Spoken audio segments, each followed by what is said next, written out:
Right, good morning, everyone. It's 9:30 and the inquiry is resumed. It's day 3 today, and we began hearing evidence last week in relation to noise matters and heard from the council's witness. This morning, we'll be moving on to hear from the noise expert for the Gurdwara. Before we do that, just the normal reminders, please, for anyone to switch off mobile phones so that we won't be disturbed.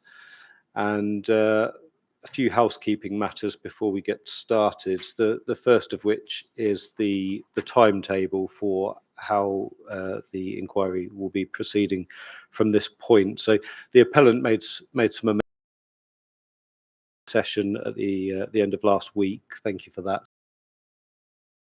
Just to reflect the day, suggested that there'd be some interested parties speaking and that we have a manageable amount of evidence in each day. Have all the parties seen that revised programme? And are there any comments to make about that? No? Right. So the only comment I've got just relates to the final day, where at the moment we've got evidence in chief from Mr. Robinson. I am slightly anxious about him giving evidence in chief and then not being cross-examined on him for 3 months. But I think let's just see how the timetable pans out. But I just wanted to put that marker down now, and we can review nearer the time. Yes, it's perhaps not ideal, but that's the only way that it would seem to fit. But we may well move faster or slower. Yeah. Hopefully not slower than is set out here. So yes, it would be nice if that could all be dealt with together, but we'll see where we are at the end of the week. Yeah.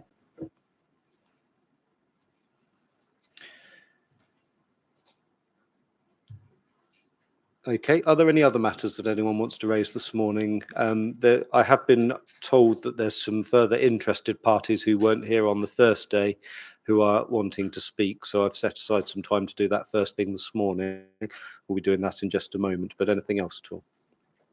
No. Right, thank you. Okay, could I just have a show of hands then, please, from anybody who is wanting to speak this morning? Right, okay. I'm not sure. There's 2 people there. I think there were more than that on the list, but nevertheless. What was that? Sorry. Right. So are they intending to speak?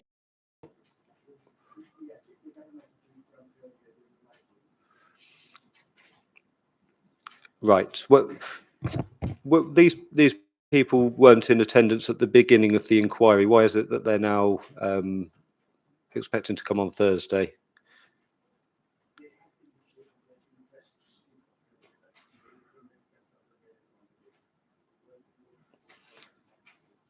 Right, I see. Okay, so are these the remaining people that you've spoken to? Are they definitely available on Thursday morning? Right. Okay, so 9:30 on Thursday morning. Okay, and I'll just say I do want to hear from as many people as possible, but it's quite disruptive to hear from people on an ad hoc basis because we'll be midway through hearing from the expert witnesses. So if there is anybody, I'll hear from people this morning and the remaining people on Thursday morning. But if you are in contact, please make sure that there's not people appearing throughout the inquiry, please. Right. Okay. Thank you. All right. Well, let's hear from those 2 people that have said they want to speak this morning. So I don't mind who wants to go first. If you want to come and use the microphone.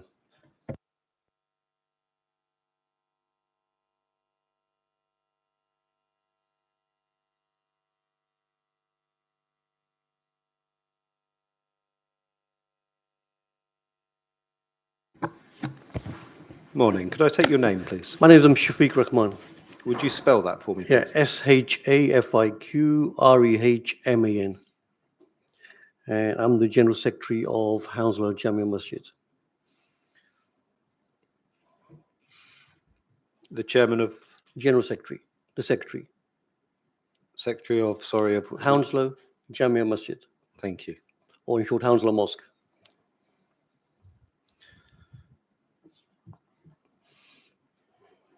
Right. Okay. When you're ready, then please. Thank you very much. Good morning, everyone. As I said, my name is Shafiq Rahman, and I'm the General Secretary of Hounslow Jamia Masjid. We are located on the Wellington Road South. Hounslow Mosque is the largest purpose-built mosque in West London. And I'm attending this hearing as a representative of Hounslow Mosque. We are approximately about 0.8 miles away from 209 213 Hanworth Road site, which is the proposed location for this A2 Dominion proposal of the 124 new homes. I've also been given consent by our smaller community partners, where there's 2 other mosques situated on Hibernia Road, which is very close to this proposed site, which is Fazani Jummah and Medina Islamic Mission. So when I'm speaking on behalf of those 2 smaller partner mosques as well, into what I say today. From our understanding is that the proposed development is supposed to be a car park free development, and therefore there is no residential car parking allocated to the particular flats. With us, I think there's an exception in some car parking spaces for the proposed school and its staff. We have quite large number of concerns on this. Now, when this proposal was sent out initially, and even went through when it came to the council as well, we had a lot of residents and a lot of communities that have already come up to us with these concerns. I'm voicing these concerns, which are concerns from the community, and that we obviously pass through to the management. And the parking is a major issue, and there is really a lot of concern on that, because there will be a considerable amount of overspill of car parking onto the neighbouring streets, which will again increase the traffic flow, and really have an adverse impact on traffic movement and also the highway congestion. Now, the 3 mosques which already exist in this particular area already generate significant traffic movement, and we at Hounslow Mosque alone, we have, on a typical Friday, we have like 4,000 to 5,000 worshippers which actually come through our doors, and obviously, and on Eid day we have 10 to 15,000 worship. So this again is already has an impact on the local infrastructure as it is. So this by creating additional residential requirement, these 124 flats, will actually have a negative impact on that. Now, this additional traffic growth will obviously have significant parking pressure. Hibernia Road and Hanworth Road already experience a lot of traffic. Hibernia Road is really narrow as it is. It's a 2-way road, and it's mostly gridlocked on peak times as it is, because not only do you have 2 centres there, you have the school pickups, etc. So, in our opinion, the additional 124 homes with no parking, except for the blue badge, I understand, would actually place really unacceptable pressure on the parking space in the neighbouring roads, as more residents actually use those roads for the parking.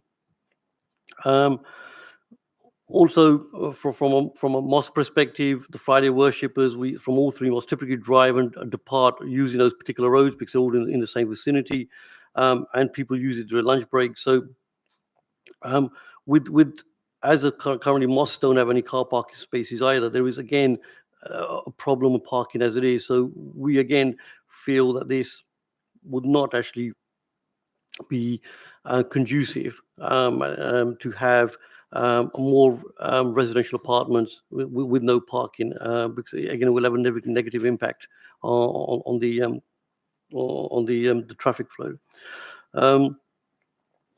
We also like to draw the Hounslow councils. We also understand Hounslow Council have given planning permission to TfL and A2 Dominion to build a further 350 new homes in the Hounslow West car park. So, and we don't forget, we draw our worships from across the borough, and including London Borough, Richmond. So we feel that this particular development actually is not really conducive to the borough's needs, and especially that particular whole area is already very heavily congested, and I think it will just impact, or it will make it even more gridlocked than it currently does happen anyway. So on that basis, we do not really support this development. Right, okay, thank you for that. Let me just check whether there's any questions for you from the appellant. Mr. Strawn? No, thank you very much, sir. Could I just ask your concerns about parking for the mosque? Are you suggesting that this scheme would impact on parking in the vicinity of the mosque 0.8 miles away? No, parking mosques, no, but generally there's the two other mosques which are situated on Hibernia Road, with smaller centres, so it would impact them. But more importantly, the whole area, if you visit it on a Friday particularly, it gets very, very congested in that particular area because people are coming from all over the borough to use the current facilities. So that really would have a negative impact. Right, thank you. Okay, and the next person then, please.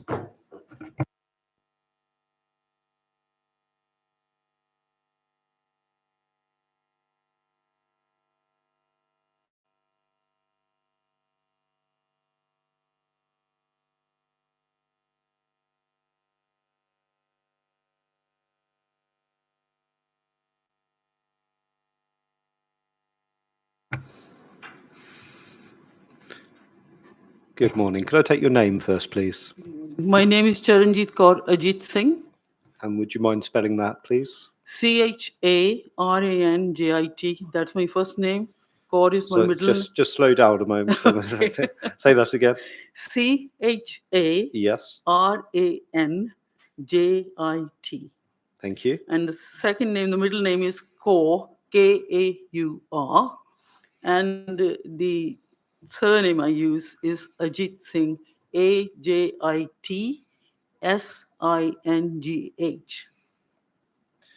Right, thank you. Thank When you. you're ready, please. Thank you. As I said, thank you for giving me the opportunity. My name is Charanjit Kaur Ajit Singh, a retired educationist with 40 years experience of education, also as an Ofsted inspector with experience of various sorts. Interfaith contributions nationally, internationally for 50 years, such as the World Council of Churches, meeting Pope John Paul 4 times, and even we have a picture, my picture, on their interfaith book.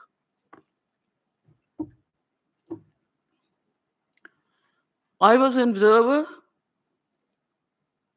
at their invitation on the Truth and Reconciliation hearing in South Africa with Desmond Tutu and have spoken at the Human Rights Commission in Geneva. I also served as a non-executive director at West Middlesex Hospital for 9 years, as vice chair of Hounslow Primary Care Trust for 9 years, and on the Hounslow Health and Wellbeing Board for over a decade. At present, a governor of a small school and our local college, chair of Hounslow Friends of Faith, our local interfaith group for 23 years, Richmond Interfaith Forum, and Standing Advisory Council for Religious Education, a member of the Peace Commission of the International Association for Religious Freedom, vice chair of the World Congress of Churches, Faiths, and chair of International Interfaith Center, Oxford, and a member of the Met Commissioners Faith Leaders Group. I would like to talk from 3 perspectives: as the chair of Hounslow Friends of Faith, as a congregational member of the Gurdwara for about 40 years, and as an educator about the school. Firstly, as chair of Hounslow Friends of Faith. A letter was sent on 19th May 2023, which was unanimously agreed by the trustees on 6th May, opposing the development. The trustees come from all faiths and Christian denominations represented. Hounslow Friends of Faith was established 23 years ago with the aim of increasing knowledge and understanding about faiths, supporting equality and diversity, and promoting contact and good relations between people of different religions and beliefs and people of no belief in and around Hounslow. By the way, with your permission, Mr. Inspector, may I ask how many people around these tables know of and have an understanding of religious literacy?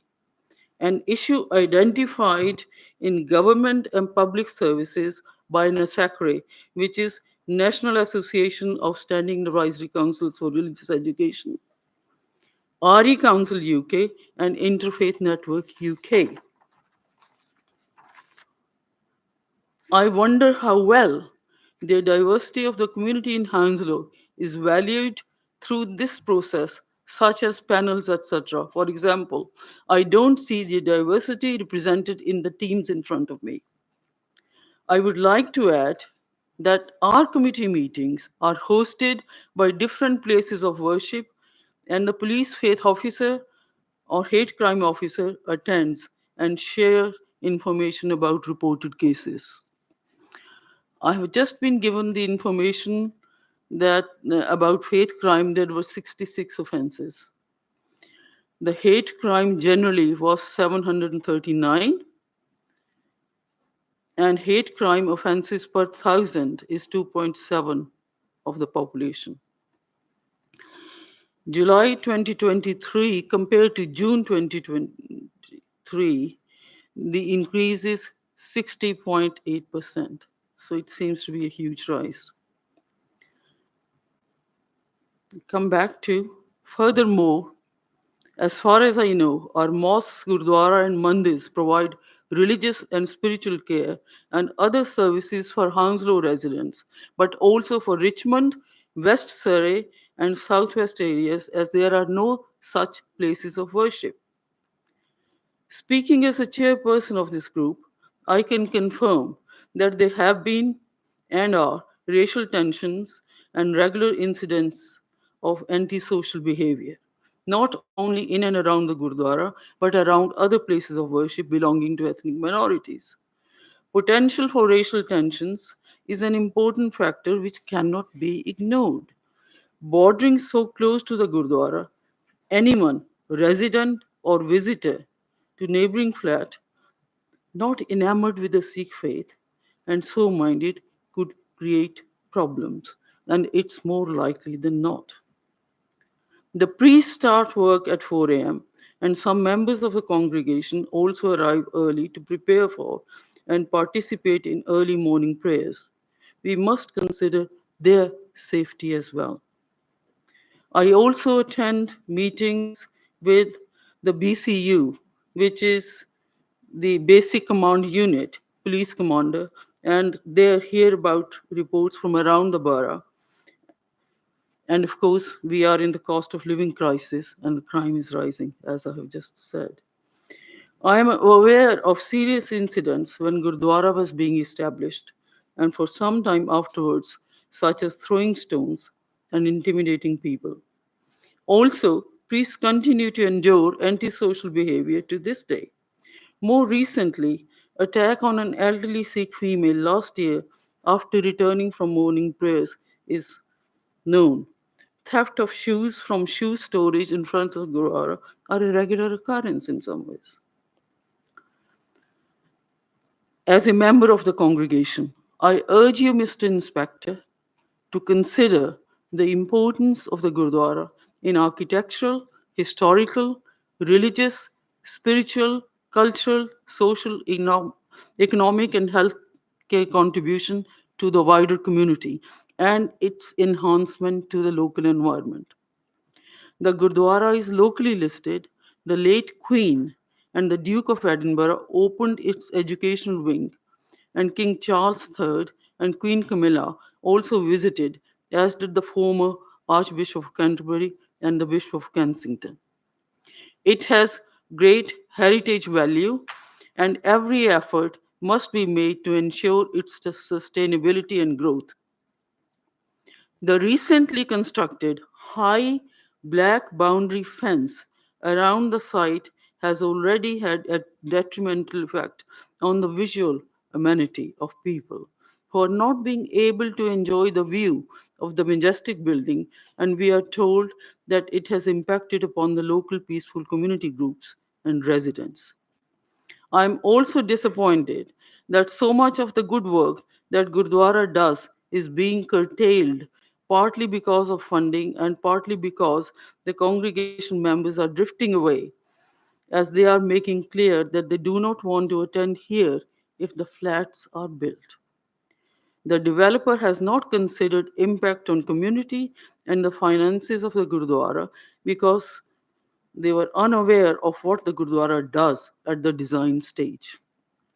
Now, as an educator, the proposal for an SEMH school, which is by its very nature, needs to be in a very calming, healthful, and attractive environment for the well being and mental health of its students, needed a great deal of care and attention. The design and overdeveloped nature of the site is very poor, placing children where they are enclosed between tall residential units, and I find the use of the term bookends in this context utterly unacceptable. The Gurdwara nearby is reputed to be a peaceful and spiritual place. Furthermore, the drawings show that the SEMH school looks to be in a third of the total space of the land, which is very tight for catering for the needs of 11 to 19-year-olds. A minimalist standard for accommodation seems to have been used. It is also sandwiched between high rise flats whose owners, tenants, could be noisy and intrusive, and there could be safeguarding issues. This is not an appropriate way of creating an education facility for children with special needs who are already vulnerable. As children with special needs, they require calming environments which have quiet spaces and not ones where they will be subject to ambient soundscape noises of car traffic as air transport, as the school will be under the flight path. Be reminded that aircraft can pass overhead at high frequency at certain times of the day. The frequency and loudness will be problematic for some of these children. My long experience tells me that the need for future expansion of an educational site must form part of planning, and I am not talking about upwards extensions.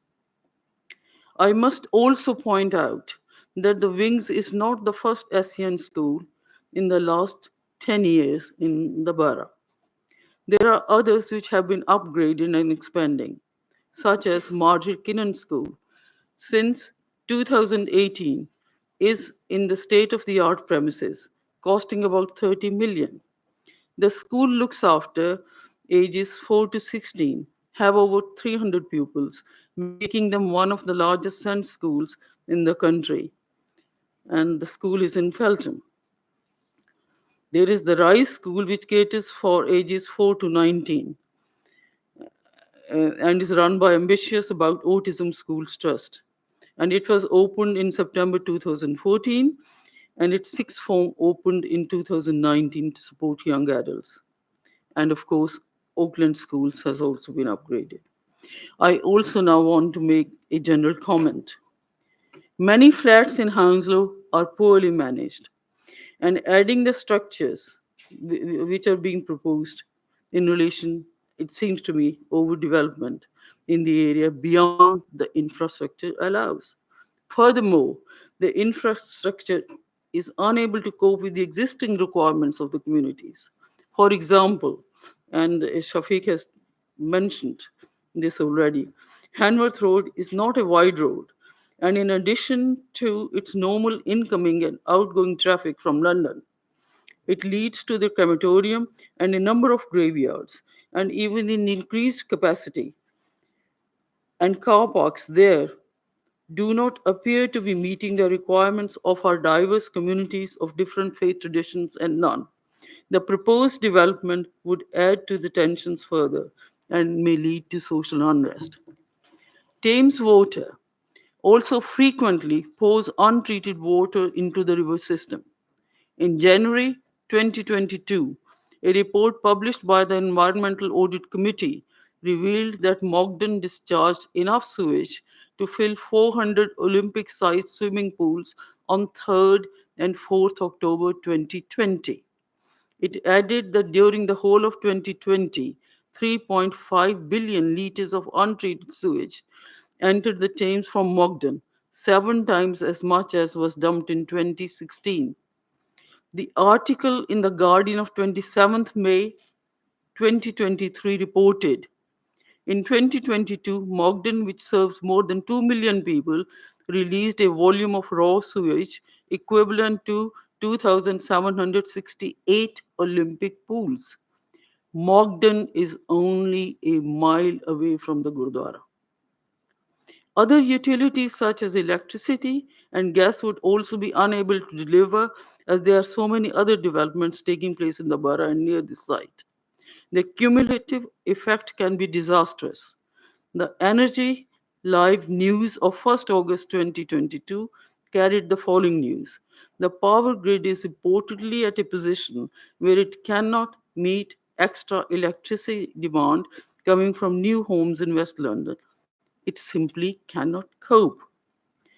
The Greater London Authority has been allegedly informed, it seems to be informed, the housing developers that it could potentially take more than 10 years for the grid to sustain new homes at Ealing, Hounslow, and Hillingdon.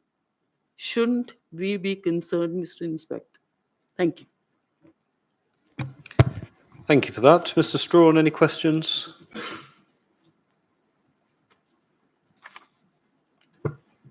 Can I just one point of clarification? I think the Marjorie Kinnan school you're referring to, is that the one at Hatton Road, Yes. Feltham, yes. TW14 Yes. 9QZ? Yes. It's very, very close to Heathrow Airport, isn't it? Yes. Yes. Well, so you can, I hope you'll be able to identify that on a map if you need to. I've just given the address just to confirm TW14 9QZ. Thank you. Right, thank you very much. Thank you very much.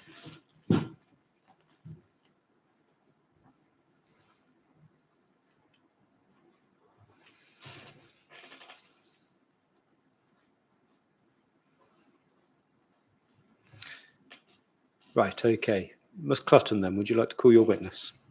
If I can call my second witness then, please, sir.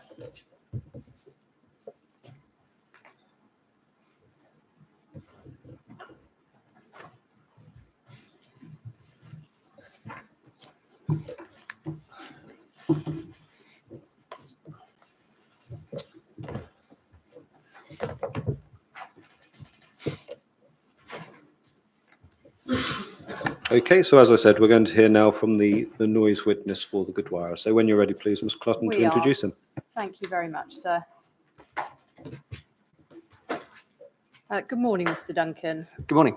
Mr. Duncan, just in terms of documents, the principal documents you're going to need are your own proof of evidence and appendices, the proof of Mr. Leach and his rebuttal. They are CD 14.3 and 14.15 respectively, and also the noise statement of common ground and the addendum statement to that, which are CD 8.13 and 8.15 respectively.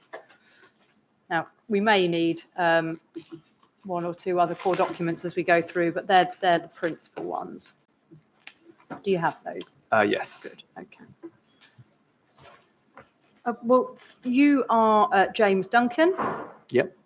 You hold, you're a founding director of Venter Acoustics, which you founded in 2016. Yes.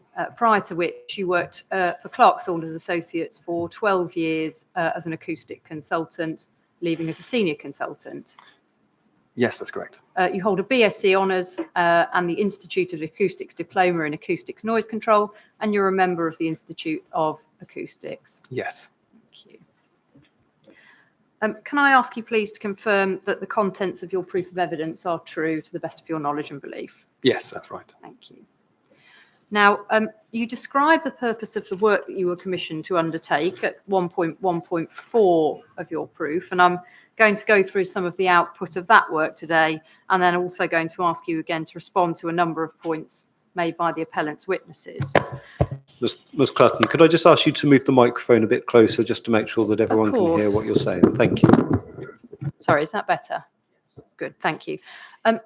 In section 2 of your proof of evidence, you describe the Gurdwara and your understanding of how it operates so far as relevant to your evidence.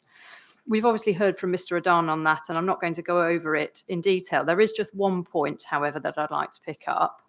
Can I ask you, please, to take up the noise statement of common ground at page 4?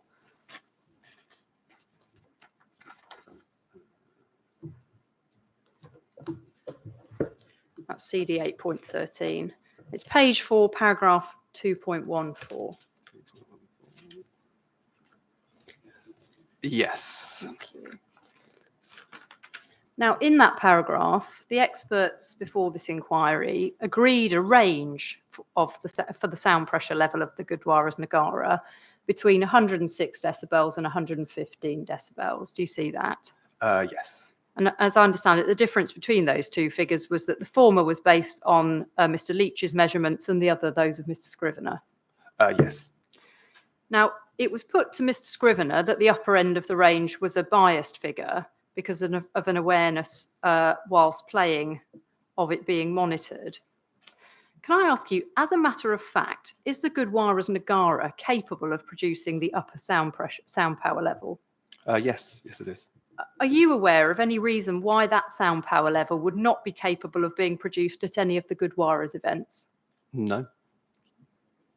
I mean, it's the lower levels that were measured during Mr. Leach's measurements were during the rain, which I think Mr. Scrivener covered, which does obviously slightly change maybe the nature of the skin of the drum. But yeah, there's no reason it can't be played at the upper level that we measured. Thank you. And you may have just answered this, but a number of, I'll ask it anyway, a number of questions were put to Mr. Scrivener about the best evidence of the noise level, and he accepted that it was the 106 decibels SPL undertaken by Sol on the 14th of April. I'm going to ask whether you agree that that's the best evidence of the noise level. No, I don't. And why is that? The measurements taken on that day, as Mr. Adan had highlighted, it was unusual. It was the first time that he could remember that the drum was played on the balcony. The weather was wet. I understand the drum may have partially been inside from Mr. Adan's questions. And so therefore it is an unusual situation in comparison to where it's usually played in either the ceremonial area or the courtyard area. Thank you. Now, it was also put to him that the second best evidence of the noise level was the measurements taken by Clear Acoustic Design, who I'm just going to refer to as CAD, on the 17th of April 2022, and that was also a matter that he accepted. Can I ask you, please? On the 14th of April. 14th, forgive me. Can I ask you, please, to take up Mr. Leach's proof at paragraph 6.9?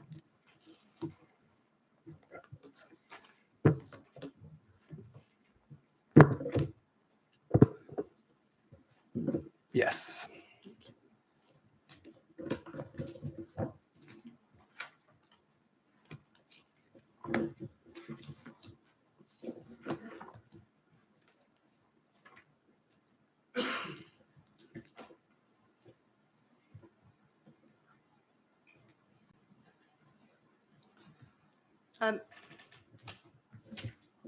And what's your can I ask you to just look at paragraph 6.9, please? What's your understanding as to whether this relates to noise levels measured on the 14th of April? Yeah, 6.9 does appear to be about the CAD measurements on the 14th. And what was Mr. Leach's view about CAD's measurements on the 14th? He has critiqued them. He feels that they're inaccurate.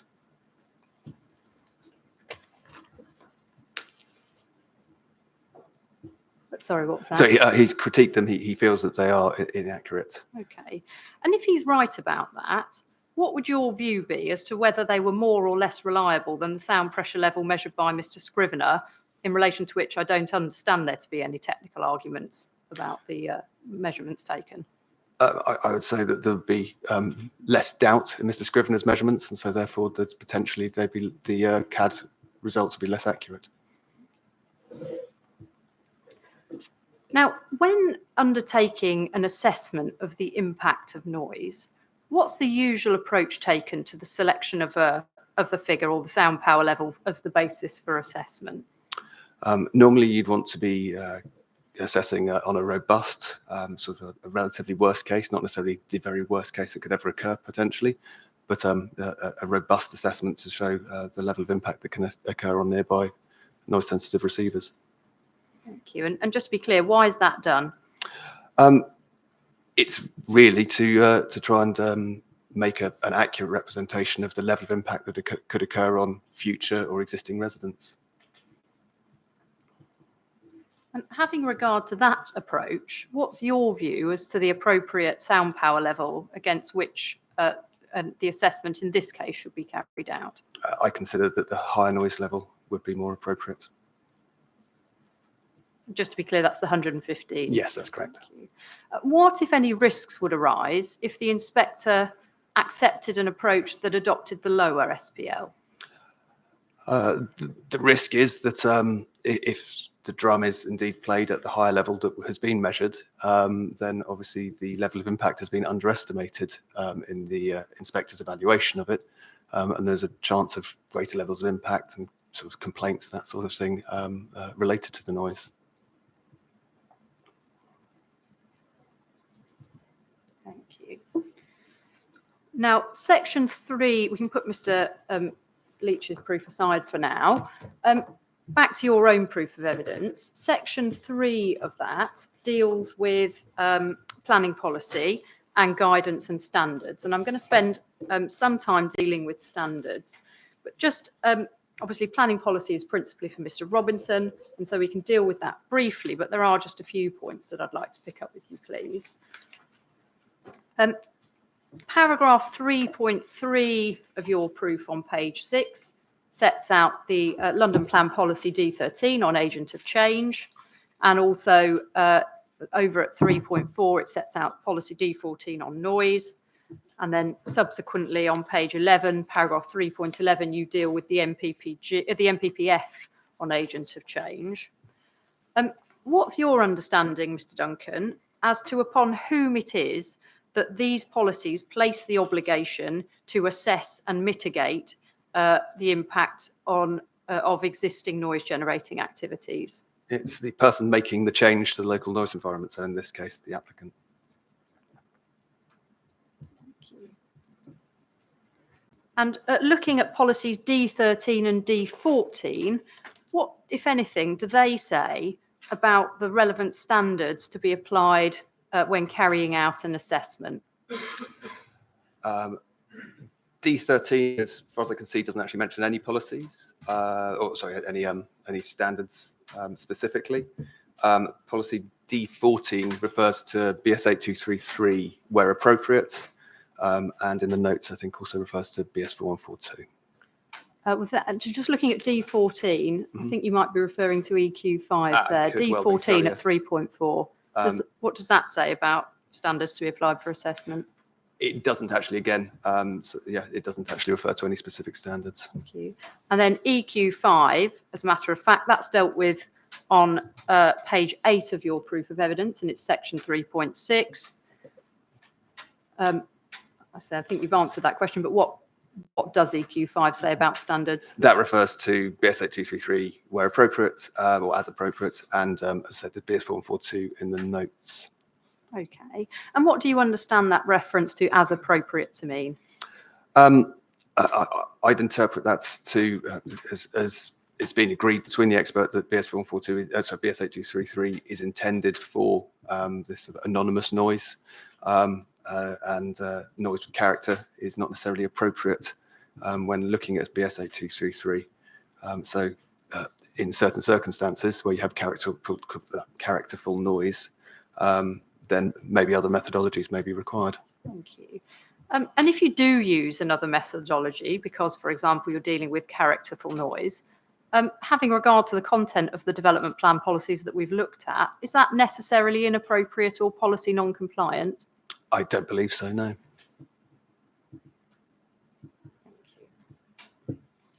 Okay, we'll turn now then, please, to the standards, relevant standards and guidance. first of all, is there a standard which specifically deals with the impact of noise from places of worship upon residential receptors? Not that I'm aware of, no. How typical or otherwise is it for planning authorities to need to assess the impact of noise sources for which there is no specific standard? Very common.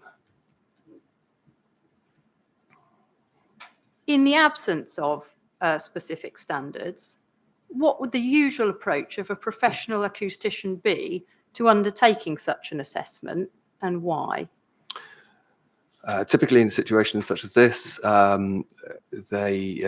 we would evaluate the type of noise and relate it to other sort of suitable or other guidance and standards that may have a bearing on that. So if it's characterful, or if it relates to, say, music or other things such as that, and realistically explain our working to try and allow the decision maker to make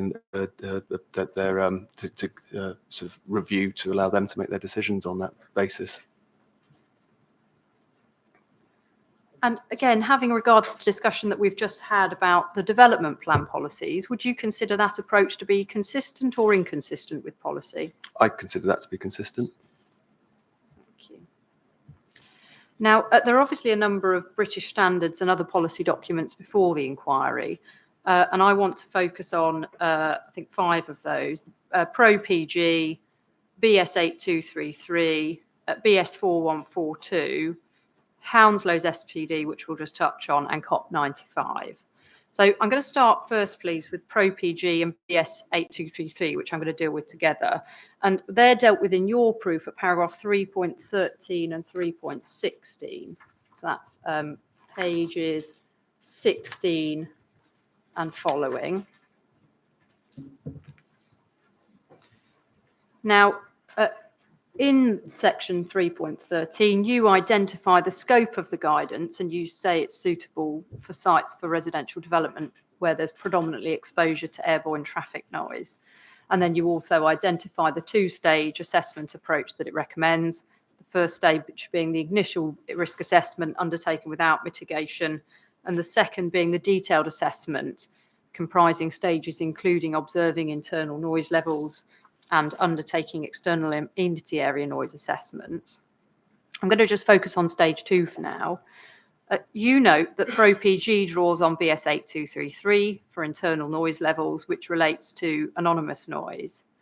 Now, that assesses, is common ground before the inquiry that particular document, 8233, assesses the impact over a 16-hour average, yes? Yes, that's right.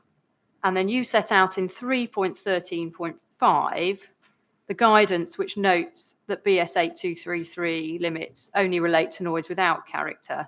And you go on in the subsequent paragraph to say that Pro-PG refers back to planning policy for other and local plan requirements for other non-anonymous noise.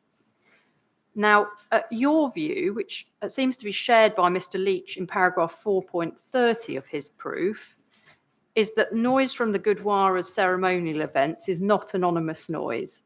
Is that right? Yes, that's correct. Why do you say that noise from the Gurdwara events has a specific character? I think the noise from the Gurdwara events it's drumming, so it's very clearly identifiable as what it is as a noise source. It's irregular, or it happens intermittently. And it is impulsive in its nature by the banging of a drum. So I'd say it's quite characterful as a noise source.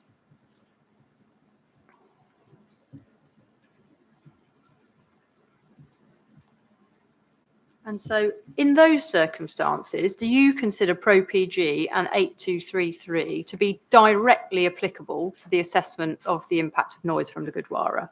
No, I don't. No. Now, when, however, we turn to your discussion of Nagara noise in your proof. So if you can take up, please, page 49, section 7.1.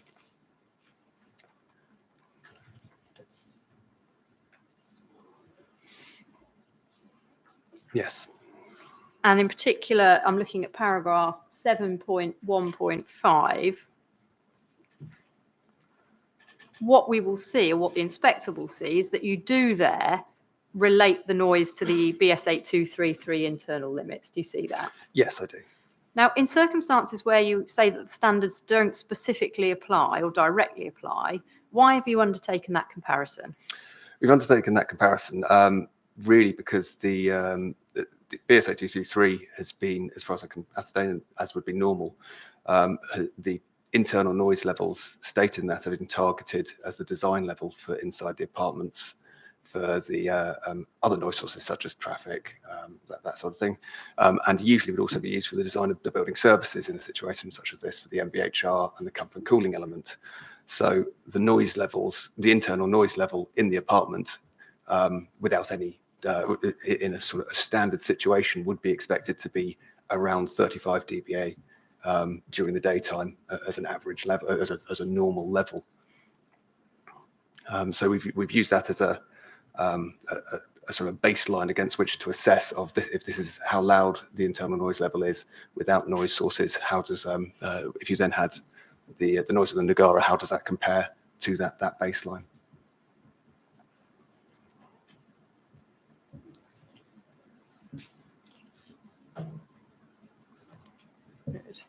Now, we noted earlier that BS 8233 relates to the LAEQ measured over 16 hours. And the measurements that you undertake in your proof, and I think it's 6.6.3, please. We just turn back to that. Page 41. They're said to be averaged, measured over the period whilst the drum was being played. Is Yes. that right? And how long was that? The measurements we took were around 10 minutes of an actual drumming activity. The drummer was kind enough to play a range of different rhythms and that they play during events on that. Now, you'll have heard a series of questions that were put to Mr. Scrivener, the gist of which were that in comparing a noise level assessed over one period of time, so in this case, LAEQ over the 10 minutes that it was being played, against the average, the 16-hour average, is not comparing apples with apples. And it was put to Mr. Scrivener, and he accepted that that would be a misleading comparison. Do you agree with that? I think to represent how somebody would respond to a noise source played for a short period of time, averaged out over a 16-hour period, would misrepresent how the actual noise level in relation to how people might respond. Well, just to be clear, do you say you can or can't compare, say, a 1 hour event noise level against the LAEQ 16 period? Do you think that's misleading, as it was suggested? I don't think it accurately represents the situation.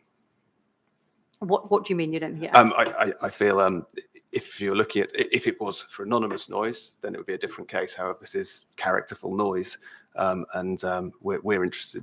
We're looking at how future residents may be affected by the actual noise. So I think that comparing a 1 hour noise level to a 16-hour and then averaging it against a 16-hour period would be wouldn't necessarily represent how people would actually respond to it. Whereas comparing a 1 hour noise level to the internal noise level without that source would be a much more accurate representation of the noise. Okay, so you can compare the 1 hour level to the internal noise level without that source. Yes. And what would be misleading is to compare the 16-hour. Yes.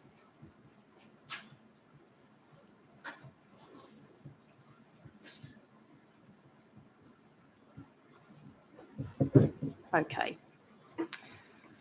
Now, in your proof of evidence, you mention that characterful noise may appropriately use lower levels than set out in 8233.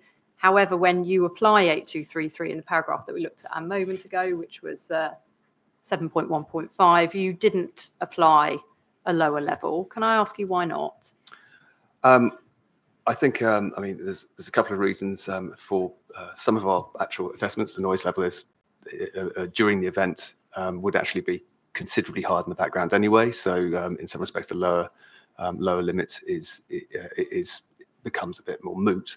The other reason I think is we also discussed BS 4142, which adds penalties for the character of the noise, which in some respects I think you could consider as adding on a penalty to achieve the end goal of a lower internal noise limit if you looked at it in that respect.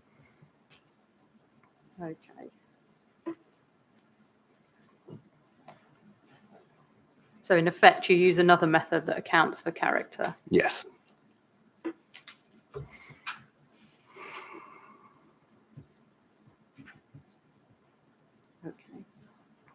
Now, final few points then on Pro PG and 8233 for now.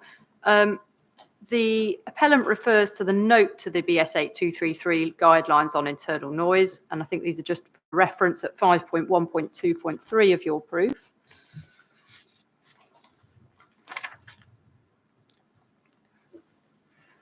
Yes. And that indicates that occasional events such as some fireworks night might not need to be assessed, and it draws the conclusion that Nagara events are occasional in the same way as a fireworks night or New Year's Eve, and they're not required to be assessed. What's your view on that? I don't consider them to be infrequent enough to be not assessed.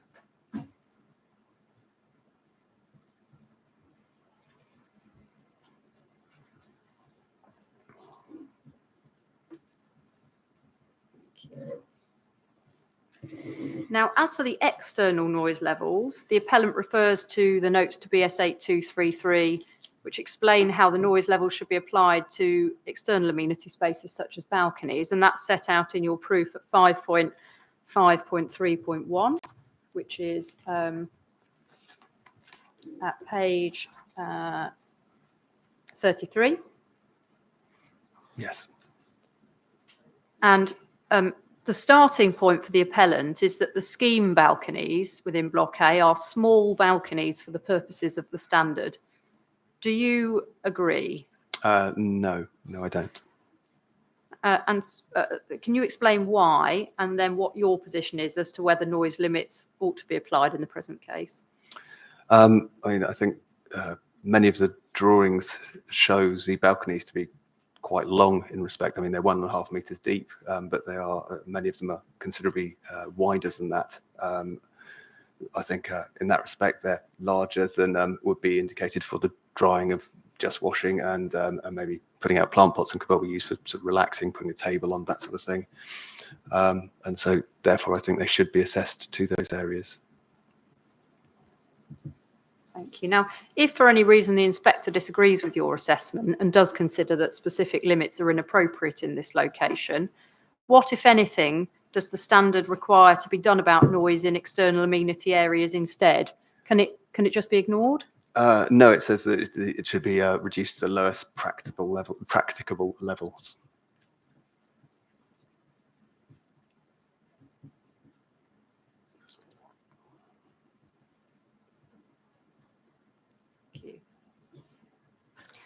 Now, lastly then, Pro PG at 2.13, I don't think we need to go to this, but it is paragraph 2.13 of that document if anyone wants it.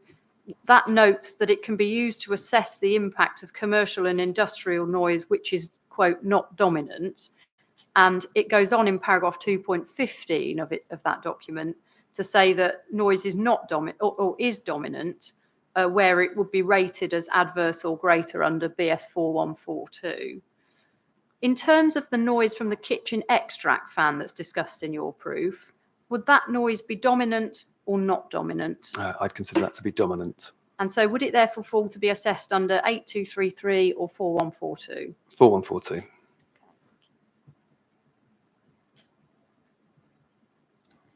Now, let's turn then briefly to questions about 4142. That's obviously another British standard before the inquiry, and it's addressed in your proof at paragraph 3.15. You just turn back to that, please.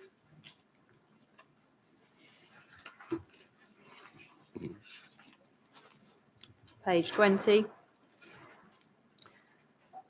And in 13.15.1, you explain that the purpose of that British standard is to rate and assess sounds of industrial or commercial nature. You explain what that includes. 3.15.1. No, 3.15, sorry. I'm not sure. No, 3.15.1. Do you have that? Good. So you explain what the purpose of that British standard is, and then you go on in the following paragraphs to explain how that assessment works. Firstly, do you suggest that the Gurdwara event noise is industrial or commercial? No, I don't. Thank you. Obviously, then, nonetheless, you do go on later in your evidence to carry out an assessment of the Gurdwara noise against the 4142 methodology, and we'll pick up why you do that in a moment. But before we do, can we just note Mr. Leach's proof? It's page 25, paragraph 4.73.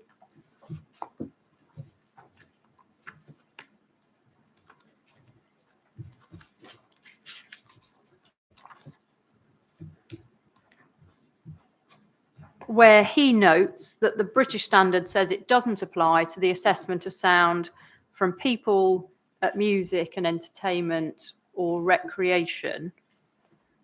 And we obviously know from elsewhere in your evidence that you do compare Gurdwara event noise with music noise.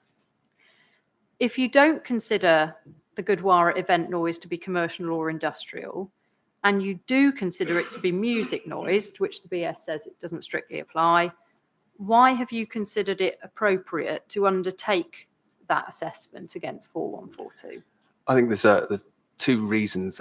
We've used 4142 to try and actually inform the decision makers about how people actually respond subjectively to noise, which BS 4142 with its acoustic penalties is a useful tool to try and demonstrate. This is also replicated in other standards such as BS 7445, which also penalises noise. I mean, the other thing is in the suite of different tools available to an acoustician, BS 4142, though it excludes certain activities, there's also sometimes more nuance to that.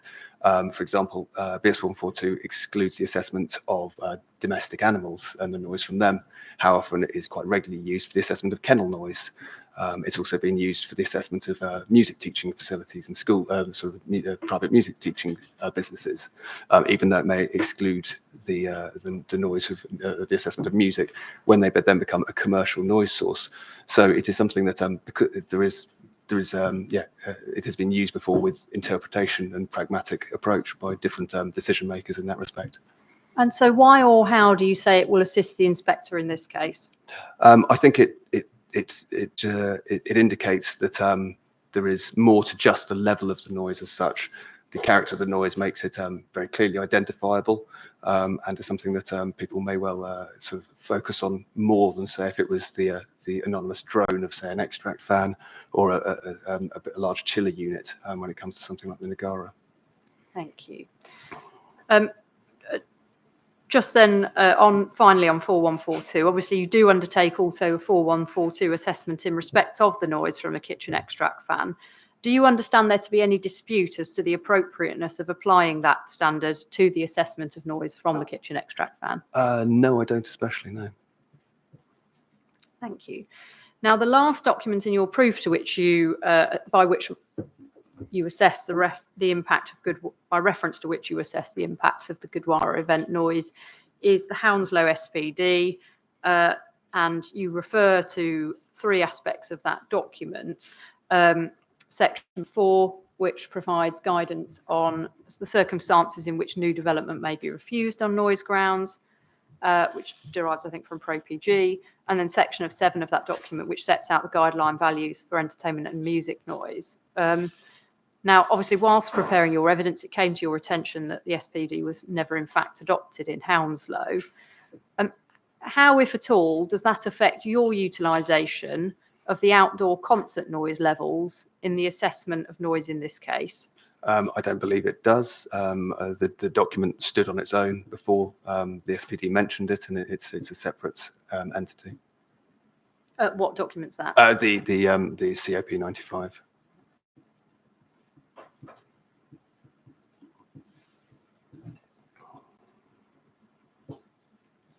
Okay. Now, obviously, your use of criteria provided for outdoor concert noise are subject to some criticism by Mr. Leach. And in particular, he says that COP95 only applies to live amplified music with amplified bass and sub-bass, which he says is not comparable to non-amplified noise from the Gurdwaras events. And he also says, well, it only applies to the impact of noise on established premises because it doesn't allow for the consideration of mitigation. And for your note, that's paragraphs 4.62 and 4.65 of Mr. Leach's proof. I'm going to ask you to deal with each of those in turn. So starting with the point about amplified music and then dealing with the point about established premises. Do you accept that those criticisms are valid and render your reliance on that guidance inappropriate? No, not at all. I mean, the code of practice mentions amplified music in the introduction. However, it doesn't anywhere else state that it is only for the assessment of amplified music. I mean, in the definitions, it doesn't highlight amplified music. Indeed, I'd argue that the thing that's actually important is the level of the music. It doesn't matter whether it's amplified or not. You could have a very loud brass band that's not amplified. It doesn't make it any less quiet at a nearby receiver hearing it in that respect. So I don't think it matters about the amplified music in that respect. For the low frequency noise, the document does say that if it has a large amount of low frequency content, then further assessment should be made. But it was agreed that the Nagara doesn't have a large amount of low frequency content, hence why that wasn't considered. Okay. And then dealing with the point about it only applying to the impact of noise on established premises. The guideline is about external noise levels, which I think these apartments do have as the balconies, as we discussed already, and so that is how people would actually experience the noise when it's being played. So I don't consider that it's only for the application on, or it's not relevant when considering new dwellings. Thank you.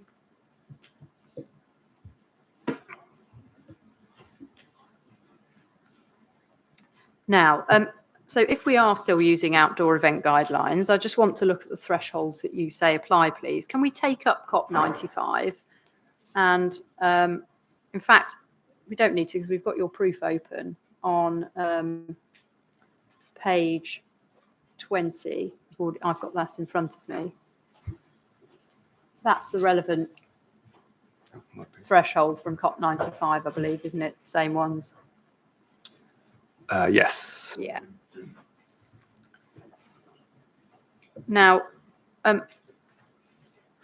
my understanding of your evidence is that based on the fact that there are 15 days where the Nagara is played within the Gurdwara estate, it's the third entry that's the applicable one, 4 to 12 concert days per year at all venues. Is that right? Yes, that's right. Do you consider there to be any justification for dividing the courtyard and the ceremonial area events in the way that others have?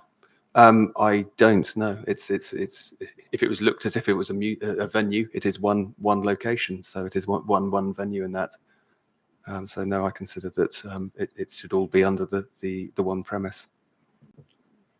And if you're wrong, and the inspector considers that this is applicable, but that only 1 to 3 events are held in the ceremonial area, and that's the relevant one to look at. Do you say the first line entry, urban stadia and arenas, or the second line entry, other urban and rural venues, applies? I think probably it comes down to your definition. Well, I think it'd be hard to describe this as an arena. So I think you could but I also don't think it's necessarily rural. So probably you would look at Should we look at the definitions? Would that be helpful? Should we go to COP95? It's CD 12.1.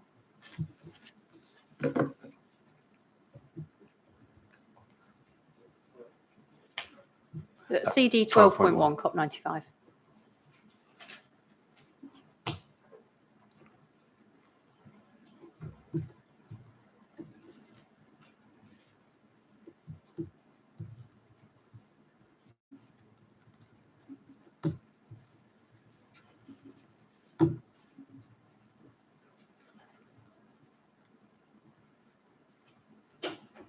I think it's page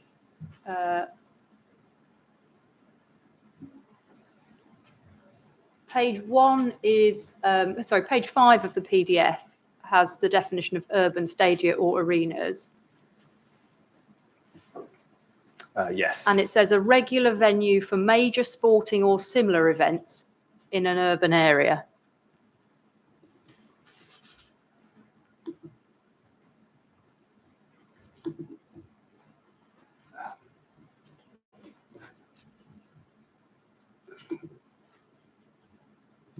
Sorry, Mr. Duncan. Sorry, I managed to just lose the document. That's Sorry, fine. just Sorry, trying to- apologies. Didn't realise you didn't have it.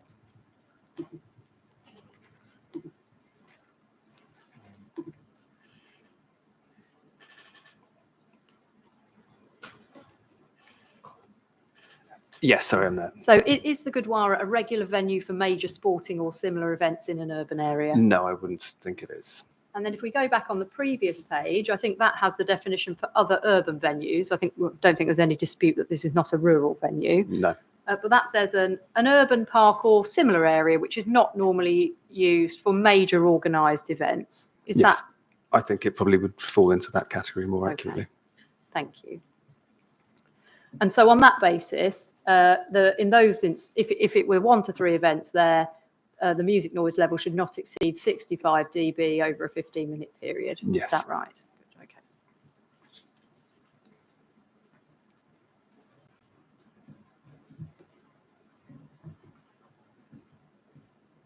Good. Now, let's stand back for a minute. It's clear that there is no perfect fit in terms of the standards and guidance before the inspector.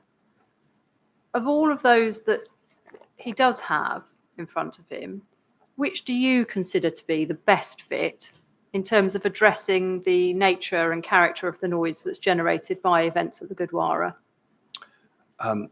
For character itself, I think 4.142 has the most weight in that respect when considering the penalised noise level. I think in relation to music, obviously the COP 95 holds some weight, especially with regard to external areas.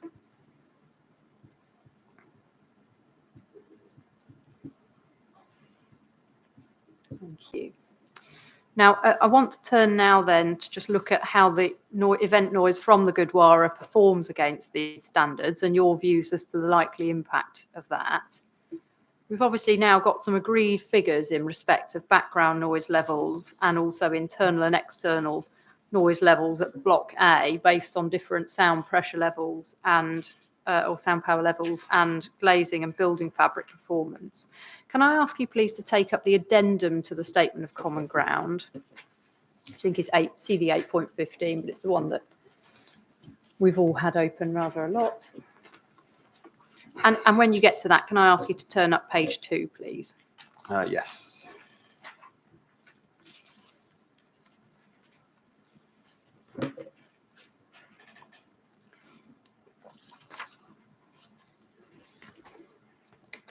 Now, on page 2 at table 3, we see some details about the acoustic performance of the facade, and we see 2 options there. The construction 1 option, which was the appeal scheme performance, Mr. Leach's proof of evidence, and then construction 2, which was a different specification set out in Mr. Scrivener's rebuttal.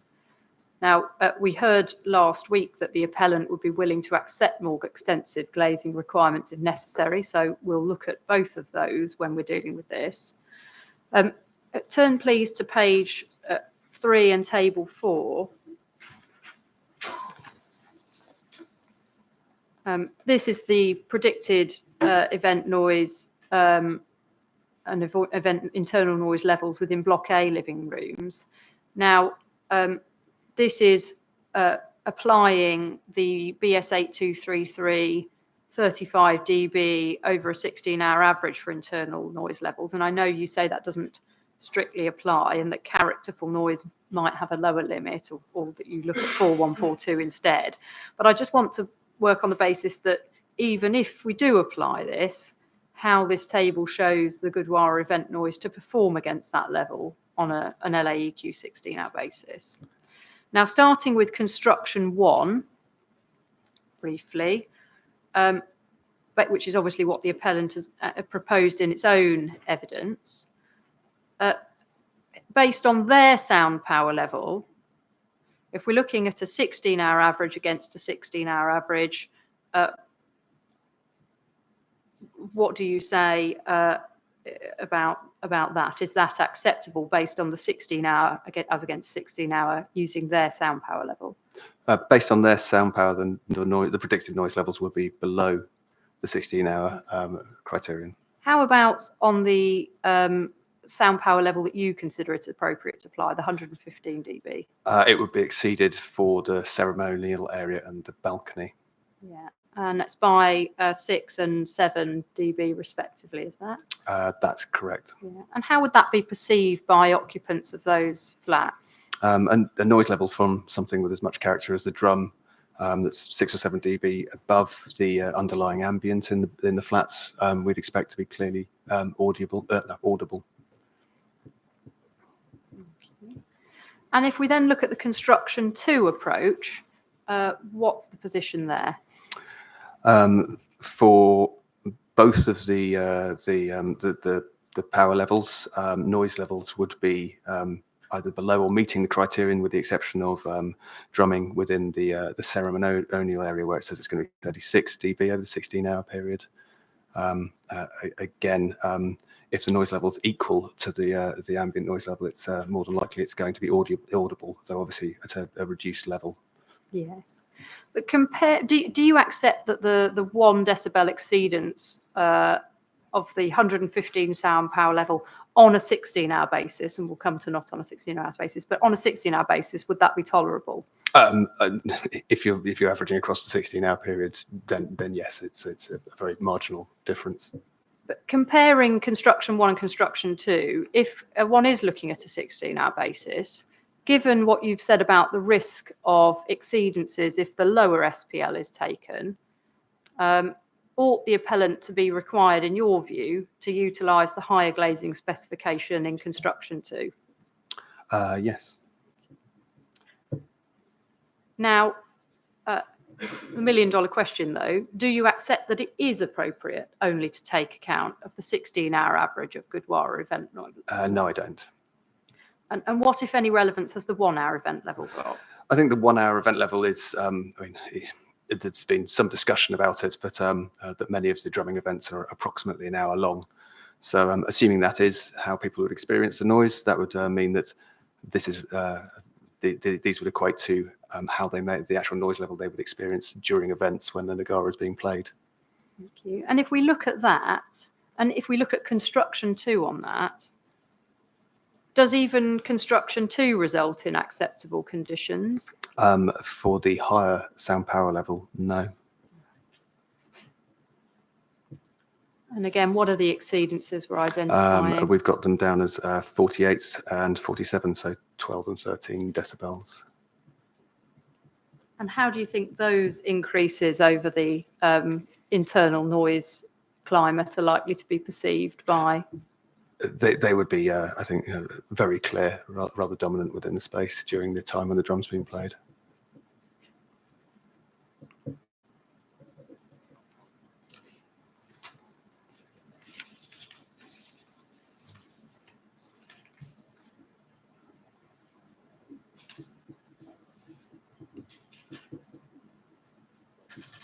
Thank you.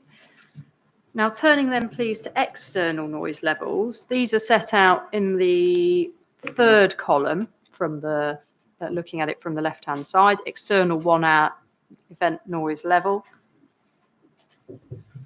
And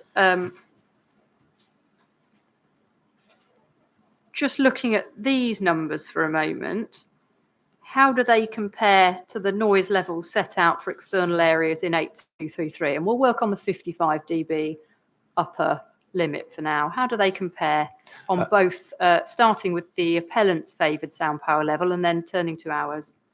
I mean, all of them are above the 55 level, with many of them being significantly higher for the appellant's sound power level for the car park and balcony. They're they're up in the 70s, so at least sort of 15 dB or greater over there.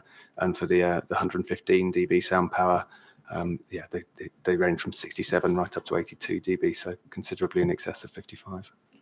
And how is the noise level that is between 15 and nearly 30 dB above the guideline noise level likely to be perceived by residents using their balconies? I mean, subjectively, it's going to be much louder than the existing the existing noise level. I mean, the very approximate rule of thumb is that subjectively, often 10 dB is subjectively reported often as twice as loud.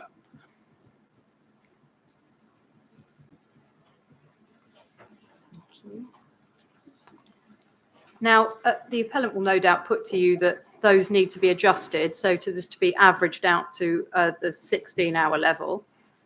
Again, do you agree with that? No, I don't.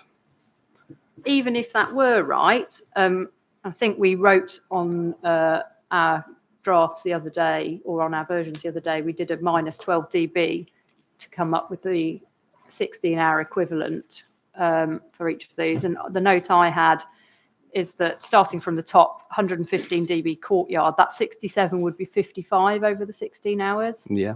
70 over 16 hours for car park, and 70 over 16 hours for, or 70, sorry, 70, yeah, and 69 over 68, isn't it, for the balcony? 68. Yeah.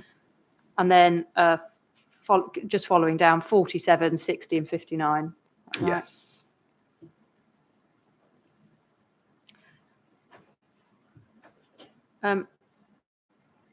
So even if you did average those out over the 69, over the 16-hour period, which you don't think is appropriate, even if you did, would the 55 limit be breached?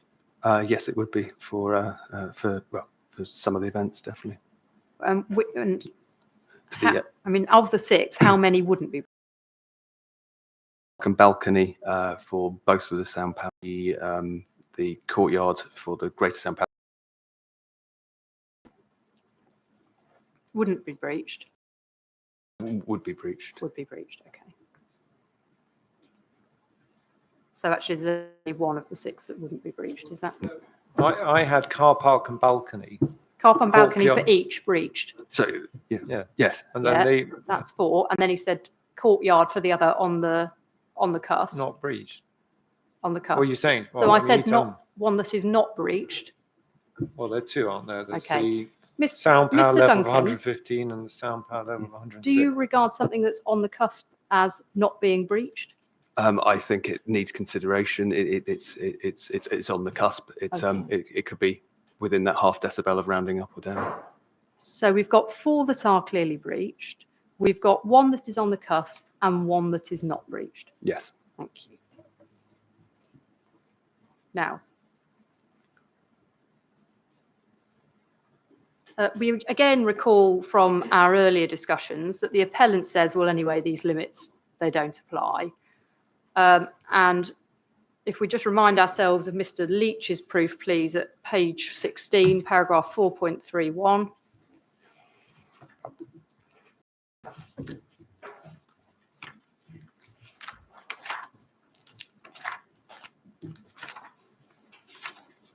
So which paragraph? 4.31.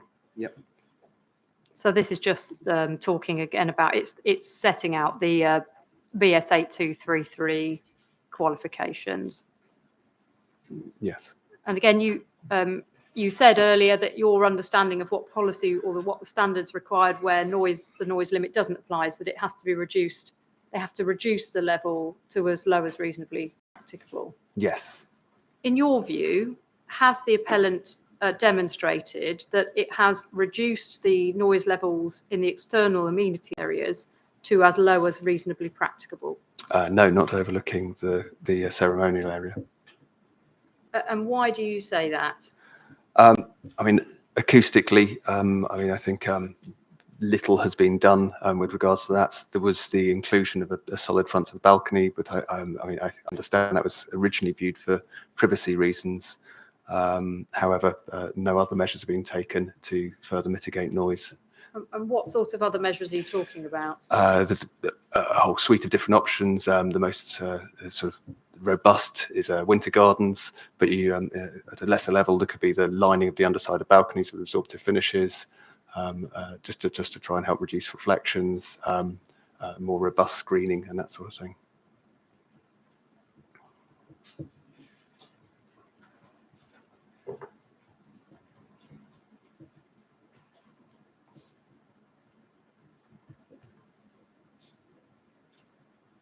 And can you help in your view with whether or not other design measures would have assisted?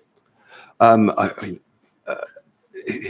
under the sort of pro-PG hierarchy, you obviously have the more physical sort of mitigation or design of a building to help mitigate through the built form. So yes, I think other measures could be more effective, definitely.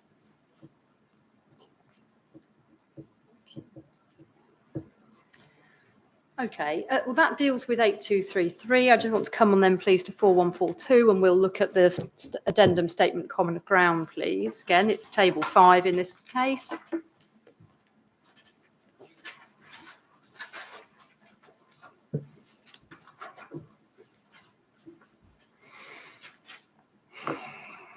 That obviously sets out the respective positions based on the 2 different sound power levels again. 2 points on this. In relation to Mr. Leach's assessment on time correction, he's obviously made a 2 dB on time correction. Do you consider that to be appropriate? I don't know. I think the 1 hour period is what we've been reported.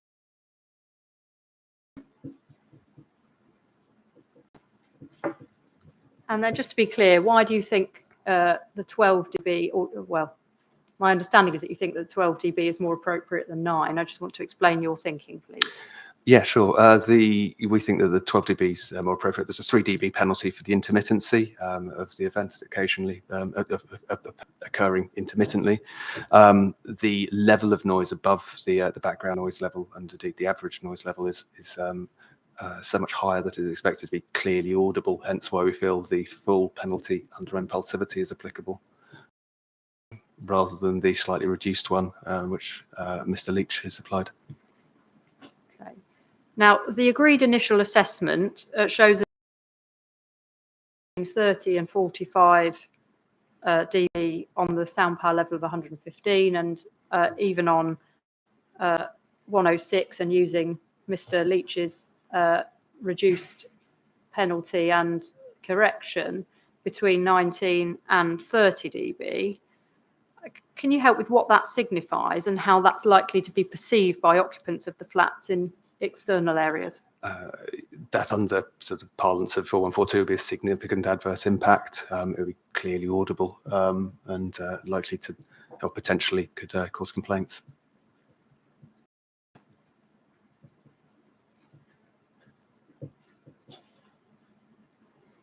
Thank you. Well, the point is probably likely to be put to you, well, so what? Because glazing and building fabric measures will redress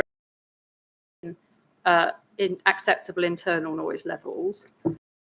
Firstly, are you aware of whether internal noise levels would be met, having regard to a rating level corrected for penalties?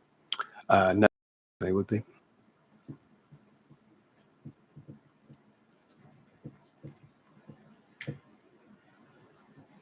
Thank you. And how would you respond to that point otherwise? Sorry, could you repeat the point, I mean, please? what would you say about that? Well, so what point? So what point? I mean, there's the 2 elements. First, there's the external area where people would be on the balconies, so that's how they'll experience the noise if they're outside. So I think that's your what. It's that's how people would experience the noise externally. Internally, without the penalty, you're removing that allowance and understanding of the noise, alluding back to the concept of a lower internal noise limit under BSA 233. If you were designing without penalty to the actual noise criterion of 8233, assuming that that's your baseline internal noise level, the noise would be audible against that. Thank you. Now, you also carry out a further assessment under 4142 in relation to the Gurdwara's kitchen extract fan. Does any other acoustician before this inquiry present such an assessment? No. Thank you. Now, can we just look at that, please? It's in your proof at 6.7.3.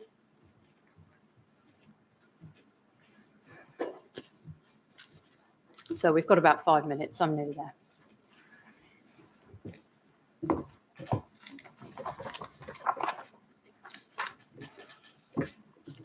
Sorry, help if I took up your proof. 6.7.3. So, just want to talk through this. You've got a specific sound level there of 52 decibels. Yes. You've then got no correction for 100% on time. You've then got an acoustic feature of correction for 6 dB, leading to a rating level of 58 dB, and at that stage, a daytime background sound level of 42 dB with an excess of rating over background of 16 dB. Now, we know that the kitchen extract fan operates both day and night. It's from 4 a.m. Until 8 p.m., I think was the evidence that hasn't been challenged. Was this a daytime or a nighttime assessment? This was a daytime at the time. And so for daytime, we now have an agreed background level of 49 dB. How would changing that affect your assessment? That would reduce the excess of rating over the background sound level by around 7 decibels. Okay, so you'd be looking at an excess of rating of 9 decibels, is that right? Yes, following that table, yes. Now, again, I understand that 4142 is effectively an external assessment tool. Yes. How would that be perceived, that increase over background, be perceived by an occupant of a flat in Block D who was using their balcony? That under 4142 would show that it's an adverse impact tending towards a significant adverse impact.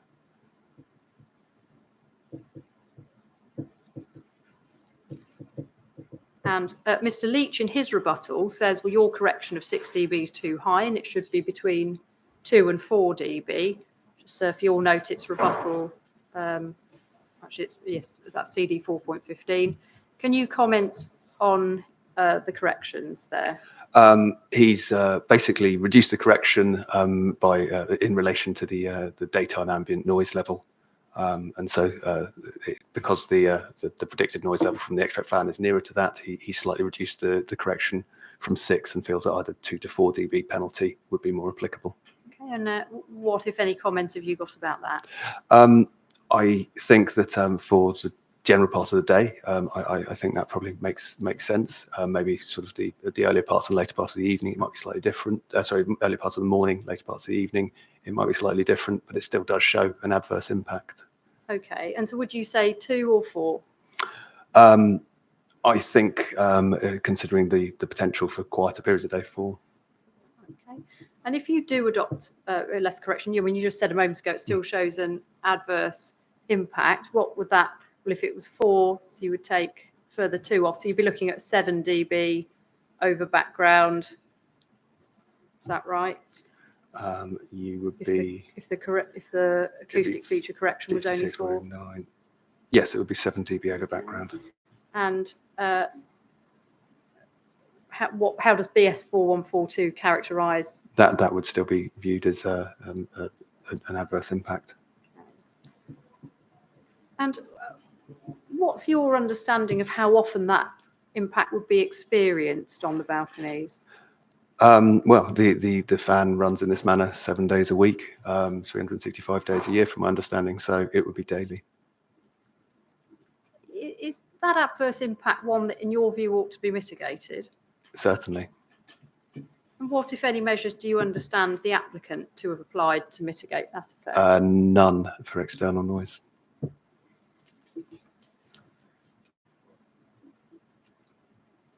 Now, in terms of internal noise levels, can we just take up, please, CD 8.3?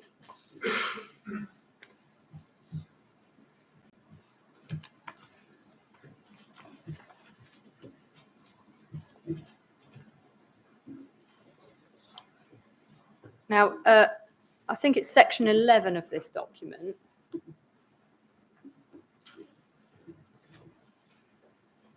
Just bear with me, Ms. Clarkson. Yes, I'm just getting it as well. 8.3, did you say? Yeah, CD 8.3, and I think it's section 11. It's the acoustic technical report of February 23. It's section 11 of that.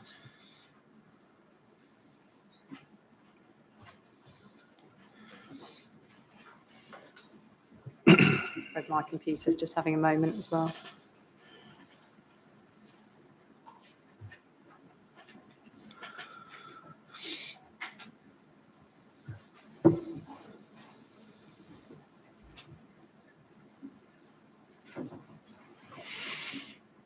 Yes, and it's pages 39 and 40 of the PDF, section 11. And the point that was made in cross-examination of Mr. Scrivener was, well, there's a similar or a greater excess of rating over background sound level for noise levels from other commercial premises in proximity to the development. And that's shown to be acceptably controlled through existing building fabric measures and glazing, notwithstanding the indicative decibel above background. Do you accept that's likely to be the case in relation to the kitchen extract fans? I think there's 2 points for that. I mean, as far as I can see, the Block D, I believe, is still relying on the previous thermal overheating methodology. I think it's only Block A that was in relation to using comfort cooling, from what I could glean from the document. So in that case, if it is relying on openable windows, then I think that there is an element where the windows are open, then obviously the building facade is, the performance is significantly reduced. I also think that there's a difference between the two noise sources, with the businesses likely to work around a 9 to 5-ish pattern, whereas obviously the extract fan operates for considerably longer hours, into hours when people may not be in your standard working day. They may be at home outside of that.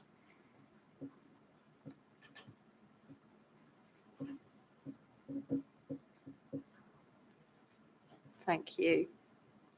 Now, finally, Mr. Leach complains that you've not compared the noise levels experienced at existing receptors. Do you have any comment on that?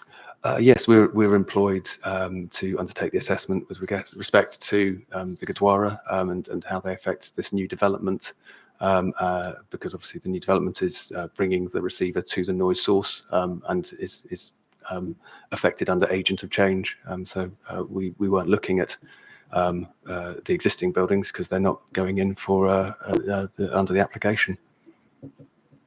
Thank you. Okay. Can I just ask you then, please, in relation to COP95, we're just going to run through that assessment quickly. It's set out in your proof 6.6.9.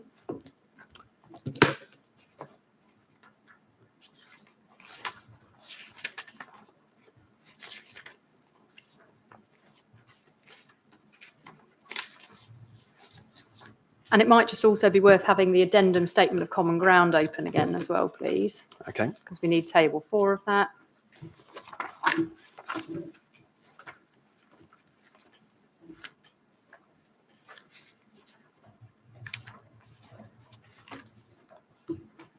So, in your assessment, you start out with the music noise level, and you had in this an LAEQ of 81 dB, and that was said to be measured over, I think, the period that the drum was playing. At page 44, sorry.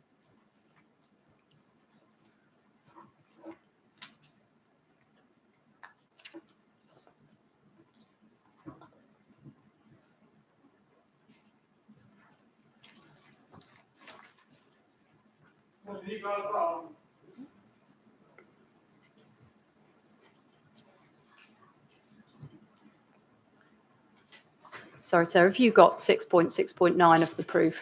Yes. Yes, good, okay. So we're looking at the predicted music noise level 1 metre from Block A, and you've got figures there of an LAEQ over 15 minutes of 81 dB for the ceremonial area and the 67 for the courtyard area. Do you see those? Yes. How do they compare to the agreed sound levels in table 4? They're very similar to the higher sound power source levels in table 4. For the noise in the courtyards and the ceremonial area. Is that the external 1 hour event noise Yes. level? Does it matter that that's a LAEQ 1 hour and these are LAEQ 15 minutes? Assuming the drum was played consistently in the manner that we measured, no, that would make no difference. Okay. And then we've got a background noise level of LA 90, 46 to 52, which I think we've all said now has been agreed at 49 dB. Yeah. And what does that leave then with the excess above back? That would result in the excess above background from the ceremonial area being 32 decibels, and the courtyard, 32, and the courtyard area would be 18. Yeah, that's what I have too, 18. Okay. So comparing them then to the requirement in COP 95 that for events that are more than 50, above 15 decibels above background level, how do they perform? They would be in excess of that 15 dB. And even if it was said to be the limits for 1 to 3 events that applied, how would they comply, or would they comply? The 1 to 3, they'd be in excess of that as well. Thank you. What conclusion does that lead you to draw about the acceptability of the noise levels generated by the Gurdwara events on new development? I'd say that it has the potential to cause negative impact on the future residents.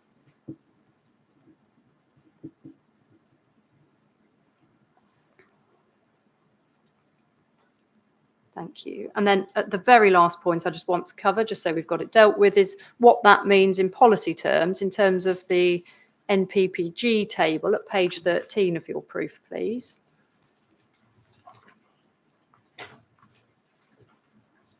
And keep the noise addendum open.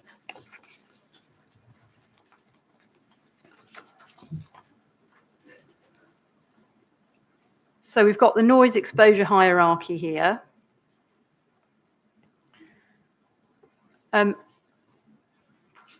Recalling internal noise levels that were based on the 1 hour event for construction 2, on the 106 decibel level, we've got a max of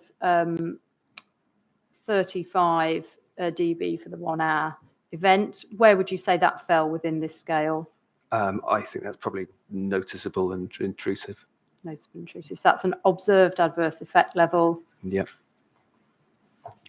For the 115 decibels, so that's 48 and 47 for the balcony in the car park. How would you characterise that?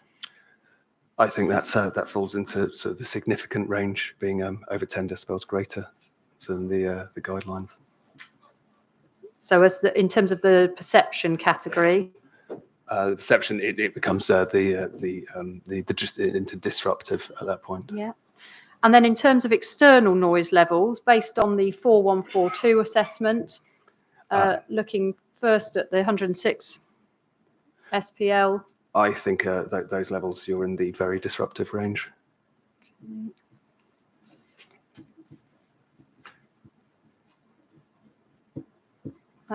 And then going back to the table, if we're on the external 1 hour noise event level, 106 dB, so we've got between 59 and 72. Again, where would they fall? I think the louder ones would be definitely above significant effect, maybe moving towards the next category of sort of the very disruptive. And then for the 115 dB, I'm sorry, they I think would be they would be very disruptive. and then even if we look at the 16-hour average, so 55, so for 115, 55, 70, and 68. Sorry, I've lost you on those figures. Sorry, external 1 hour event noise level. Oh, yes. We had the 16-hour averages, just in case anybody thinks they're relevant. Oh, sorry, yes, that we calculated earlier with the We minus did. 12, yes. Yeah, so for the 106 dB level, we've got 47, 60, and 59. Where do you think each of those falls within? I think for the courtyard, it probably is, as it's below those design levels, it's between Lowell and Seoul. I think for the other two, as they're above the 50, they're starting to move up the rating. So there is a significant impact, or at least an observed adverse impact in that range.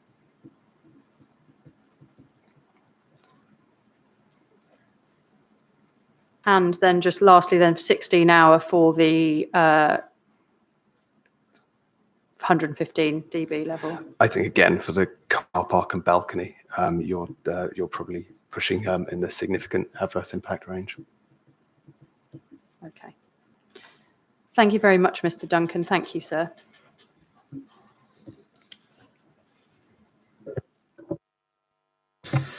Right. Okay. Thank you for that. We'll take a break at this point and then come back to begin cross-examination. So we'll adjourn now until 11:30, please.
Thank you, everyone. Let's resume then, please. We're going to begin cross-examination now. So, Mr. Strawn, when you're ready, please. Thank you very much, sir. Good morning, Mr. Duncan. Good morning. I'm afraid, sir, that sometimes this job is a bit like Groundhog Day, and today's no different in that respect. So, I've asked a lot of questions already of Mr. Scrivener, and I'm going to try and avoid duplication. So, Mr. Duncan, I'm not going to ask you all the same questions again, No problem. because I've already got answers from Mr. Scrivener about his view of the world. You've got a slightly different take, and I'm going to try and focus on those matters. Okay. Can I just help the inspector? You first became involved, I think, in this relation to this scheme in September 2022. 3 of your proof? Yeah, the dates are accurate in the proof. I just couldn't remember off the top of my head. But yes, that would be correct. And you were there to review soil acoustics assessments and clear acoustic design documents. Yes. And you have provided a proof which we've got in front of us, and you've given some evidence orally today. Have you made all the corrections that you think are necessary in giving your evidence to the inspector today? As in corrections to the proof? Yes. I think yes, I think that the small differences is, with the agreed background sound level. There have been obviously the agreed sound power levels and that sort of thing. That mean there's small tweaks on the outcomes of that. But other than that, yes, I do. Yeah. Have you? Well, what I'm really getting at, have you got anything to add? You commented variously on what Mr. Scrivener had said and pointed out differences. Have you got anything to add by way of differences to the evidence that he gave? I mean, there's differences. I mean, we undertook our own measurements. We ended up coming out with a different sound power level to what Mr. Scrivener had come up with in his proof of evidence. It happens to align pretty well with actually the agreed sound power level of, or the upper end of the agreed sound power level of 115. But other than that, no, I don't. We've used different methodologies and taken slightly different approaches. And you were here for his evidence, as I recall. Yes. Right. And although you were instructed in September 2022, I think you say in your proof you visited the first visit of the site in June 2023. Yes. And you 2 visits to the site, I think you refer to in your proof at that Yes. stage. Okay. And just to help, I think you've included the required declaration in your proof about complying with the code of practice, but I'm not suggesting you're not intending to do so, Mr. Duncan, but is that the intention of your evidence? Entirely, yes. Yeah.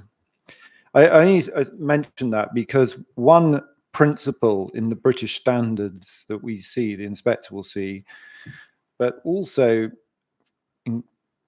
explicit in the Institute of Acoustics Code of Conduct, is that you should provide the measurements, assessments that you've carried out in order that other people can test them and replicate any assessments that you've done. Are you aware of that as part of the Institute of Acoustics Code of Conduct? We have presented the data and stated the measurement distances and such like in that. Well, sorry, that wasn't my question. You're aware of that duty, are you? Yes, it's something that we would, if asked for the full data set, we would be happy to provide that. Well, you say ask for the full data set. You're meant to provide it, and it'd be relevant when we come to look at your assessments, Mr. Duncan. One of which relates to sound power levels of the Nagara drum. You're aware of your duty to have provided all the necessary detail to enable someone to replicate the assessment. Are you aware of that duty or not? I am aware of that duty, and I feel there was enough information in the reports for that to be Right, done. we'll test that in a moment. I just wanted to check you. Yeah. Good. Sorry, can I just also ask my learned friend for the reference so that I can look at it, please? Yeah, it's in the Institute of Acoustics Code of Conduct, and it's at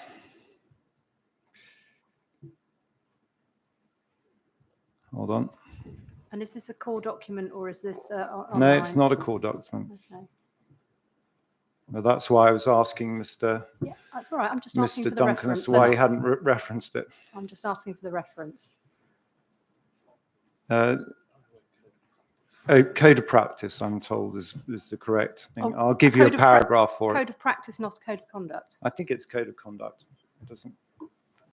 Well, perhaps you can give me the correct reference and then I'll. It's code of conduct. I'm not sure what the difference is. Let me. If you want me to give it to you now, code of conduct, paragraph.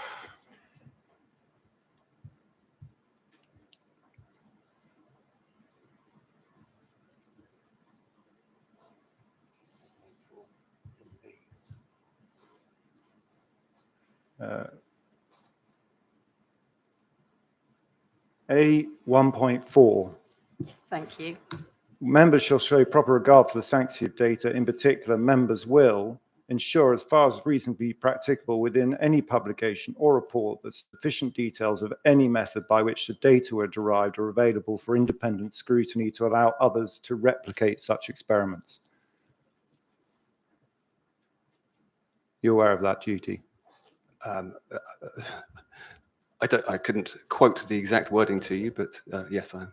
Yeah, and it makes good sense, doesn't it, Mr. It does, Duncan? yes. Because if you present data which we can't replicate and the inspector can't interrogate, then there's no way of knowing how reliable it is. I can understand that, yes. Yes, good. Okay. And then if we come back to your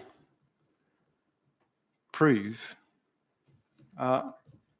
you tell the inspector you're involved in September 2022 and you reviewed the clear acoustic design documentation. Yes. And I'm pretty certain that you've agreed with Mr.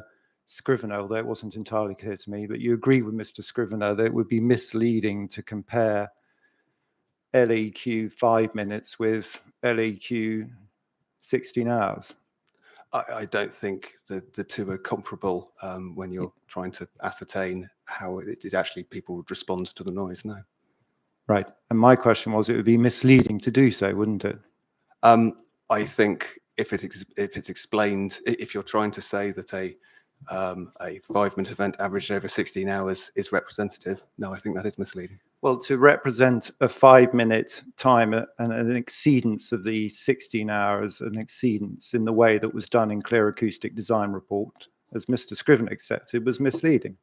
I think if you are taking it at the word of fact, however, I think that report is very much was aimed at the presentation to be given to an environmental health officer who may, though obviously the two are different, I think the environmental health officer would hopefully realise the shortcoming in that and actually realise that it isn't assessing a 16-hour. It's about when the drum's being played. The environmental health officer and anyone else shouldn't have to recognise shortcomings in reports of that nature. It's just simply misleading. And a report, if it's complying with your code of practice, should make it clear that that's not a appropriate level or way to compare two levels, is it? That's the simple position, Mr. Duncan. Yes or no? If you are comparing it to a 16-hour under 8233, no, it is not. Which is what they did. Do you want to go to CD 4.4 again? They have compared the levels, yes. Yes. So what they did was not appropriate.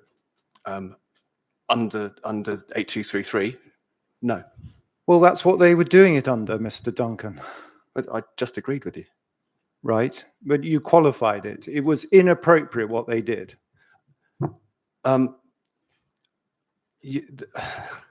You just said you agree with me, and now you're not. Mr. Leach's own evidence is saying that. Don't worry about Mr. Leach's evidence. No, I'm talking about the appropriateness of 8233, and it has been agreed that. I'm not. That's not my question to you. That is my answer. Don't digress. My question. We'll come on to 8233 in a moment. Can you just focus on the question? Clear Acoustic Design, we can turn it up, CD 4.4, were carrying out an 8233 assessment, weren't they? They compared the level to 8233, yes. And the way they presented it was clearly inappropriate and misleading. Yes. Yes. In the way you're saying that, yes. Right. And the one thing you didn't do, despite being instructed to review their report, was ever point that out to anyone, did you? No, I did not. No. So even though you would have seen that it was a misleading report when you came on board in September 2022, you didn't think it appropriate to correct that position or point that out to the committee when determining the application, did you? I think what's happened there, as I said, is looking at the data, I was looking at it as more of an event-based data, hence why that wasn't highlighted. No, I didn't. No. And you should have done.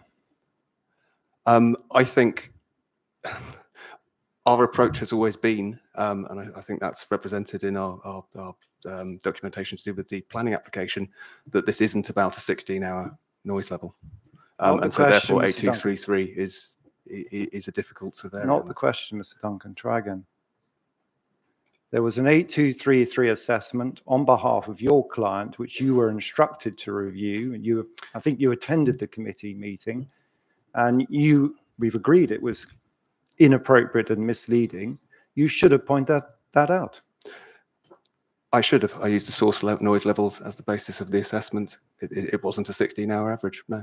Well, there wasn't an assessment from you at that point, September 2022. No, the review was based, sorry, on those noise levels, but they were not a 16-hour average, no. Sorry.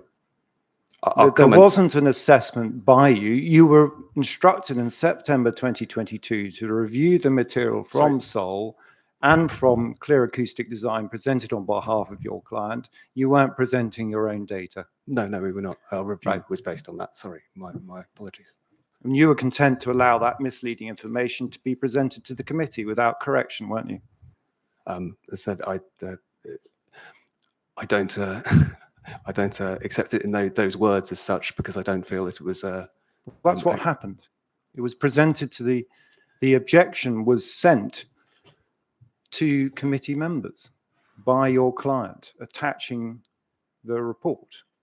And Yes. you were content for that to happen. Yes.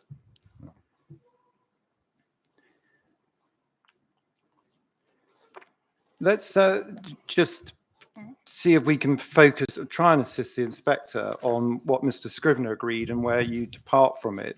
Very, very simply. You've been instructed since September 2022. I was instructed on the planning application in September 2022. Right. I then basically was, when it came to this element of the works, we were instructed again in June this year. Yeah. Okay. So there was a pause, but you were Yes. you were involved in September 2022. I was. And what you've been telling the inspector is that the importance of understanding how the Nagara drums played during ceremonial events. Yes. Yeah. And I think I'm right in saying that notwithstanding how long you've been instructed, you've never, in fact, carried out any assessment of a actual ceremonial event. No. Notwithstanding how relevant and important you say that is. I said we were instructed on the second element of the works in June this year, which I understand is after when the festivals had actually occurred. When you were instructed in September, you didn't advise your client to measure the ceremonial event due in November, did you? No, I didn't. No. Or one coming up in April 2023. Again, I wasn't involved. My brief was complete at that point. And so that's why I wouldn't advise them if I was no longer involved on the work at that moment. And you've never experienced a ceremonial event yourself? No. No. And so the only person who has witnessed that for the purposes of noise assessment is indeed Mr. Leach. From my understanding, he was on the appellant's site, but yes, I think so. Yeah, I mean, I think where the noise would be experienced. Yes, that we're interested in. Yes, I think so. Yeah. And if we just deal with this question of sound power levels of the drum, you are seeking to suggest that because the drum could be played louder, that's what the inspector should use, a higher sound power level. There is no evidence before the inspector that that sound power level is actually achieved or used at the ceremonial events that we're interested in here. Is there? No. And you say, notwithstanding that, you still need to use those levels. Mr. Scrivener agreed not only that the 106 dB level that Mr. Leach had used was the appropriate one, didn't he? He did, yes. Yes. But also that the levels of 115 dB played for an hour would indeed be damaging to health, didn't he? I believe he did, yes. Yes. And you haven't contradicted that today, have you? I asked you if you were correcting or disagreeing with anything he said, and you made clear that you had corrected everything you wanted to. Well, I mean, if you're talking about damaging to health, are we referring to the noise at work regulations here, or? I'm talking about what Mr. Scrivener agreed. He agreed it would be damaging to the ears of the people exposed to that level, be it the drummer or audience, congregation, if the drum were played at that level for those time periods. Okay. You didn't disagree. I didn't disagree. However, I would like to clarify that when I get a chance, if that would be possible. And so just to be clear, I haven't asked Mr. Duncan about every single point that Mr. Scrivener made in his evidence in chief. If my learned friend would like to cross-examine on those points, he can. But just to be clear, that is not the way I set up my evidence in chief. Understood, which I think is why the question came beforehand about whether there were any corrections to be made, but just bear in mind, exactly please. why I asked is I'm trying to keep things as brief as possible, Ms. Duncan, but you now want to add some disagreement to you with Mr. Scrivener. I would, yes. I mean, the noise levels, nobody are denying, are loud. Mr. Leach, in his documentation, has referred to IOSH levels and indeed the noise at work regulations. The noise at work regulations, he highlights that they would be exceeded for a standard worker. These noise levels, I mean, there's multiple elements with this. Firstly, these noise levels are not, the regulation doesn't cover people who are not employed. So such as the people who go to a nightclub aren't covered by the noise at work regulations. In addition to this, it's based on a daily or weekly exposure. This is not a standard working environment. This is a festival that happens sometimes a year.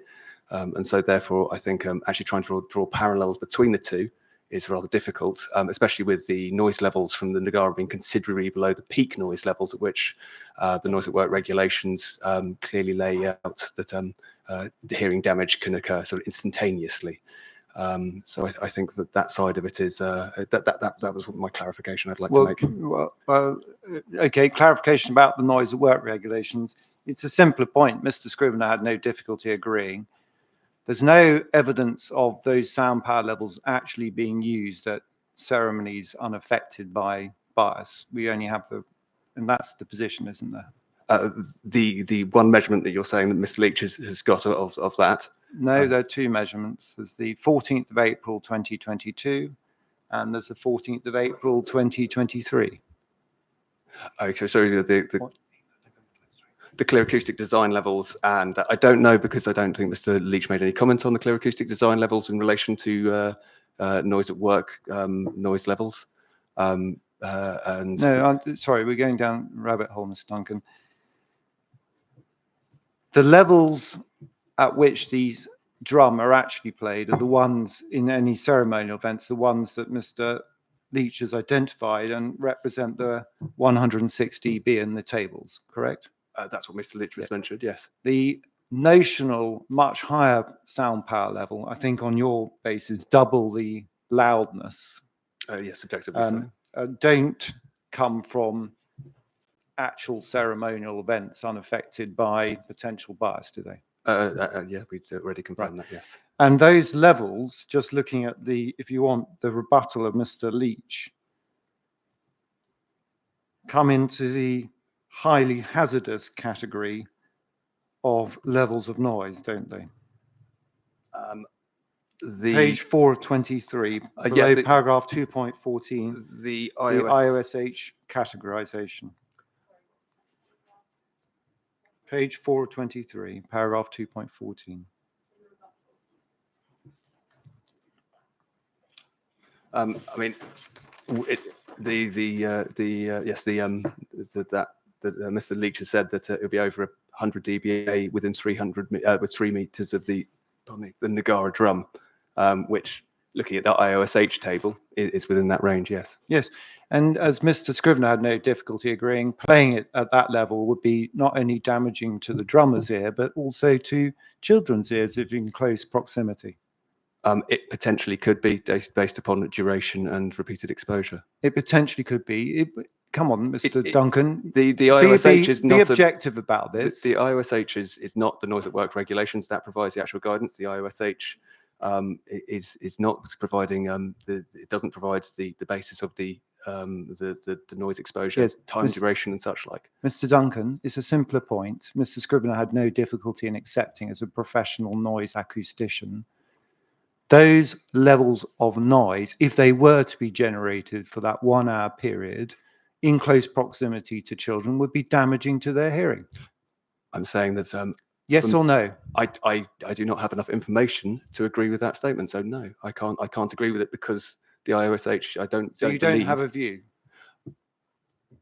It's not my place to have a view on it in that respect. I think this is as far as I can see, is the noise thermometer that is shown there is about noise levels. It doesn't start to talk about the duration and exposure. It also doesn't start to talk about sort of children's hearing or the such like, which you've alluded to. So would you want to offer, are you not offering, Mr. Scrivener's offered a view, and I've got that recorded. You're saying you can't offer a view, is that right? I'm saying that whether it be damaging to children's ears. I'm saying that the noise at work regulations are the regulations in place in this country. They provide guidance on that, but again, they are. Well, do you want to turn the page? Noise exposure upper action values, 85 dB within less than 2 minutes, and anyone within 7 to 14 meters.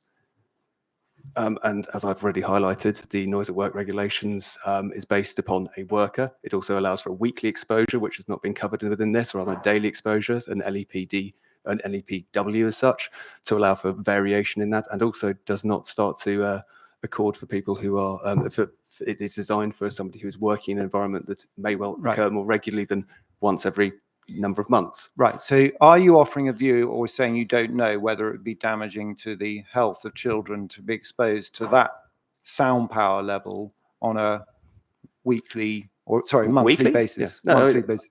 I don't know. You don't know. There's That's fine. If you evidence don't know, that. that's fine. No, I don't think others seem to have a view. You don't. Okay.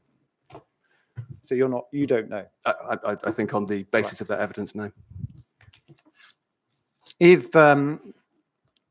If it's right, if Mr. Scrivener and Mr. Leach, who do have a view, are right, and it is a bad thing to expose people to that sound power level, if they're right, then of course, simply playing the drum at the levels that have been recorded for ceremonial events, 106 dB, so it doesn't interfere with the ceremonies taking place, would be a good thing. Reduction in noise levels is obviously usually viewed as a positive thing, especially in the workplace with the noise at work regulations. That's one of their driving focuses.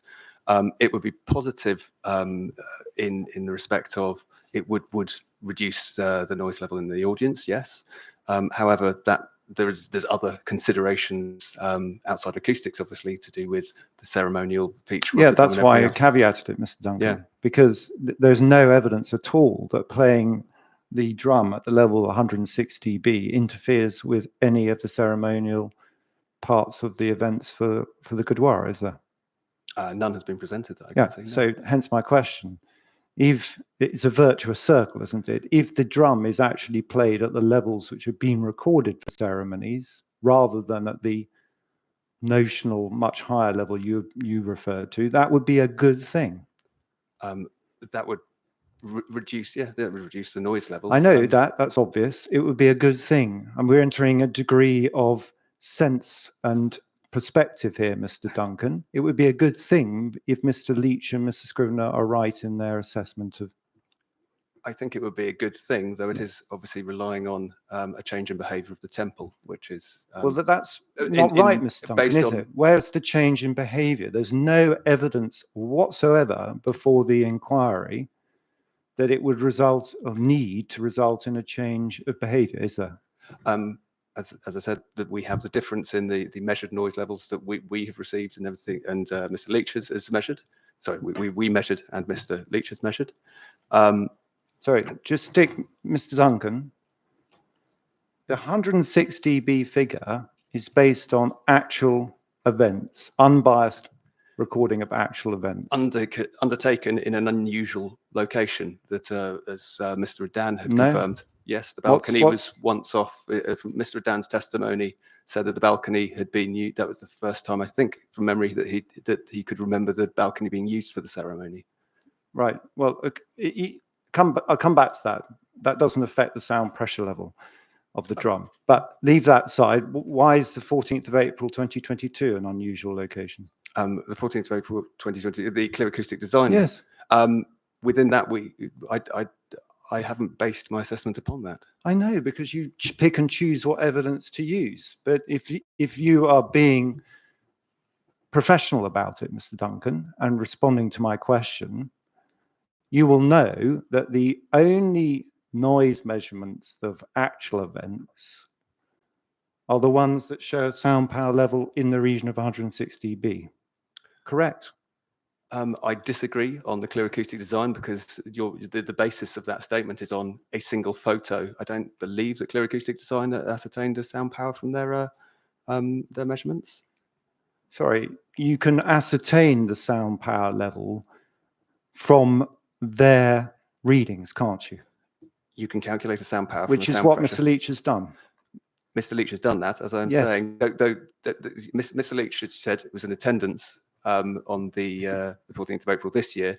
The clear acoustic design on the 14th of April 2022 is based upon, as far as I see, the information provided within that report. It doesn't state the measurement distance. Sorry, there's a photograph of the drum and the microphone. There is a photograph of the drum and the microphone. I don't know if the drum was traveling at that point. As I said, I don't have a huge amount of evidence except for that photo. Right, Mr. Duncan, can we just come back to reality then? Am I wrong in saying the only evidence as to how the drum is actually played in ceremonial events is represented by the 106 dB sound power level? When it was played on the balcony with Mr. Leach's, yes. Yes, and insofar as Mr. Leach has done a calculation, which I don't think you have, of the clear acoustic design, it accords with the similar sound power level, doesn't it? According to Mr. Leach, yes. Well, you've had the opportunity to do your own. And you just said I hadn't, so I answered based on the information provided by Mr. Leach. Right. So the only, back to my question, I have to rewind every time, Mr. Duncan. The only evidence before the inquiry as to the level at which the drums actually played for ceremonial events, unaffected by bias or whatever, are the 106 dB, broadly speaking. Broadly speaking, yes. And therefore, there is no evidence that continuing to play it at that level, rather than a much higher level, twice the loudness, would in fact interfere with any ceremonial events from the Gurdwara. Because there is no evidence doesn't mean that the drum will not be played louder. I don't agree with that statement, no. Sorry. You're saying, of course, you could play a drum even louder, I imagine, if you bang it even harder, Mr. But I'm talking about the reality of the ability for Gurdwara to continue its ceremonial events. Insofar as there's evidence before the inquiry, they could continue to play it at the sound power level of 106 dB, which has been recorded, without that interfering with their ceremonies. That would be for them to answer, but yeah, based on the fact that the ceremony occurred, that went on with it at those noise levels. Yes. Yes.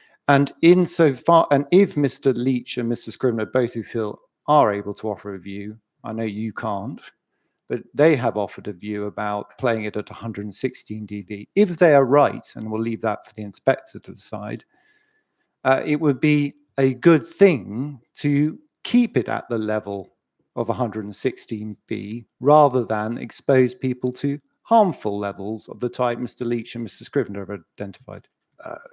That's what Mr. Leach and Mr. Scrivener believe, yes.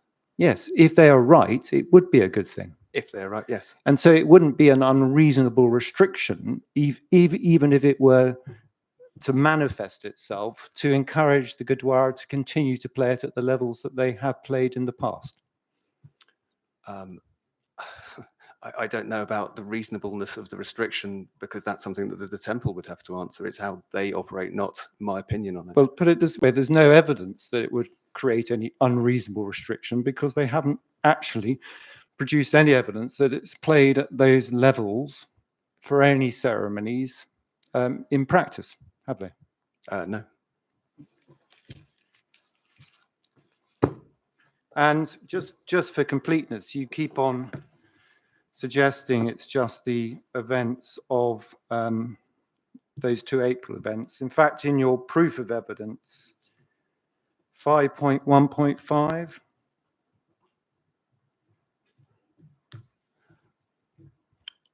yes. you confirmed to the inspector that the other event that Mr.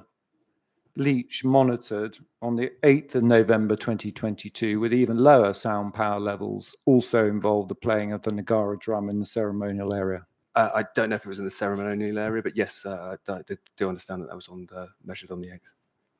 Well, I think Mr. Ardan confirmed that as well. That's when the Nagaras were. I'm unsure on that, but and that's even no, lower levels than the levels that you are, the 160 dB. The sound pressure levels measured are low. Yes, that's the Block A's location. Yes. Yeah. Thank you.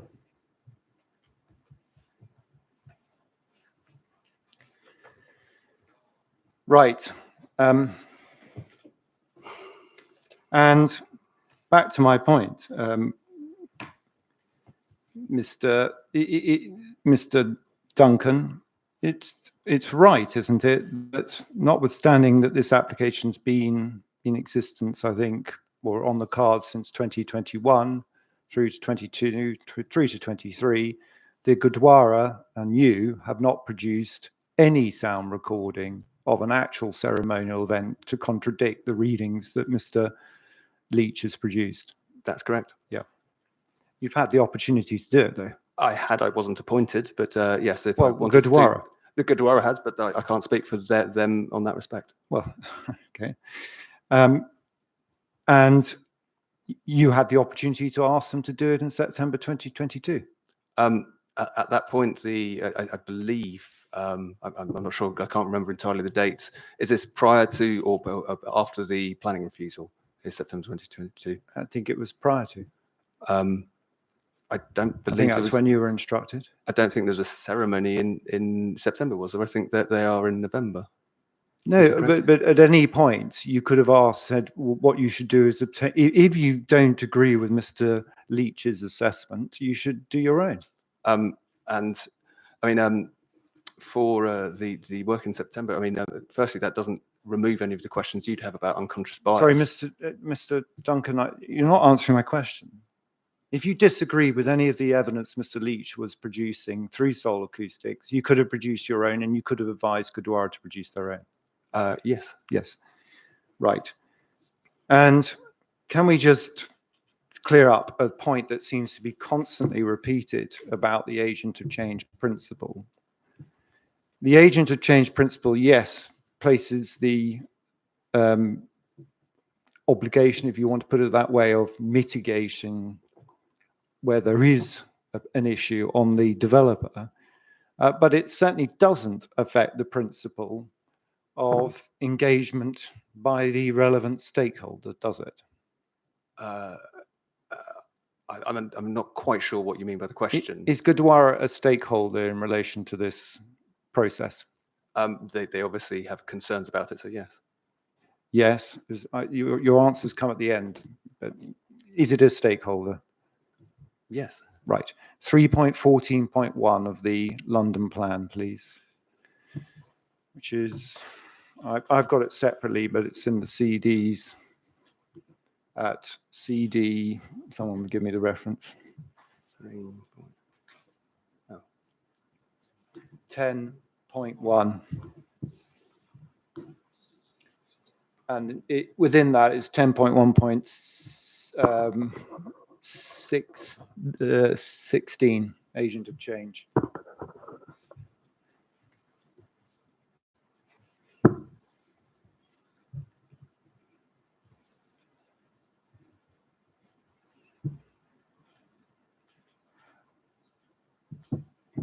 Tell me when you're there, Mr. Duncan. I'm there now.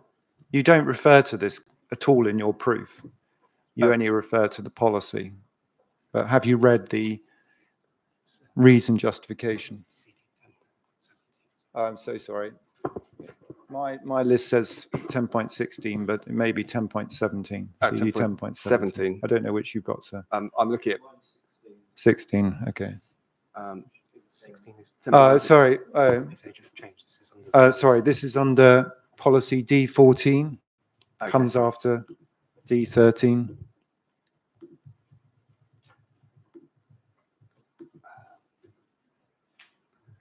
.14.1.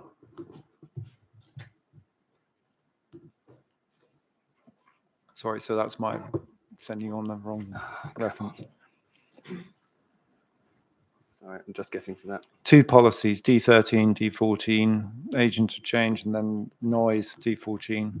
Is D14 split into two documents? I seem to have a problem getting past page. There shouldn't be.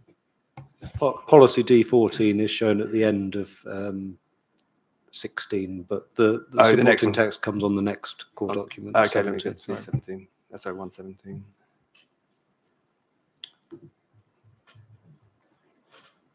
Yes, sorry, I got there at last.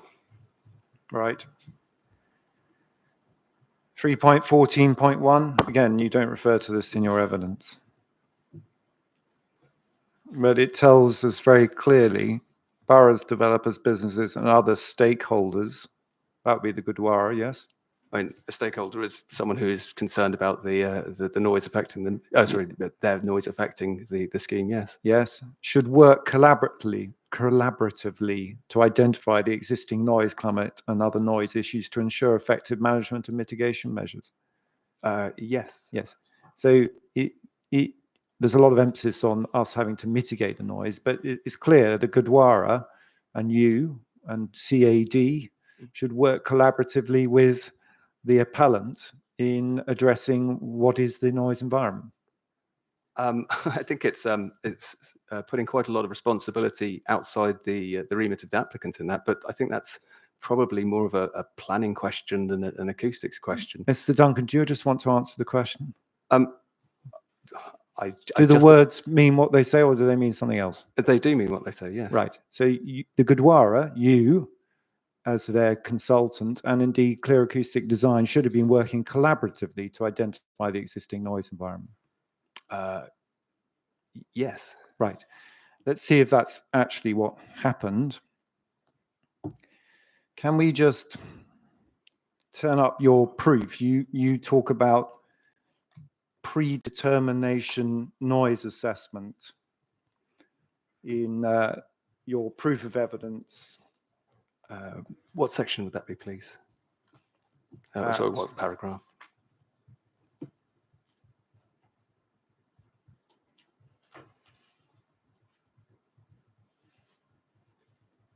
Section 4.1.1.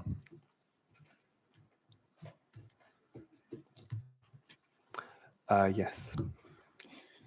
And you refer to the original planning application supported by the Soul Acoustics noise assessment? Yes. And you appear to be criticizing it for not identifying or evaluating noise from the Gurdwara site? Yes. Yeah. And you carry on to 4.1.4, a clear acoustic design undertook a review of the report, which was then presented in a letter dated the 15th of March, Yes. and then a noise survey being undertaken in April 2022. Yes. Yeah. Just pausing there, first of all. Can we just get the chronology right and see if you can assist in terms of this, Mr. Duncan? Because again, it appears you're making criticisms of the appellant. The Gurdwara's position in relation to noise and the appeal scheme was first set out in relation to an objection to the application in CD 4.1, wasn't it? You have to turn it up.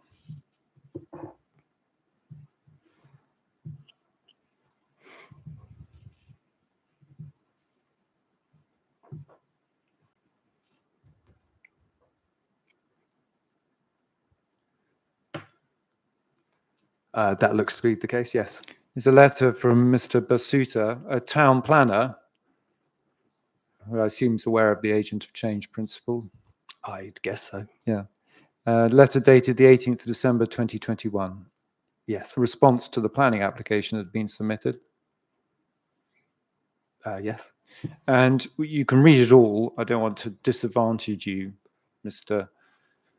Duncan, but it sets out the Gurdwara's objection to the proposed scheme. Okay. And in relation to noise, if you want to cast your eye through it, do please. I don't want to disadvantage you, but it's the 8th point in relation to noise impact. There's a subheading further on in the letter. Yes, I'm just at that stage now. Concern about the scheme in terms of airport noise and traffic affecting communal amenity play areas, and that the school play area would create noise harmful to the Gurdwara, a point which is no longer pursued, I understand. Yes, we haven't assessed that. Yeah. And so, having been through the application pre-application process with a supporting noise report, which is being identified as having been read here, at no point did the Gurdwara express any concern about agent of change principles in relation to their own noise generating uses at this point. No, not in this letter, no. And it's not suggested that the applicant has misunderstood the nature of the Gurdwara's operations, or that use of the ceremonial area will create an agent of change principle issue, is it? It doesn't suggest it, no. No.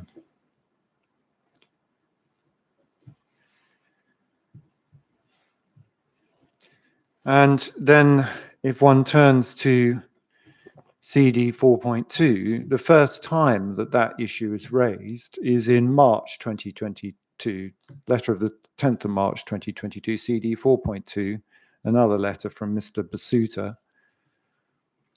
Yes. And followed up by letter CD 43, 15th of March 2022, from Mr. Paul Robinson.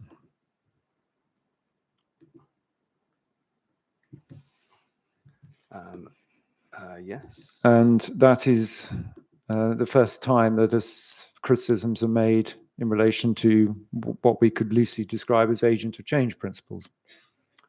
Yes, it looks to be the case. Yes. And it is at that point that, of course, the Clear Acoustic Design are instructed to provide their noise survey material. Yes. And the inspector has that at CD 4.4. Yes? Yes, it's in the court documents. Paragraph 4.1.5 of your proof, but CD 4.4, and I asked Mr. Scrivener a number of questions about that. But if we have in mind the London plan guidance of stakeholders establishing the noise environment, the only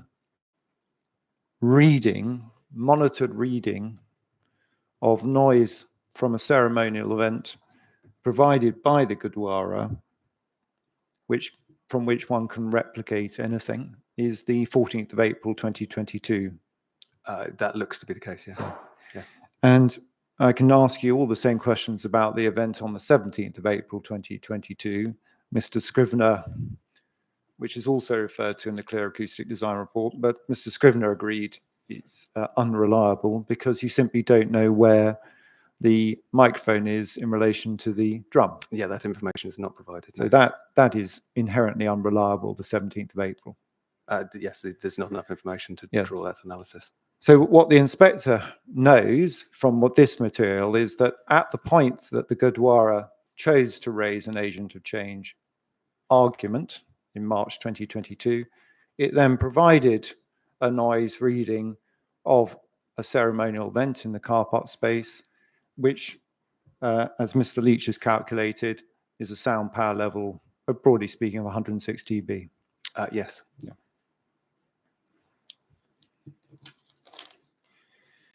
And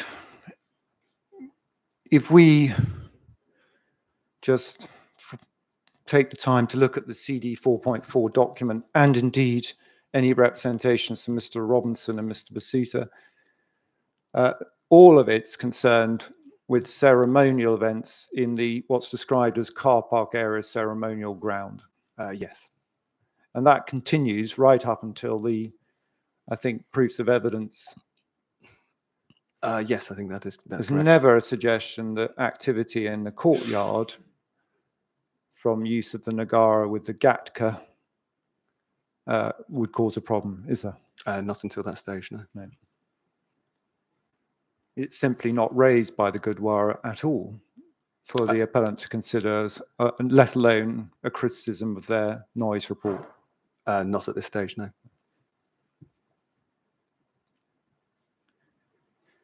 Thank you. And based on that material, and as you say, you haven't produced any subsequent material of ceremonial events that contradict the readings Mr. Leach or indeed Clear Acoustic Design produced. If one were testing the position against the ceremonial events, it would be against, as in terms of actual noise they generate, it would be against the 106 dB sound power level. Based on those two measurements, yes. Yes.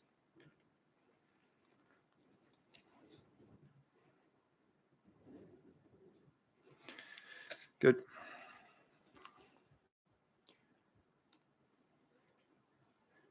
Go back to your proof, please.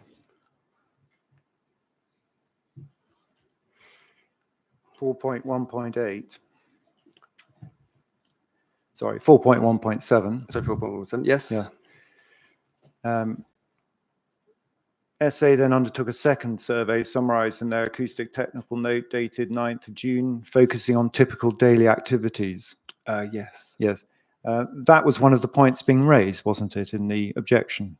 Typical daily activities. Do you want to go back and look at the letter? It was said that activity occurred on a daily basis, 200 or more, 400 events per year in the Gurdwara car park ceremonial area. I think that's referring from what Mr. Adan said to more relate to the weddings and Yes. funerals. So there are those events definitely, but not the high noise events that we've focused upon. Well, that we're now focused upon, but I'm just dealing with it. The appellant responded by taking noise survey or assessments of typical daily events.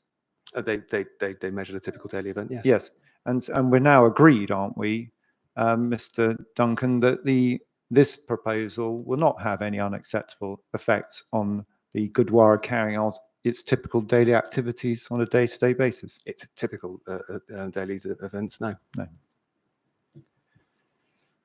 And that Seoul Acoustics, therefore, were right to assess those, and you've got no criticism of their assessment. For a typical day, yes. I mean, if there had been more involvement between the parties, then there may have been a better understanding, and it could have highlighted the different events, from my understanding. But for a typical day, yes, that's correct. Well, we've got to where we've got to now, Mr. Duncan. I just want to be clear. So, what then was left at large was the ceremonial events in the car park being raised, and that was covered by the Clear Acoustic Design assessment of the 14th of April 2022. That was what they highlighted Yeah. upon, yes. Nothing being raised about use of the courtyard? Not by clear acoustic design, no. Good.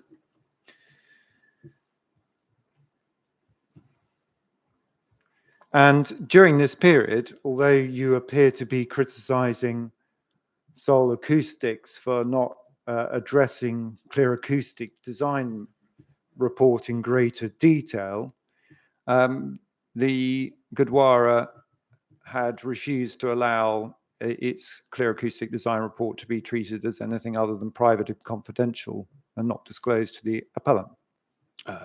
That would be their choice. That's not my decision. But not, again, not consistent with the guidance we've just seen in the London plan, not guidance, policy. Again, that's a policy point that I think is outside No, my Mr. area of Duncan, expertise. if that's right, it's not consistent with the policy paragraph I took you to in the London plan. And if so, that was the decision that Gurdwara made. Your client. I don't speak for my client on behalf of that decision, though, do I? Well, can we agree, Mr. Duncan, as you as a professional assisting the inspector, that choice, if they made it, was wrong? They should have assisted collaboratively in providing that level of material. In that respect, I don't know the reasoning behind it. But I'm not asking about the reasoning. If you're following the wording of policy D14, then it should have been provided. Okay.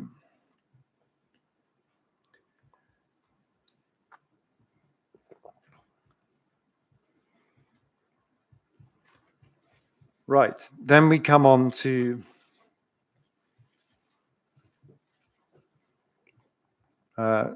what had actually been presented, and Seoul Acoustics assessments. You pick up the picture at 5.1, additional surveys undertaken post refusal.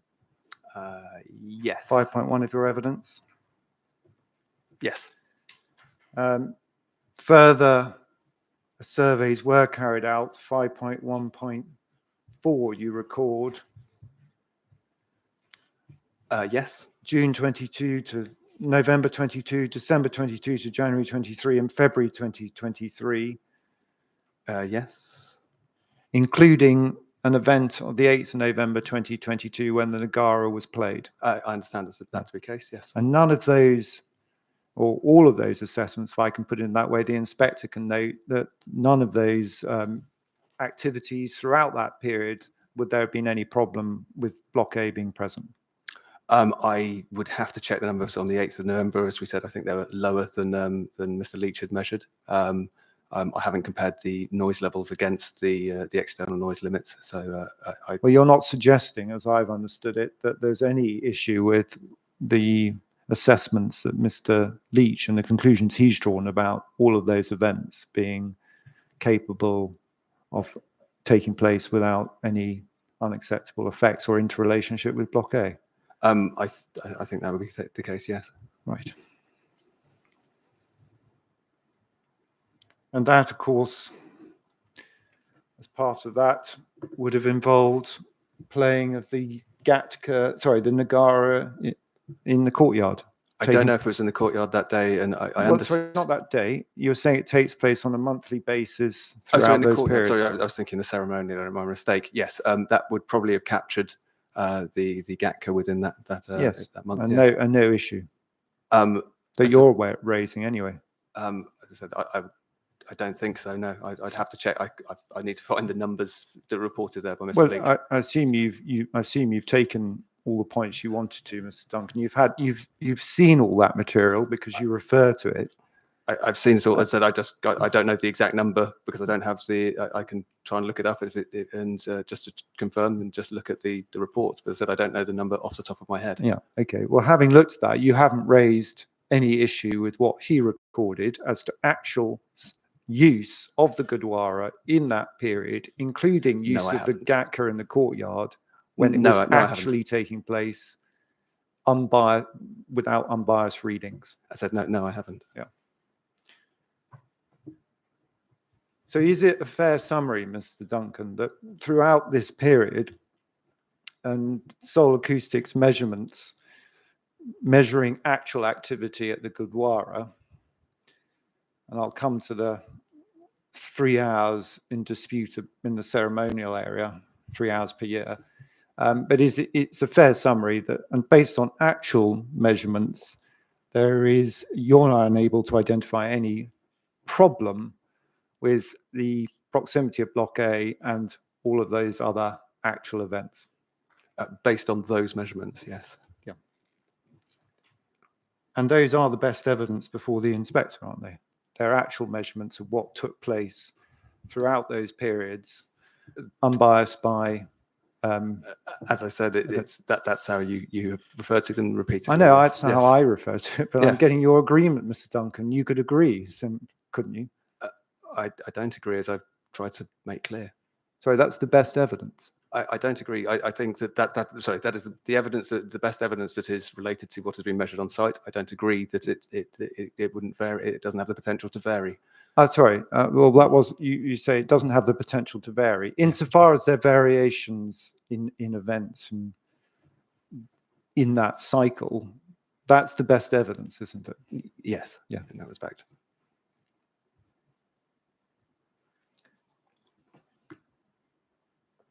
Thank you. And having seen all of that data,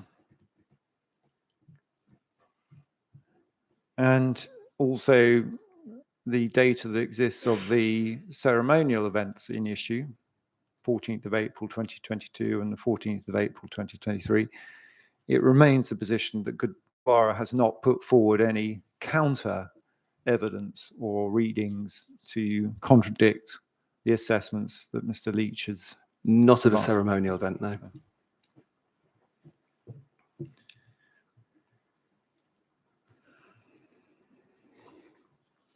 Right.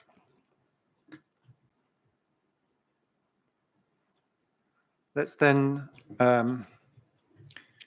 see where we are in relation to the common ground. Going to the first statement of common ground, Mr. Duncan, you've signed up to this, haven't you? Yes, we did agree on that. Sorry? Yes, we have. So I don't need to take you through it, although we see 2.10, daily operation, including wedding, funerals, daily regular services, does not give rise to an adverse impact. Sorry, I was looking at the wrong statement. 2.10 and first statement of common ground. My apologies. Yeah, daily operations, yes, no, it doesn't. Yeah. So far as the, accordingly, in fact, we can agree that as Mr. Scrivener did, that the only issue that's being raised relates to the playing of the Nagara drum for either the Gatka demonstration or for those 3 other events per year. For that, with the exception of the kitchenette, right? Yes. Sorry, yes, you got a point about the kitchenette. I'll come to that separately, but I'm let's sure you will. stick with the Nagara. So it's about the Nagara drum being played 12 times per year for the Gatka demonstration in the courtyard and 3 times per year for the 2 flag raising ceremonies and 1 annual procession through the borough. Yes. Yeah. And we've had a debate about sound pressure levels, Mr. Duncan, but I'll come back to that when we look at the statement of common ground, the second statement of common ground.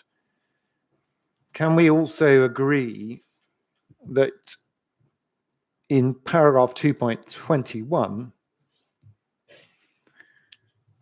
there are predicted noise contours and building facade levels, whether you play it at a higher sound per level or the actual sound per level that's been recorded for events? Yes, there are. Which also provide the inspector with readings for properties in the area, Hibernia Road, for example. Yes, they do. And those show, for example, that when the Nagara is played in the courtyard, it played either at the sound power level you're suggesting, or indeed the sound power level that has actually been recorded for ceremonial events, it would be at higher levels, equivalent or indeed in some cases higher levels for some other properties. For some other properties, yes. Yeah. And it's common ground, isn't it, that that playing of the Nagara throughout the entire history of the Gurdwara has not caused any noise complaints. As far as I understand, no. And can we agree, as Mr. Scrivener did, that that is relevant to an assessment of how this noise is actually likely to be perceived by the listener? I don't agree to that extent, in the same way that you could have a new resident move to Hibernia Road who may be less accommodating and may complain about it. I think that is something that, that there's no reason to assume that just because residents who may have been in their houses a long time with the Gurdwara in the local area, I don't know, I said I'm just saying, guessing on that, that they may respond in the same way or differently to the residents of Block A. They overlook a lot more on Block A, so it's a different outlook compared to That wasn't my Hibernia Road. question. But Mr. Duncan, if you're saying everyone can respond differently, maybe that's the case. And that's one of the things about noise. Some people can respond to noise, which is at extremely low levels just because they find it, but Yes. that's not how noise nuisance works, is it? No, it's not. Right. So when it comes to unreasonable restrictions, significant adverse impacts under the MPPF, it's at least relevant to the inspector to note that in the entire history of the Gurdwara playing the Gurdwara playing the Nagara in the courtyard or in the ceremonial areas, there's never been a complaint that's recorded. As far as I understand, there's been no official complaints, no. And that would be at levels on your own analysis which exceed those standards that you're putting forward to the inspector. Yes. So 69 dB or at 19 to 17 Hibernia Road, 77 from the car park, 231 to 235. It's 231 to 235, the priest's houses. Okay, Yep. so 69 for 19 to 17 Hibernia Road. Yes, yeah. 67 for 21 to 23 Hibernia Road. Yes. So what the inspector knows is that for whatever reason, those levels, when the Nagara drum's played in this, as it's done for, I think, over 23 years, has never resulted in a noise complaint. That's what I understand, yes. Notwithstanding the churn of people in the area. Oh yes, I'm not for 1 second Naturally. saying that the same people have always lived there or anything like that. Right. No, that's not the case.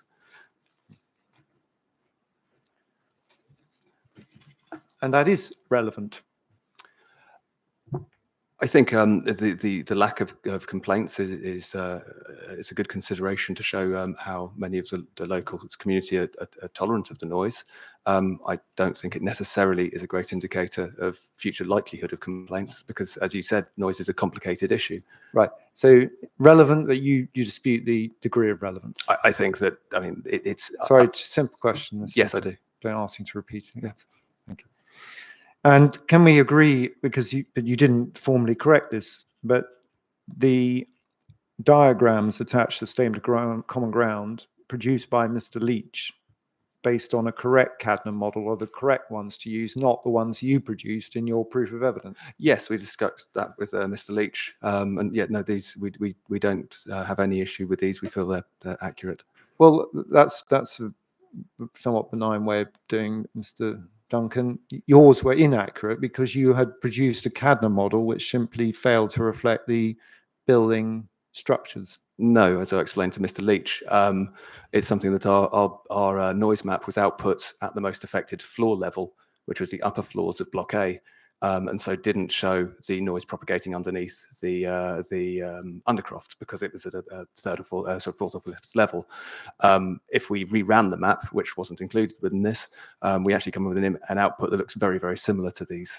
Well, I don't think there's any of that's explained in your proof. But no, that was an I don't want to oversight spend in my proof. Yes, a lot of time on this. The correct ones to use are the ones in the Statement of Common Ground. Aren't they? That's what we agreed upon. Yes. Right. Good. Then if we go to the addendum, Statement of Common Ground. Yes. we can agree, can't we, that based on the discussion about sound power levels, Mr. Scrivener drew a line through the 115 dB. Yes, It's he not did. being representative and indeed likely to lead to harm to health. You recall that? Yes, I do. You can't comment on harm to health, you Yes. say, but if the inspector therefore accepts that evidence, that both that they're representative based on actual readings and going higher would be harmful to health, then he should be using the 106 dB. If that was how he decided to proceed, yes. Yes.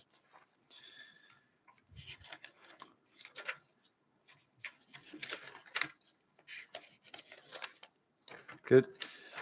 And I believe, although it's not entirely clear to me, that if one does use those assessments, under BS 8233, if one turns to table 4, you're accepting that for construction method 2,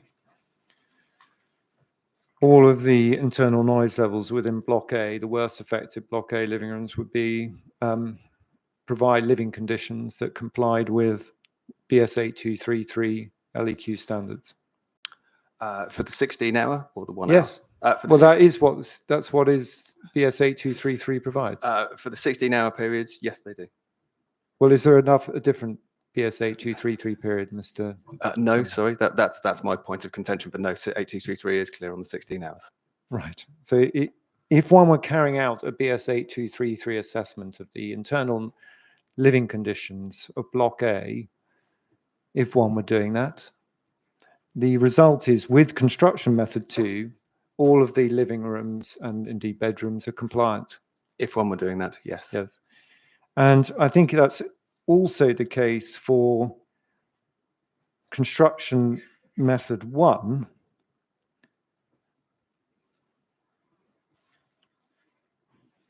The noise levels are, yes, below the 35 dB, yes. Yes. And it's also the position, even if you were to pay the drum at the very louder levels that you say it's capable of being played out for construction method 2, there's one at 36 dB which you don't take issue with. Yes. Correct? They are lower than the 16-hour. I mean, that doesn't withstand the comment about lower internal noise levels, but yes. In BS 8233. Well, I'll come to that in a moment, but yes, okay. And I think then construction method 1, similarly, even if you were to play the drum at much higher levels, from the GATCA, there would be no issue. Yes, that's correct. So in effect, under BS 8233, let's be clear about this, on your worst case scenario of the drum being played at a level which has never been recorded for an actual ceremonial event, even if it were to be played at that level, the exceedances in the LEQ 16-hour would occur for 3 hours per year. Yes, based on that. Can we agree 3 hours per year is, on any basis, occasional? On that basis, yes. Right. So applying BS 8233, which says you can ignore occasional events, it would be compliant. Under the 16-hour and 8233, yes. Well, you keep on qualifying under the 16-hour. That's what the BS 8233 I do, is. yes, because you're asking me that very specific question. Yes, I'm asking about compliance against the BS 8233 standards. Well, I mean, if you're looking at it in that respect, it's not anonymous noise, so it has that issue with it. Well, we'll come to anonymous noise in a moment. But Sure okay, so debate about that. But just so we can at least establish the ground rules. Under BS 8233, the LEQ 16-hour for the daytime, under all conditions, it's compliant. For the lower noise level, yes. For the lower sound power. No, and for the higher sound power level, because you've agreed that the only times that it exceeds is only 3 hours in the entire year, which would on any basis represent an occasional event. No, yes, in that respect, yes. There's 3 events a year. No, I agree with that. That's right. Fine. So, although you don't tell the inspector anywhere, there's applying BS 8233 and the 16-hour standard. The appeal scheme, even if you assume the largest sound power level you have, would be compliant.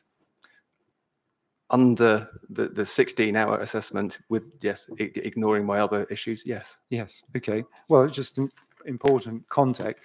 The BS 8233 assessment method is the one that Clear Acoustic Design advocated should be applied in their report, isn't it? That's what they stated. Yes. Yes. So Mr. Leach has applied it. Clear Acoustic Design for the Gurdwara applied it, and Mr. Scrivener. Well, I asked him questions about it as well. But if the inspector applies that, fully compliant. Or I say fully compliant. I thought that Mr. Leach took issue with 8223 and instead referred to WHO guidelines. Well, I'll come to that in a second. Yes. I don't think he takes issue with it 8233, but leave aside that, okay. Mr. Duncan. Can we therefore agree where we've got to under 8233? Yes, all those 3 have been referred to 8233 in that respect. Great. Okay. And so far as the WHO guidance is concerned, the same. I'm sorry to interrupt. Can I just check something? Because a second ago you said that there was an issue about whether this was anonymous noise or not. That's not what I'd understood. Mr. Leach's proof very clearly states that the external Gurdwara celebration events would not be anonymous noise. If you are now saying it is anonymous noise, then I've assumed that some questions are going to be put to Mr. Duncan about that. I haven't got on to anonymous noise yet, Mr. Don't worry, you've got that treat coming. Looking forward to it. I'm just applying BS 8233, the standards it identifies, excluding occasional events as the standard acknowledges you should do. We have a compliance scheme against the 16-hour LEQs. Yes, for the other on that basis, if the inspector is interested in the principle of averaging noise, and treating that as a benchmark compliance. Yes, in that way, yes.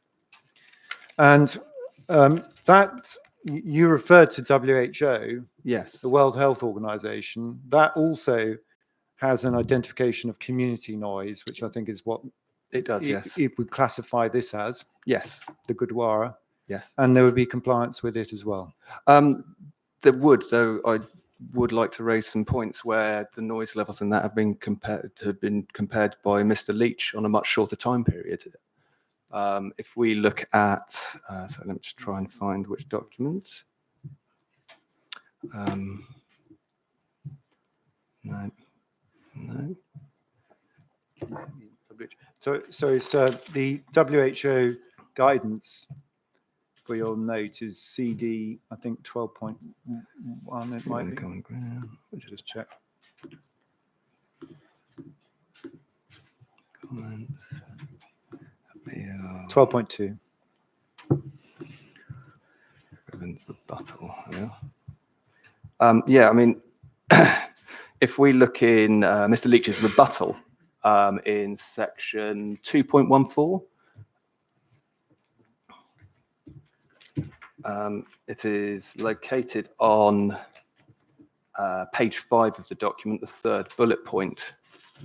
2.1? It's section 2.14. It's the actual point is made. I'm just highlighting is on page 5 of the rebuttal, and it's the third bullet point. Mr. Leach has started referring to the noise levels in Hibernia roads were predicted to be circa 70 dB LAEQT. This is significantly above what is considered to be a suitable noise level for external amenity areas, and if experienced regularly is likely to result in complaints, yet none have been received. Furthermore, the properties on Hibernia Road appear to use open windows for ventilation, so internal noise levels would likely be around 68 dB LAEQT, which is significantly above they identified the sole of 45 dB LAEQT for resting. Those don't appear to be 16-hour periods. So there's a little bit of confusion as to which Mr. Leach feels is the more suitable. Well, I don't think there is any. You can ask him about confusion. You think I'm interested in asking you about 8233. I've got that your 16 answers hours on fine. that. I'm now interested in asking you about WHO community noise. This would be classified as community noise for the purposes of the WHO. Yes, it would. And again, that has a 16-hour time base. And yes. the inspector can note, therefore, that the scheme would comply with the WHO guidance on community noise assessments. It would, yes. And the WHO itself makes clear, doesn't it, that the convention of assessing noise by averaging over the time period. Again, coming back to the anonymous noise thing, yes, it does.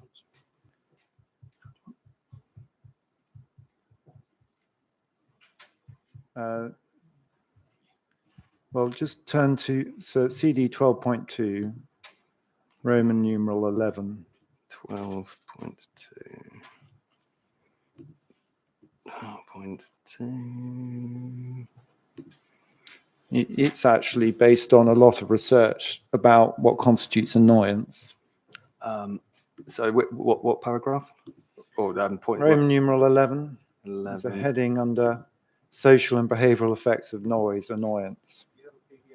Oh, sorry, CD, PDF 12 or 161. Yeah. 12.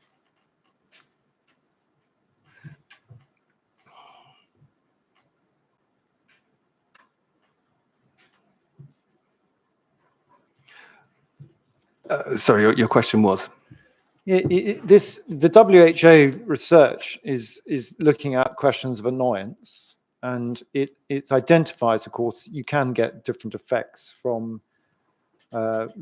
different reactions to noise. Look at the second paragraph. If it's accompanied by vibrations and contains low frequency components, or when the noise contains impulse, such as with shooting noise. Yes. Mr. Strawn, I'm afraid I'm not following where you are. Sorry, it's under the heading. It's Roman numeral 11, which I think is page 12 of 161. And there's a subheading, social and behavioral effects of noise, in italics. It's the first main paragraph down. Yes, I have it. Thank you. And it says noise can produce a number of social and behavioral effects as well as annoyance. They're often complex, subtle, and indirect. Blah, blah, blah, blah. The effect of community noise annoyance can be evaluated by questionnaires. How should we recognize that equal levels of different traffic and industrial noise cause different magnitudes of annoyance? This is because annoyance populations vary not only with characteristics, etc. And the correlation between noise exposure and general annoyance is much higher at group level than individual level. And then I was reading from the next paragraph. Stronger reactions have been observed when noise is accompanied by vibrations and contains lower frequency components, or when the noise contains impulses such as with shooting noise. Yes. Right. Temporary stronger reactions occur when the noise exposure increases over time compared to a constant noise exposure. And it advises, in most cases, LEQ 24-hour and LDEN are acceptable approximations of noise exposure related to annoyance. Yes, it says in most cases that is the case. Yeah. Can we read the rest of the paragraph, please? Yes, you can. You'll get your chance to ask questions in a moment, Ms. Clutton. I can't ask about everything at the same time. Ms. Clutton would like to do my questioning for me. Can we? You want Mr. Duncan? She wants you to read. There is growing concern that all the component parameters should be individually assessed in noise exposure investigations, at least in the complex cases. There's no consensus on a model for total annoyance due to a combination of environmental noise sources. Does that remain the case? That's what. That's yes. That's. Does that remain the case? Yes. Yeah. Right. Go back to the advice. The advice is, in most cases, i.e. even recognizing the differences, LEQ 24 hours and LDNs are acceptable approximation of noise exposure related to annoyance. In most cases, yes. Yes. And unless this is not a, I'd say is an this. okay. This I would say that this probably defines. It falls within the definition of a complex case due Right. to the impulsive nature of the source. Right. Impulsive nature of the source. You Yes. mean that you can understand that it's a drum? Yes, it's an All right. impulsive noise. We'll come back to that in a moment. So if this is not, this is recognizing, isn't it, the difference between impulsive noise, It's highlighting that yes, impulsive noise has more potential to cause annoyance. Yes, but still identifying that an approximation of cross averaging is the appropriate response. for noise sources that may be less annoying. Yes, Right. And in terms of noise sources that may be less annoying, go back to the evidence that exists in this case. There is no evidence that this noise is actually annoying for people who are exposed to it, is there? based on Mr. Leach's, based on the lack of complaints. Based on 25 years of operation. I think it's 1998. No, that's longer, 25 years of operation. There is no evidence that anyone is actually annoyed by the hearing of the drum, And there's no, as opposed to a shooting ground. well, there's no evidence of complaints. No, Yeah, there's no evidence of annoyance. no, because there's no complaints. Right. Okay. Good. So if I've understood correctly, we're compliant with the BS 8233 on LEQ6 now, and compliant with the WHO in terms of its advice on annoyance. For the lower noise level, yes. For both. Only with the uprated glazing. For the 16 hour.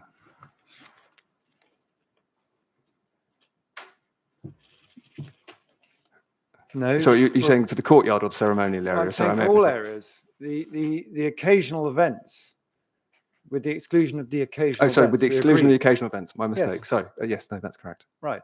Which is appropriate to exclude in accordance with the advice in BS 8233. With what BS 8233 says, yes. Sorry? With what BS 8233 says, yes. Yes. But that's sound advice, isn't it? Again, in relation to average non-anonymous noise, yes. No, there's nothing average non-anonymous about fireworks night, is there? No. Right. So that's a bad point, isn't it, Mr. Duncan? It's excluding occasional events which would be impulsive, would be distinctive. In this situation, yes. Right. And it's sound advice, isn't it? In accordance with 8233, yes. Yes. But what you say in accordance with, that's the British standard. It's advising all those who use it, and it hasn't changed, that you should exclude But BS occasional events, which include what you would regard as impulsive, highly impulsive, certainly non-anonymous noise events. it excludes those occasional events, yes. Yes. And it's sound advice to do so. As I've said, If you're disagreeing with the British standard, just say it. I don't disagree with Right. the British standard. I disagree with the idea that the British standard is the only way to assess how people respond to noise in this respect. And I think that is the bit that's outside the scope of BS 8233 in this. Right.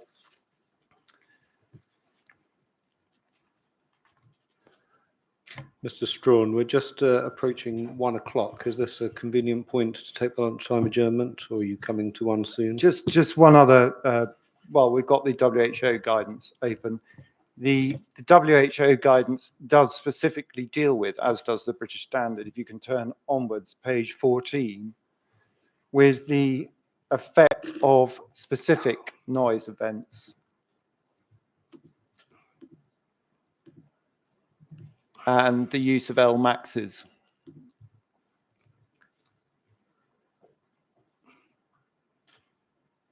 Page 14.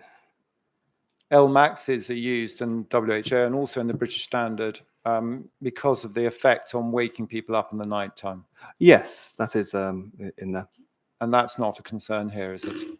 We're not relating to nighttime noise. No, in fact, it's common ground, isn't it, that the only time that the 3 events would occur is A, during the daytime, Yes. and B, for period? I think the maximum period is an hour. There's a debate on whether it actually lasts that long.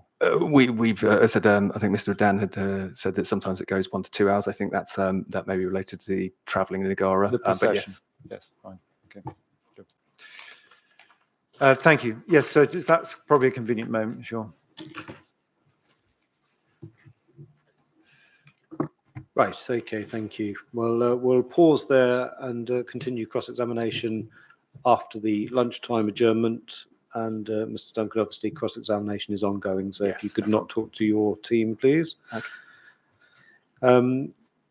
We'll adjourn until 1 to 2, please. Thank you, sir. And can we just make clear to everybody in the audience that they mustn't talk to Mr. Duncan as well?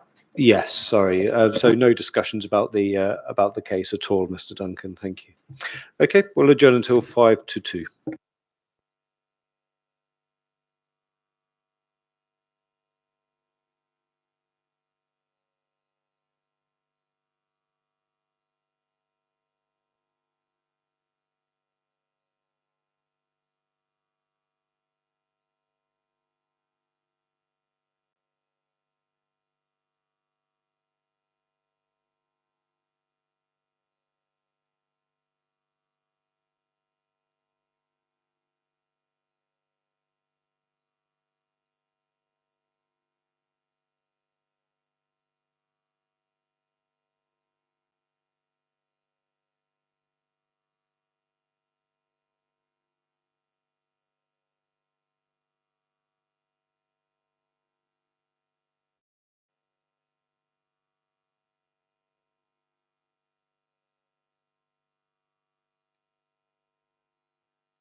Right, okay, thank you, everyone. Let's resume, please.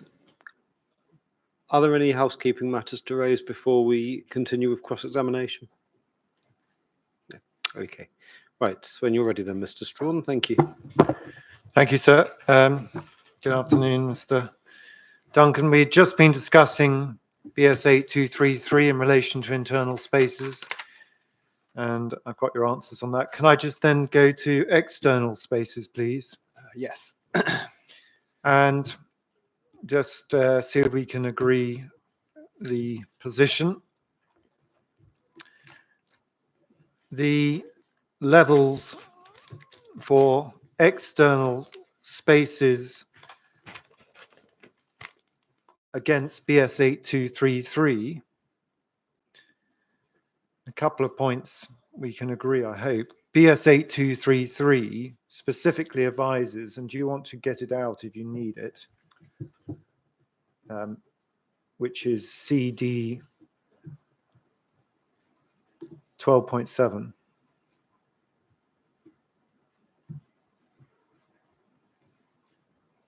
.7.3.2, memorably numbered, page 32. PDF, page 32, 31 actually. Page 25 internally. Yes. Desirable not to exceed 50 with an upper guideline value of 55, which would be acceptable in noisier environments. Yes. This is a noisier environment, isn't it, Hounslow? I think we could agree on that, yes. And these guideline values, it's also recognized these guidelines of values are not achievable in all circumstances where development might be desirable. Yes. That is such a location here, isn't it? It is, yeah, it's not always achievable, and this would be a situation that may be the case. No, this is a location where residential development is desirable. If it's been allocated by the local plan, that would suggest so, yes. Yes. So not achieving the guideline values is something that's recognized for under the BS 8233 for a location such as this. It is within the caveats of trying to achieve the lowest practicable levels. Well, we'll come to whether we actually achieve levels in any event. Yep. But I'm just establishing the principles. And then over the page, other locations, it deals with amenity space generally. Other locations such as balconies, roof gardens, and terraces, that's what we're concerned with, balconies here, Yes. are also important, etc. In these locations, specification of noise limits is not necessarily appropriate. Not necessarily. Yes. Yes. And so whilst one might seek to achieve levels of 55 dB, it's not necessarily appropriate to impose a noise limit for a balcony in a location such as this, is it? I think it comes back to the discussion on small balconies. No, this is that's before we get to the discussion on small balconies. Other locations such as balconies. It says yes. It does say is not necessarily appropriate. Yes. Yes. That's applicable to this site, bearing in mind what we've just discussed They have about balconies, yes. desirable for residential development. Yes. Yes. Good. Okay. There's a debate about small balconies Yes. and large balconies. Just looking, I don't think it's actually particularly important in this particular case, but you've got a difference between you. What it's identifying, however, in the context of small and large balconies is that you may be able to achieve levels of 55 dB in a balcony area of sufficient size in parts of it, not all of it. Yes. That's clearly looking at a balcony of a relatively sufficient size where you could get differentials in the LEQ level. It just says larger. I mean, it would suggest that say a terrace. No, would it be doesn't more, just say larger. It says if achieving levels of 55 dB or less might not be possible at the outer edge of these areas, but should be achievable in some areas of the space. It's Yes. looking at balconies where there would be differentials in the LEQ levels because of their size. It is, but I'd also interpret that as something that would be through the good design of those balconies. Well, you're not, and I don't think have advanced any evidence that this is the size of balcony where you're seeking to distinguish between the LEQ levels depending on where you stand in it. We just contend that they're not small balconies. I know that, but Mr. Duncan, I'm testing the words of the BS with you. The advice that when it's talking about larger balcony, it's clearly directed at the type of balcony, the size of balcony, where there may be the potential to achieve different LEQ levels because of its size, isn't it? As I said, I would interpret it as Not being, asking you to interpret it. I'm asking you to read the words on the page. I know you've given a different spin to it. I'm actually just asking you to focus on the British Standard. It's clearly identifying a type of balcony, for example, a roof terrace on top of a building, where as you go further back in, you may be able to get some sheltering effect from this size of the balcony. That's obviously what it's directed at, isn't it? I disagree because of the prior paragraph. It says in such situation, development should be designed to achieve these levels. And I would interpret it in that manner with the preceding paragraph informing that decision. Can you just look at the bit I'm asking you to I look can at? look at it. Right. I disagree with what you're saying. You disagree. You think that last sentence isn't explaining or providing the context as to what a large balcony would be. I don't think it is defining what a large balcony is in respect to. Did I say defining? Providing some context. Sorry. I think it is it is providing some context, but I don't agree with your interpretation. Okay, and if that is the context, if you disagree, but if that is relevant context, that you're not suggesting that this is that kind of balcony, are you? No, I mean with the exception of the roof terraces, but they are again. I mean it's about the balconies overlooking, so no. Well, there are roof terraces, Yes, but there isn't an issue with those. no, Yes, exactly. that's exactly where this kind of guidance would apply. Yes. Yes, and that's But for precisely the what I just balconies said. we're talking about, you're not suggesting No. it's that type of balcony that's being referred to in the British Standard. That's what I just said. Yes. Yes, good. Right. So that's the British Standard. I'll leave it for the inspector to interpret it. But can we just then apply the principles? So let's just take 55 dB LEQ. It's an LEQ 12-hour again, isn't it? 16-hour, yes. 16 hour, absolutely right. 16 hour. Yes? Yes, on 8233 it is indeed. Yes, on 8233, that's what we're dealing with. Yep. Right. So when you look at the Statement of Common Ground Addendum, and Table 4, yes. When we're talking about external 1 hour event noise levels, which is the third column along. Yes. If we take the 106 dB, the sound pressure level of actual events. Yes. The LEQ 1 hour is 59 dB. If you were testing it against the standard, which is what the standard requires, you'd be applying a figure of 47 dB. Yes, that's correct. And so we can agree, therefore, can't we, that the proposed balconies in Block A achieve a 55 dB, less than indeed 47 dB, significantly below the 55 dB, even below the 50 dB, in fact, that's desirable, when the GAC is playing in the courtyard. With those levels, yes. With those levels, okay, so fine.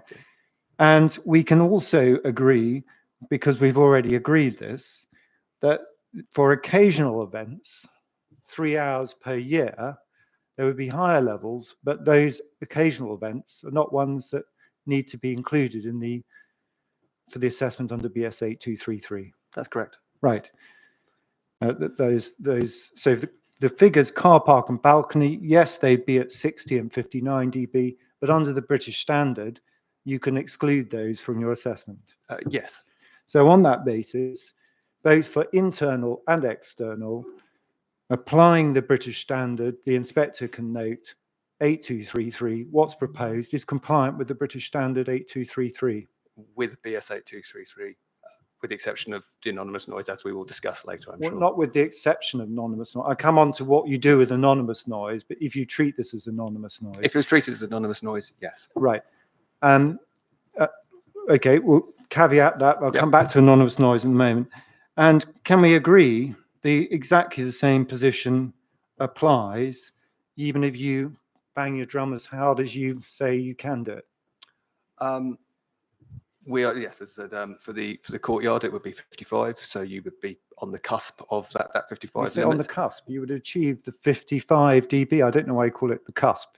It is the upper limit, hence why I'm calling it the cusp. So it complies. It complies for the courtyard, yes. Right. So even at the higher sound pad levels, internally and externally, the Block A complies with the British Standard 8233 assessment as set out, subject to the point about anonymous noise we'll come to. Yes. Right. Good. Let's then turn to anonymous noise. Yes. What you're picking up on is paragraph 7.7.1 in the British Standard. Yes. And if we turn that up, it says these levels are based on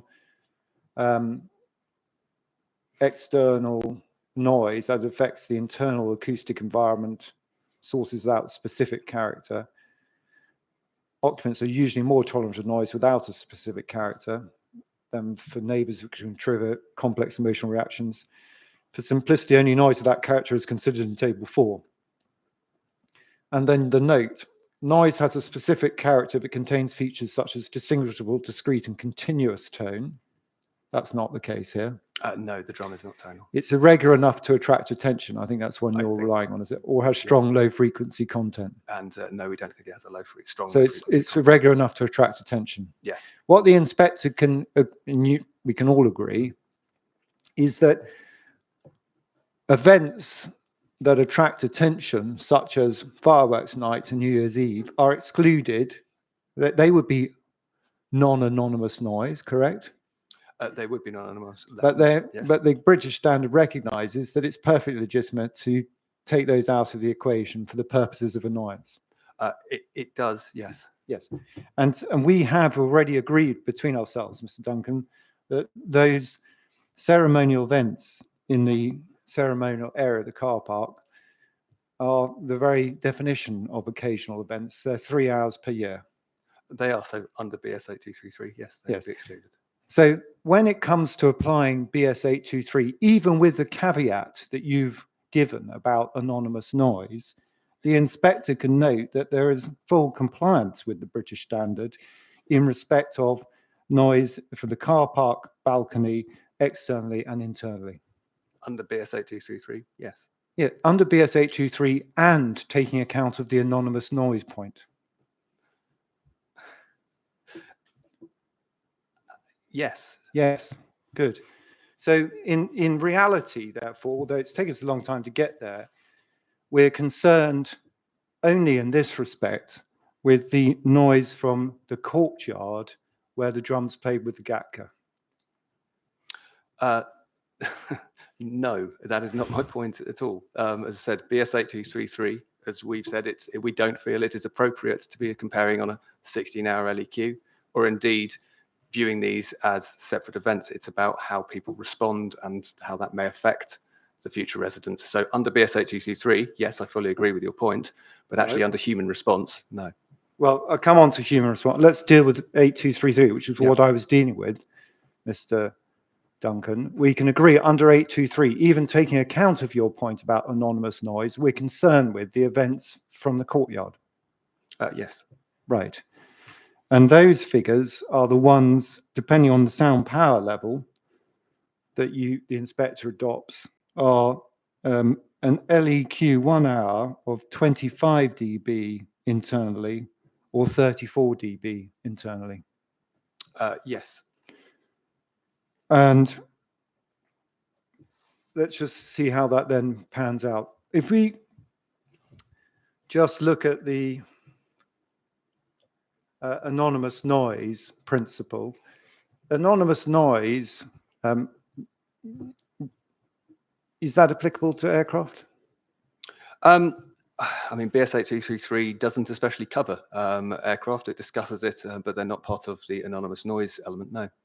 But it's conventional, isn't it, to assess aircraft noise by reference to BS 8233? I mean, within within a lot of the London boroughs, actually, you usually be referring to the noise contours of the LEQ output by Heathrow Airport.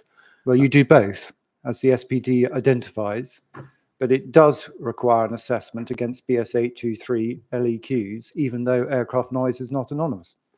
Yes. Yes. So it is a case of applying BS 8233 to what you would describe as a non-anonymous noise source.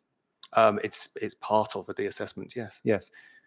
Well, It's I not the don't full think there's any assessment. other assessment that's identified in relation to aircraft noise for this development, for example. No, but as I just said, the noise contours are an identified assessor within that. Well, they're also based on LEQs, aren't they? They are indeed, yes. Yes. So that doesn't add to the picture. That just gives you a more defined, established picture. It's the tool that we're given, yes. Yes. So for non-anonymous noise sources, such as aircraft noise, the same for railways, you would still apply 8233. For rail as well, yes. Yes. And let's just be clear what 8233 says, although you don't actually accurately represent this in your proof. The note says if it's a specific character of the noise, i.e. irregular enough to attract her attention, in which case lower noise limits might be appropriate. Yes. So what BS 8233 is saying, if you have non-anonymous noise, you might, not necessarily would, apply different noise limits to those set out in table 4, lower ones.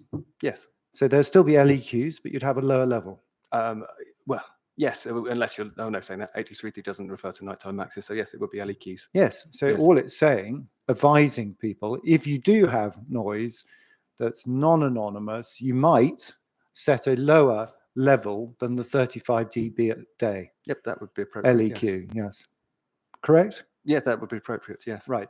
And the inspector can also note that when it comes to the Pro PPG and noise statement policy for England, the 35 dB is identified as the lowest observed adverse effect level for the day, isn't it? I don't believe they define the LOL actually with a numerical value. I could well be wrong. All right. There is recognition, isn't there, in Pro PPG, we can turn it up in a moment if you want, that you can go above 5 dB from the 35. Yes, it relates to the old good and reasonable from the previous BS Yes, 8233. and you may actually go to 10 dB above before it becomes unreasonable. Yes. Right. So 35 dB is the lowest limit. 40 may be appropriate. 45 is the upper limit. That's what Mr. Leach has adopted, yes. Well, I know that, but that's what the Pro PPG says. I don't think it does. It doesn't state those numbers as far as I'm aware. It doesn't Well, it does, specifically. actually. It states the numbers. I don't think it actually aligns them with LOL and SOL specifically. Right. Well, that's the. I could well be wrong. Have you got any different LOL and SOLs? No, it's LOL and SOL is usually defined in a context-specific basis. It's I think both the Pro PPG is quite clear about that. Yeah, the SPD for Hounslow that wasn't adopted proposes similar levels, doesn't it? Yes. Yes. So insofar as there were proposed LOLs and SOLs, I'm right in thinking in the SPD there would be 35 dB LOL and then 45 SOL. Yes, I think 40 being sort of in between LOL and SOL. Yes. And that was the approach proposed for Hounslow. It was, though not adopted, as you said. And the SOL is where a significant observed adverse effect occurs. That's what it stands for, yes. Below 45, under that SPD, it wouldn't be a significant adverse effect. No, it's observed, yes. Yes. And the inspector's concerned under the MPPF with significant adverse effects. I think he is under the MPPF, though I think D13 doesn't define that. No, but D13 is said to be replicating in your own language the MPPF. I use the term of your own proof. It replicates the intents of the MPPF, but it doesn't say significant, yes. Well, are you saying that there's a different policy that applies in the London plan to that in the national planning policy framework? I'm just saying it doesn't say significant adverse impact. Right. But it should be interpreted consistently, shouldn't it, with the MPPF? You would hope so. Yes, well, yes. I'd hope so as well. So let's all hope so together, Mr. Duncan. If one's interpreting it consistently, even in the absence of specification, it's concerned with agent of change principle in the London plan and the MPPF, significant adverse effects, Yes. which would be levels above 45 Yes. in this context. Yes. Right. Let's see where we sit. Back to the BS 8233. If you have noise of a non-anonymous type, you might apply a low noise level limit, not should. You say should, it's actually might. Correct? Yes, the document does Just say, correct say in your might. proof. Yes. Okay. You don't set any lower noise limits for the inspector, do you? No, we don't. As I said earlier, we would look at the idea of penalising the noise, so increasing, adding a number to it That's not what to achieve the same end goal as having a reduction of the internal noise limit. well, that's not what the BS 8233 says, does it? It says you might lower the noise limits in table 4. I think Their LEQ values. I think that the outcome would be the same. It doesn't specifically. I agree. It does not say that it's lowering it doesn't lower the internal noise limit by applying a penalty. You are getting the same result. Okay, but let's just test this for the inspector based on the evidence that's before the inquiry. In the absence of you having proposed lower noise limits, the inspector can see the actual noise that's caused internally by the courtyard of events. We're now agreed those are the ones we're looking at. For the lower sound power level, it's 25 dB LEQ 1 hour. So even if you confine yourself to looking at the intensity of the noise or the sound pressure that occurs for that 1 hour, internally, it will be 25 dB. Yes. Which is obviously 10 dB below the LEQ of 35. Yes. So considerably lower than the noise level I'd limit. agree with that, definitely, yes. Right. It's indeed 5 dB below the sleeping LEQ. Yes, it is. And so by any stretch of the imagination, 25 dB LEQ 1 hour from noise events from the GATCA would be well below the noise limits, even if you thought it appropriate to apply lower noise limits. They would be for the lower sound power level, yes. Yes. And acceptable. Within that constraint, yes, definitely. Yeah, well, just applying BS 8233. Yes. By any stretch of the imagination, going 10 dB below the I agree with that, yes. What's the lull? This is 10 dB below lull, after all. As I said, by Mr. Leach's definition of lull, yes. Well, the SPD definition of lull. The SPD was not adopted, but yes. Yes, okay. So, right, so that would be acceptable. The sound pressure level, if it's 106 dB, and applying lower noise limits, even if you thought they're appropriate under 8233, we're well within that. Yes. Right. So then what's left then is the higher sound pressure level of 34 dB. Yes.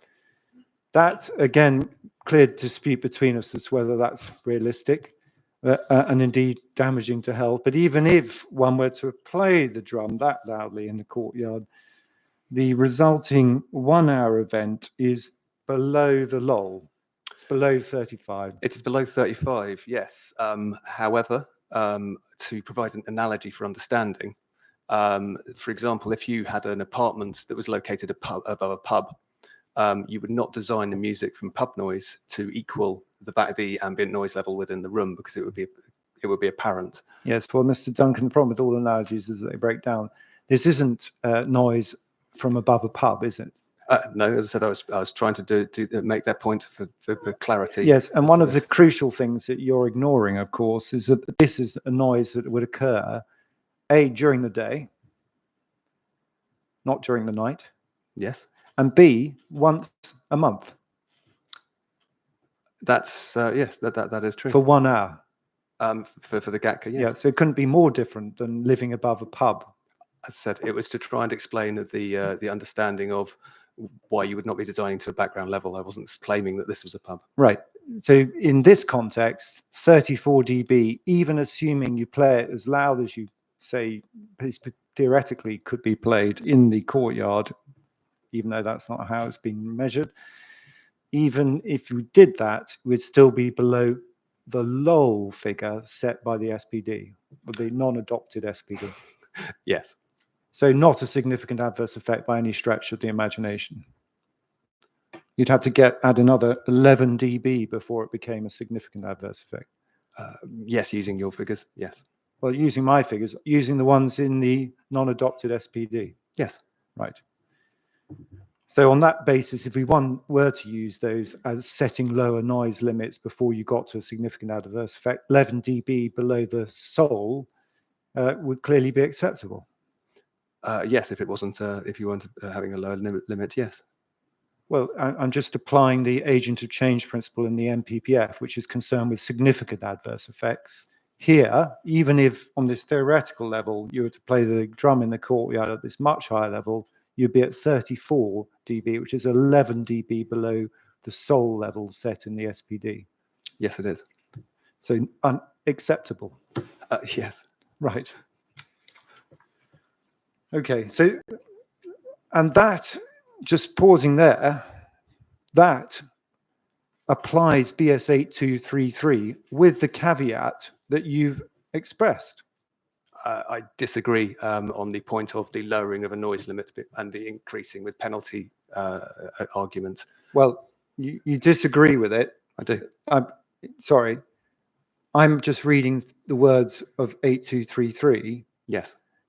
If I stick with the words of the inspector's interest in the words of 823, you can consider a lower noise level limits, which you haven't. But if one did, we're sticking with those words, where the result is more than acceptable. Sticking with those words, yes. Right. Well, let's then turn to what you've done by way of alternative analysis. So I've been through 8233. Anything else to say on 8233? No, not that I can think of. Okay. 4142, BS 4142, which is your preferred methodology. Yes, it's one of the methods we used, yes. Well, no, you asked in final questions, which method did you say is preferable to use for the events noise at the Gurdwara? You said BS 4142. If that's wrong, then no, I think yeah, it's for the response. I feel it's the preferable method. Yes. Right. And so I'm not going to repeat all the questions I asked Mr. Scriven on this respect, but just some headline points, Mr. Duncan. Turn up BS 4142, please. There's, by the way, Mr. Duncan, can we agree there's nothing in 8233 that suggests that you should use 4142 for non-anonymous noise of this type, is there? No. It sets its own idea of lowering the noise limit. Maybe, might be appropriate. Yes. Okay, so we dealt with that, but back to BS 4142, and so that's CD 12.10.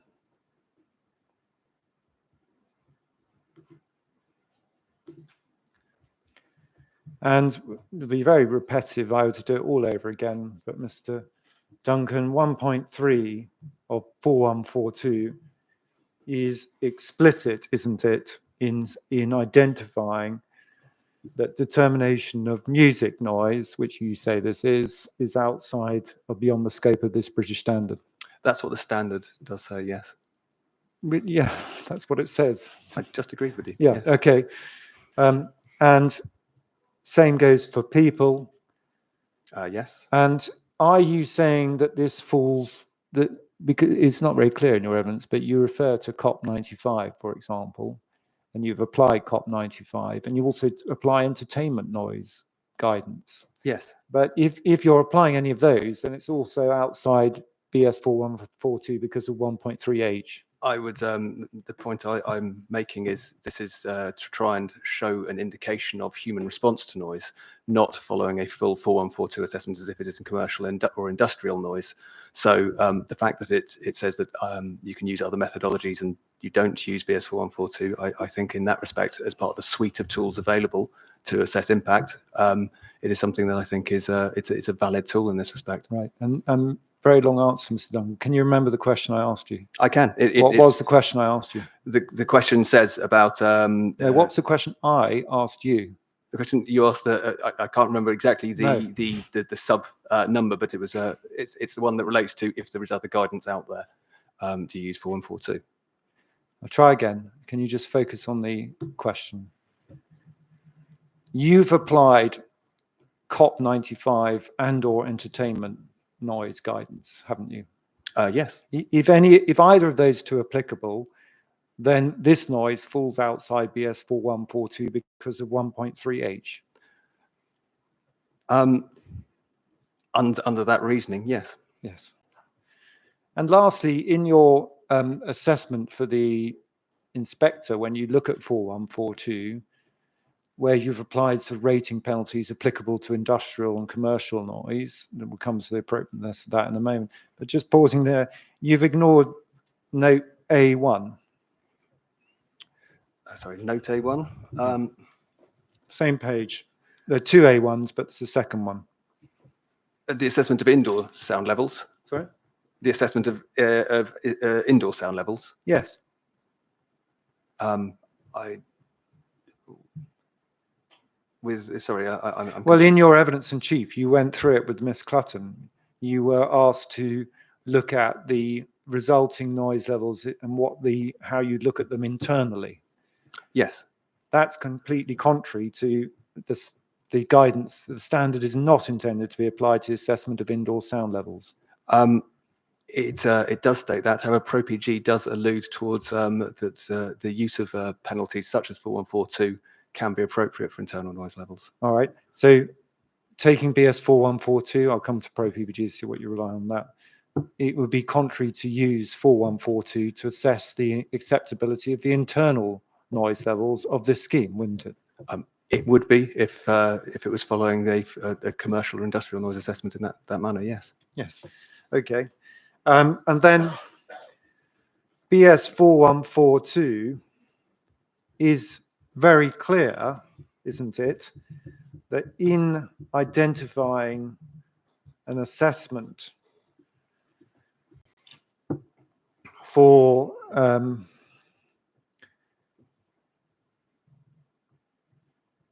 less than LEQ 16-hour periods, i.e. shorter periods, under BS 4142, those lower or shorter time periods have to be typical, representative of typical operating conditions, don't they? That's the whole point of BS 4142. Yes, it is. Sorry?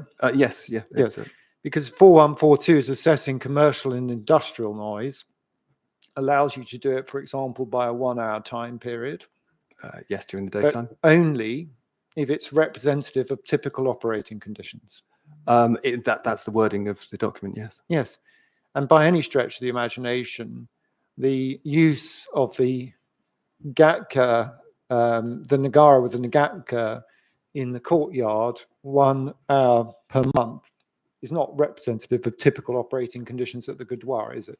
Not for their day-to-day operation. It is part of their typical operational pattern, monthly. So I think it is something that's hence why we would consider it, yes. Right. It's not representative of typical operating conditions. No. No. Mr. Strawn, could you just give me the reference, please, to that point you were just... 7.3.4, sir. Do you have a page number? Oh, so sorry. It's page 6 of the standard. Page 6, yeah. Determination of specific sound levels, 7.34, where possible, determine the specific sound level by measurement of the ambient sound level and residual sound level assessment location. Note, it might be appropriate to take measurements if there are periods of low residual sound, such as at night or weekends, when the specific sound will not normally occur, but might be turned on for measurement purposes. The specific sound should be, as far as practicable, representative of typical operating conditions. I think it's a point made elsewhere as well.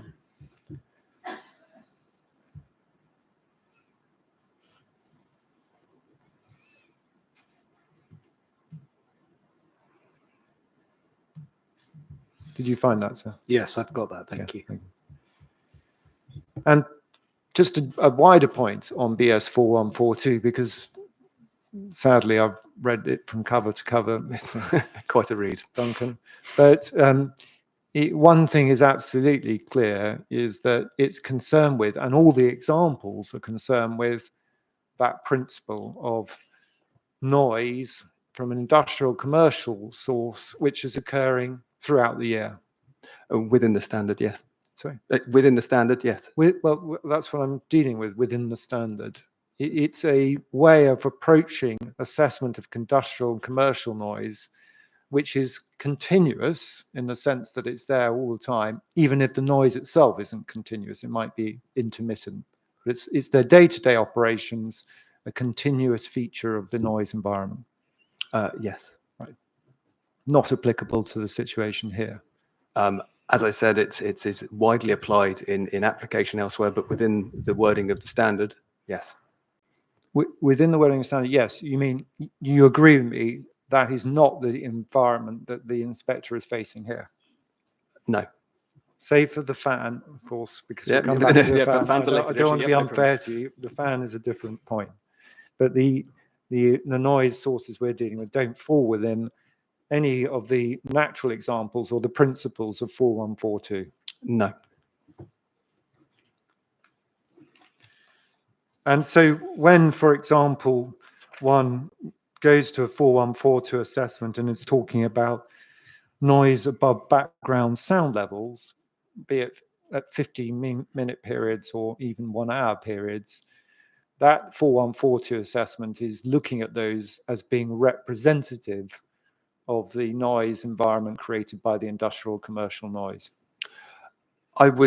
Yes, I'd say that. Obviously, it's never. It needs to be a robust assessment. If it's a garage or something like that, such as the other side, the metalworking fabrication site, nobody would thank you for using the quieter noise sources. It needs to be a sort of robust assessment, allowing for how loud a lot of these places can be. Yes, but it's being representative of typical operating conditions. Yes. Right. And again, that ability to look at increase above background sound levels externally is where you take the plus 10 dB, is looking at against typical operating conditions. Yes. Yes. Good. And even if one ignores the guidance in, not guidance, the prescription in 1.3, which says it doesn't apply to this type of noise. Yes.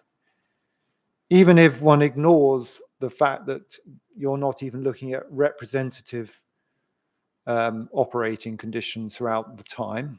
Yes.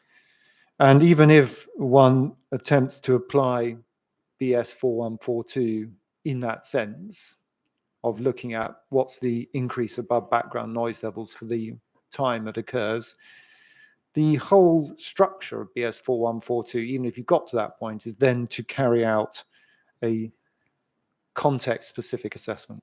BS 4142 does, yes, talk about the context of the site. And in your proof of evidence, there's no such context-specific assessment offered, is there? No. And as Mr. Leach pointed out, of course, crucial to that context would be the frequency at which it occurs. That would be one of the elements, yes. Yeah. And the nature of the noise. That is, yeah, important. Whether there's any evidence that it actually does cause annoyance. I don't think that necessarily is something that would usually be considered within the context of annoyance being sort of. There's obviously, if you're using the guidance to try and assess whether the source is likely to cause annoyance, then yes. But I think, well, Well, that's what this is all about, isn't it? You're talking about reactions. I thought that's what you were saying, BS, why you're applying 4142. Sorry, I may have misunderstood your question then. Please, would you repeat it? Sorry. Yeah, whether or not the nature of the noise is likely to cause annoyance. Yes, I As think, to which, sorry, yes, and if so, then I think that is important within the context, yes. Yes, thank Yeah. you. As to which we've agreed that there's no evidence before the inspector that this event, the drumming in the courtyard, has ever caused annoyance to anyone. There's no evidence of a complaint, so no. No. And none of that assessment is provided in your proof or offered but to assist the inspector. The assessment to the existing dwellings? No. No, or indeed the Block A. To Block A, I look at your proof. You just say context. It's quite strange because the proof includes BS 4142 by reference to increases in background sound level, and then says nothing about them. no, it doesn't make comment on the context, no.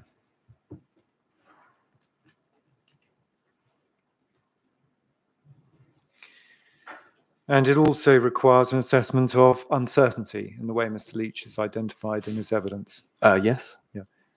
And in relation to uncertainty, one of the features would be, well, if you're looking at the sound power levels, what evidence is there that they're actually played? What certainty is there they're actually played at the sound power levels you're suggesting? That could be one of the elements of uncertainty, yes. All right.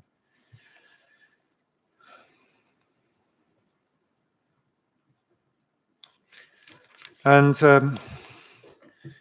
other than that, just one other point. Just taking the logic of your approach a little bit further, if the inspector ignores the advice in 1.3 about applying it to music, which you accept this is, Yes. then of course, in reality, all music, or at least most kind of music, would attract the sort of penalty ratings you're talking about. They're intermittent noise, impulsive. Tonality, characterful, yes. Depending on obviously where the receiver location is, yes, music by definition is within that constraint. That is which is the nature of it. May explain why BS 412 is very explicit. You shouldn't apply it to noise, but it means, of course, that if you do this exercise, this contrived exercise, we would say, you would end up applying almost certainly somewhere like a 12 dB equivalent penalty for most music noise, because it's, on this analysis, impulsive, intermittent, with a beat or anything of that kind. I'd say that's a pretty good indicator of how the human ear and we respond to something that's designed to grab our attention, such as music. Well, so yes, I think the penalty system in 4142 would end up rating it quite highly in that manner. Yes, which is why I'm going to suggest to you that BS 4142 is absolutely explicit that you don't apply BS 4142 to music. I don't know if that was the intent behind the authors, but that is one interpretation, yes. Well, you say it's one interpretation. It's the only logical one. Why else exclude it, music?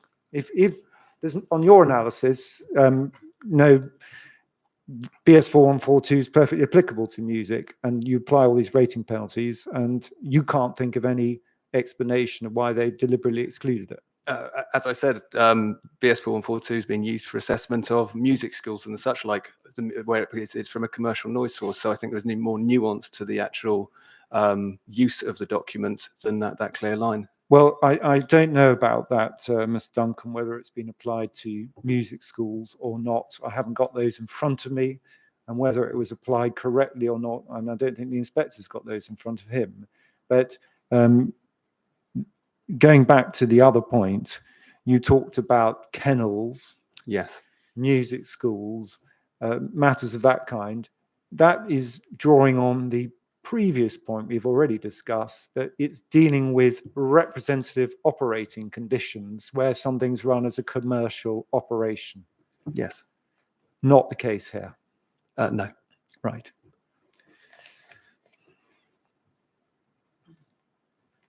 And finally, in relation to 4142, can we agree that you haven't produced a single example where an inspector or indeed a local authority has applied BS 4142 to music or religious ceremony noise? No, we of a haven't. kind? No. And in fact, the only evidence for the inspector about noise which has impulsive intermittent character, such as that accompanying a cricket ground, you know, I discussed this with Mr. Scrivener, and Yes. the sort of noise you get intermittently whilst a cricket match is playing is the Old Trafford decision, That's the only one that has been presented, yes. where the inspectors conspicuously did not think it appropriate to apply BS 4142. No, Are you saying he was in error? I did not say that, no.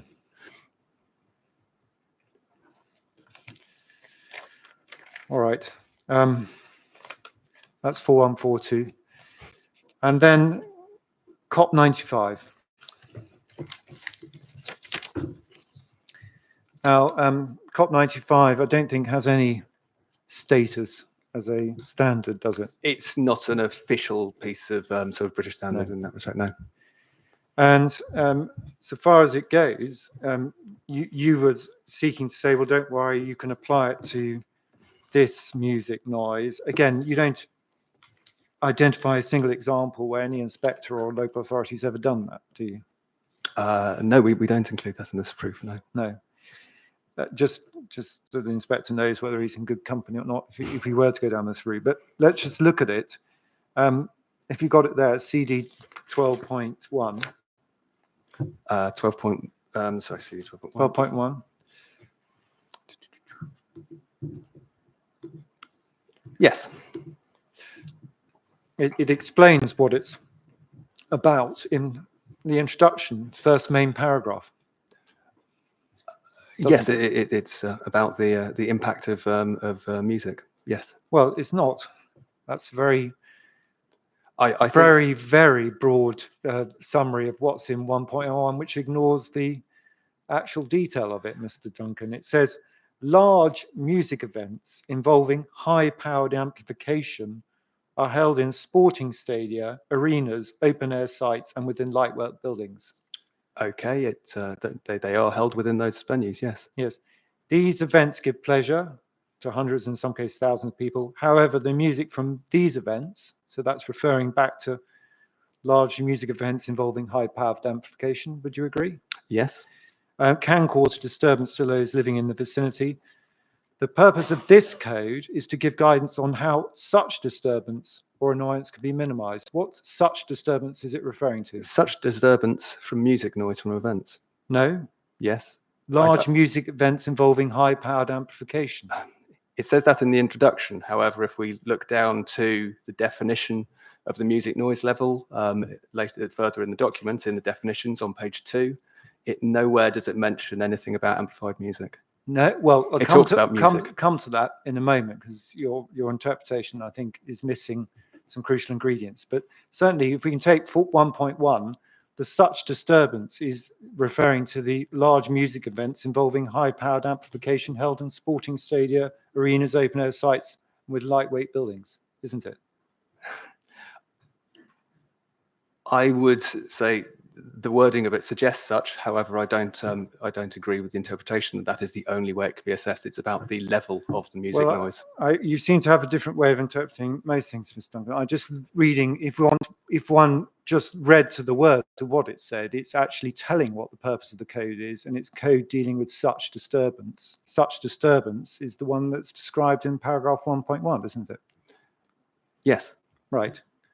So applying it to the Gurdwara, we've described community noise events, but the music that associated with Gurdwara wouldn't fall within 1.1, would it? It wouldn't be amplified music in that respect, or held in an arena. So no, Yeah. in that respect. Second point, although you sought to distinguish this is about noise caused by events held in such stadia applied to existing noise sensitive receptors. Isn't it? Oh, sorry. It does discuss that, yes. Well, it does discuss it. That's what it's concerned with. It's not concerned with designing new noise-sensitive receptors being inserted into existing noise environments. No, it isn't.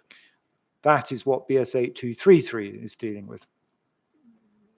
I disagree for the many reasons we've said so far on that, but yes, on the idea of how it's being Well, you applied. can't, sorry, Ms. Duncan, you say you disagree. BS 823 is dealing with designing of noise environments for new noise-sensitive receptors in existing noise environments, isn't it? It is, but not related to music noise. But sorry, my point I was trying to make on that. Not related to music noise? Yes. I see, okay. Right, well, I won't go over that again. All right, so hence, when the inspector reads the levels that are being produced, they're external levels, Yes. where there isn't the ability to mitigate the noise that's being generated at the receptor. There is ability to mitigate the noise to external levels, to external noise areas. I mean, At the receptor. At the receptor, the use of What? such like winter gardens are a common sort of situation. No, you're missing the point, Mr. Duncan. You can't go to if you're seeking to hold a concert in your local park, you can't go to the houses in the you're talking about vicinity and existing. say, No, I'm going to install a winter garden Sorry, on no, your property. my apologies. Sorry, I thought you. Yeah, no, existing receivers. No, I agree. And that's why it's concerned with existing noise levels as a test, but it's not seeking to address whether the living conditions for the receptors internally, for example, or even on balconies, are going to be acceptable, because those take account of all of the design factors we've been discussing. I think that's reading quite deep into the document. But Not yes. really. That's just reading the limits on what it's saying by setting existing external noise levels, because you have no idea whether or not a house has double glazing or the ability to shut their windows during the specific event. Yes. Right. So that's point 2. Point 3 is, of course, when you read this, you say it can apply to music generally. However, throughout this document, it's clear that it's dealing with amplified music, because recommended noise control procedures, for example, it's all about sound checks, loudspeaker systems, and controls, noise level controls over the speaker system itself, the music noise level. That's about the planning of an event, though, isn't it? I don't think the analogy necessarily pulls through for the Gurdwara, where it's a slightly different situation. Well, I agree. It's totally inapplicable to the Gurdwara, because we're agreeing on that. It's your use of your reliance upon COP95, however. You were saying, no, it's a guidance relating to music generally. In fact, that isn't right, because all of it's about a code of practice as to how you can control the noise through, for example, here, look at 2.1, the noise consultant, and the person given responsibility by the organizer of the event for monitoring noise levels in accordance with the prevailing conditions has the ability and authority to make decision and implement changes in noise level during the event. It's turning it down, basically. Yes. It's all to do with amplified noise, which can be controlled by setting noise levels and someone there who can ensure the noise level doesn't go above a certain amount. Yes, it is in that way. Sorry? Yes, yeah. Yes, so it's not just 1.0 that tells you what it's applicable to. I mean, that wasn't clear enough, but the whole structure of the guidance itself. I said it's, yeah, I'd agree with that. What? I would agree with that, yes. Right, so it's not applicable to this sort of noise, is it? Within the wording of the document, no.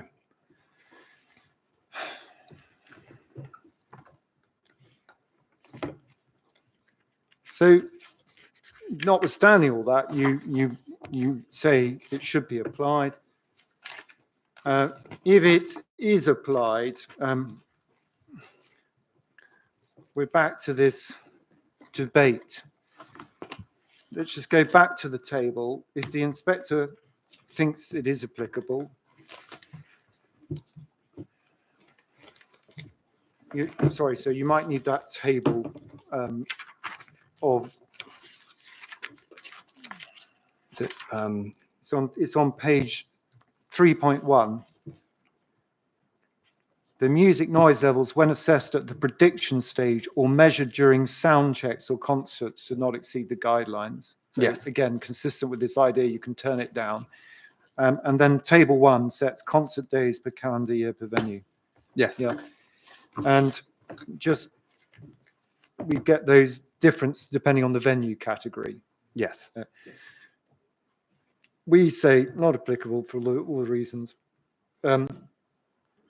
But let's just look at this.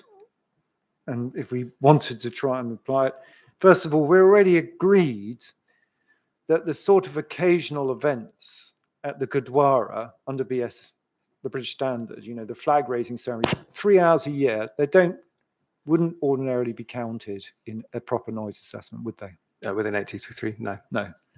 So already one's having to make a leap of faith and then introduce them under COP 95, even though it's not amplified music. Yes, that's the approach we've taken. And you, contrary to Mr. Scrivener, have sought to lump them all together, regardless of the differences. I don't think the Gurdwara is a single premises. It is as such one venue. It's up to them as how they operate as to where they wanted to play the drums. So I don't think splitting it into 2 venues is appropriate. All right. Even let's just assume that there's a different way of looking at things, Mr. Duncan. If you were to take the 3 events per year which have the ceremonial events, and you were to treat them as applicable as amplified concert music for the purposes of this COP 95, yes, they would either be, on your analysis, not having to exceed 75 or 65 dB over a 15-minute period. Is that right? yes. Yeah. And for the others, the GATCA events, it's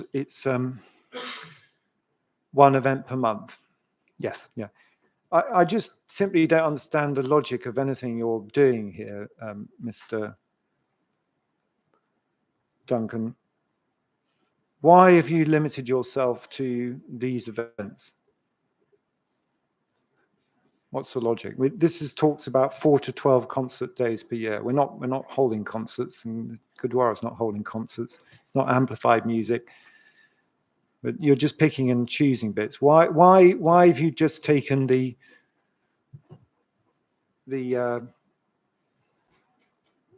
ceremonies, the GATCA and the ceremonial areas? The GATCA and the ceremonials are the loudest events, hence why we've focused upon them. But yes. where does this say about just taking the loudest events? It doesn't. It also doesn't say to disregard all the quietest ones. At the same time, I think it's a matter of assessing the sort of the robust assessment of you'd be more interested in the louder events. That's the approach I would take for undertaking a noise impact assessment. So this would apply to any religious building, which, for example, a church. I mean, the churches could be looked at that in a way. It depends on different people's opinions on the matter. Yeah. Yes. Well, different people's opinion, not Yes. amplified music again. Can you give us any example of where COP 95 has been applied to this sort of noise? For this sort of noise, I am unaware of other examples that have been used as sort of appeal.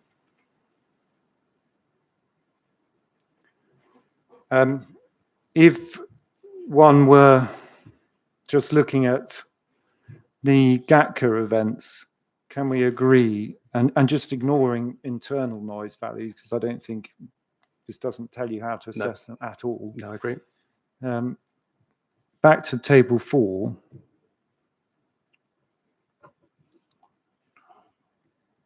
Aren't we 50 for our sound power event.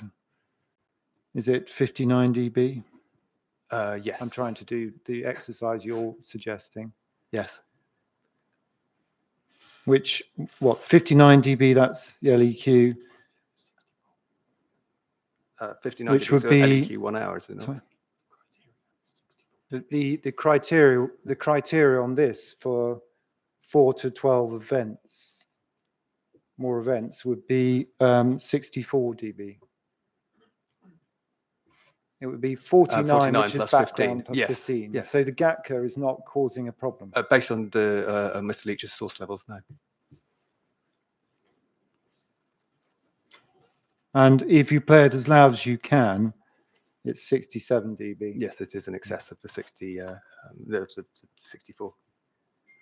And in relation to these, and then you've got for 1 to 3 events, 75, depending on what stadia you say this is. This would say nothing, would it, about the acceptability of the internal noise conditions? No, it does not.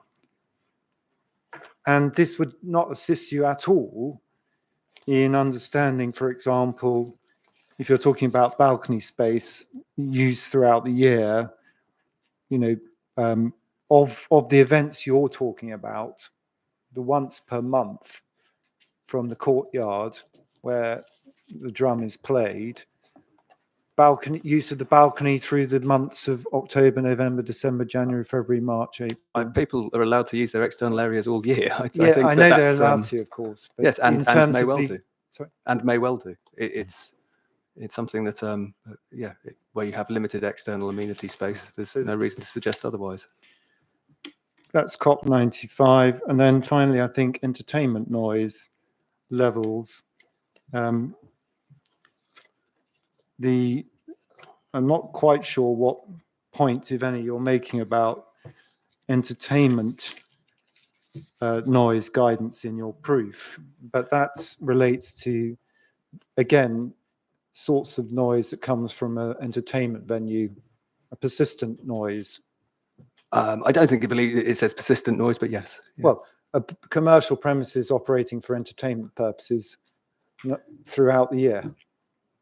Again, I don't think you can have this applied to temporary events and that sort of thing. All right, and I can't. I'm apologise, but I can't work out what you're actually, if you're recommending the use of such guidance, where you're telling the inspector we fall, because it seemed to me that we would comply with entertainment noise guidance on the analysis you were proposing for our sound pressure levels. Which document are we referring to now? Well, it's difficult to tell. Oh, sorry, your proof of evidence. No, which so sorry. which standard are we Well, applying? I'm not. That's what I was hoping to elicit from Mr. Duncan. The table about entertainment noise came from the SPD, the non-adopted SPD. Right, 3.14.6 of your proof of evidence. Yes. Just to be clear, so it's 3.14.6. This requires, for entertainment noise, it requires calculations LEQ 5 minutes and LCEQs 5 minutes, both. Yes, and as we highlighted, it wasn't possible to undertake the LCEQ due to the information not being available. Well, what information is not available? The C-weighted sound data. Well, you could have produced that if you thought it was relevant. As we've highlighted it as a limitation of the assessment, and again, it is trying to show. So, if you had thought at any point that such an assessment was appropriate, you and the Gurdwara could have produced an LCEQ assessment, couldn't you?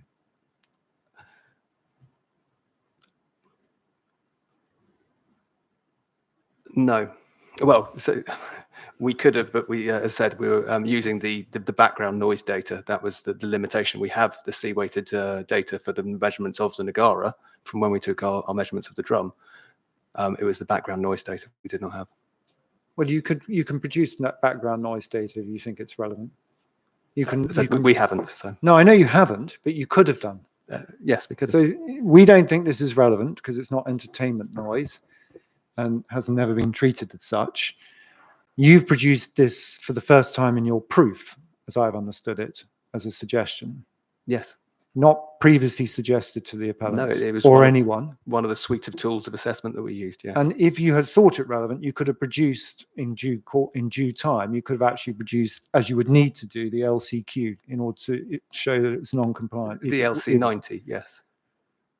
Or LCQ, yes. LCQ 5 minutes, Or LC90, yes. or either, both, Yeah, as I said, it's something that we did. which not you do. haven't done. No. And then what you have done is just look at LEQ 5 minutes. Yes, because of the lack of the other data. Yes. Well, the lack of the other data brackets, which you didn't produce yourself, No, we and didn't ask anyone to produce. You didn't ask the appellant. No. No. As I said, I did not get the background noise data off any of the appellant's team. So no, I didn't. Have Did that. you ask for it? No, we didn't. No. Right. And then it's difficult to know what you're actually suggesting if you were to apply it to entertainment noise. Sorry, I'm just trying to find where it is. It's around sort of 6.6.11, Yeah. or just after that. Sorry. So 6.6.16. 6.6.16. Yes. Internal noise levels from use of the courtyard area at 67 dB. So that's your highest sound pressure level, isn't it? That's the sound pressure we used. Yes. So the resulting NRs are 27 and 20. Yes, based on that approximation. Why are you saying that's non-compliant? We said about the ceremonial area, not the courtyard area. I think from memory was it 20 to 25 is the range for the for bedrooms. So it's above that. No, it's 25 to 35.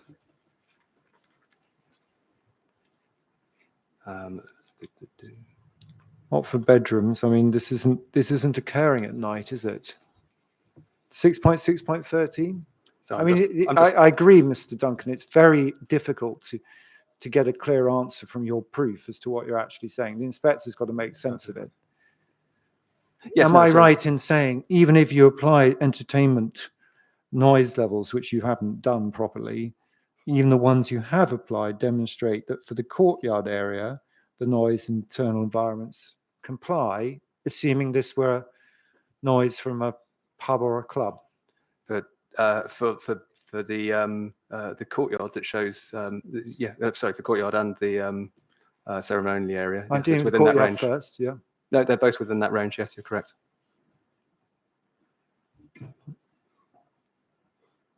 Well, the ceremonial area is 34 to 41.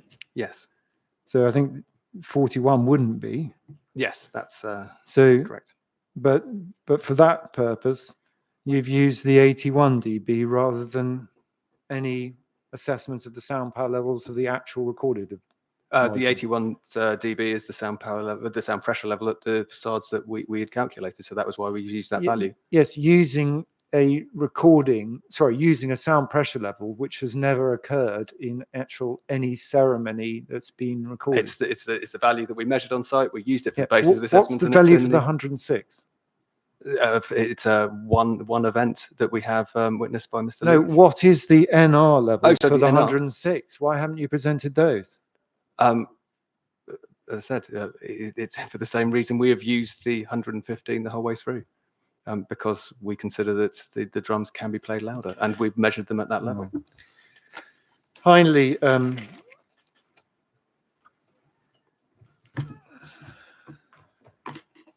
the extractor fan. Yes. I just see if I've got this clear. First of all, in relation to the extractor fan, even on your assessment, you're not suggesting that's a reason to refuse We're planning just permission. showing it's an adverse impact. Sorry? Yes. All we're saying is it shows an adverse impact. And so what you're suggesting, I haven't yet to see it, but is some sort of condition I'm or suggesting- obligation that the Gurdwara put in the attenuation at the cost of the appellant? That would be one way to mitigate the noise, yes. Well, one way. Okay, that would be a good way to mitigate the noise. Right. Have you proposed a condition to that effect? No, I haven't. Why not? To be honest, it's our assessment was to undertake the assessment on the appellant, not to provide the design advice for the appellant. Well, you say design advice. We don't agree with that analysis, but this is your position. But we can agree, Mr. Duncan, that it's not a reason to refuse planning permission. No, I don't believe it would be. No. Let's just see if it's in fact justified at all. Mr. Grivner accepted that it wasn't for the reasons he explained. I lost track of the deductions that you were going through with Ms. Cotton, so I apologise for that. But if we turn up your proof, where you look at the extractor fan, first of all, where is the information that allows us to replicate your assessment as required under the Code of Practice?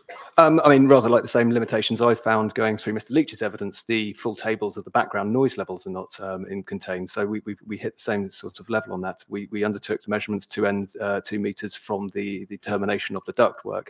I have not clearly explained that in the report. Termination of the ductwork. Where is the assessment point? It's not explained at all. Where is the assessment point? The assessment point is to the receiver, the measurement point.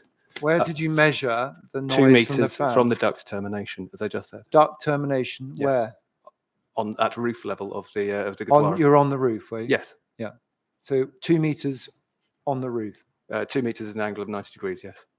Angle of, none of this is provided, I mean, by No, way no, of it isn't. information. It So was just, it's oversight on my impossible for us behalf. to, as Mr. Leach pointed out, impossible to identify what you're saying. Yeah, he didn't ask me for any clarification on that, so that would probably, we'd been happy to discuss that if he was concerned. Well, he put it in his rebuttal. Yes, he did. All right. The kitchen extract, the levels that you've identified,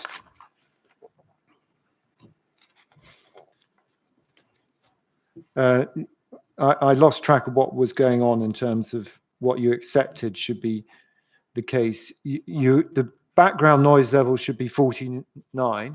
That was the agreed daytime background noise level, Right. Block A, yes. So that's 7 dB. So you're now at 9 plus 9 dB.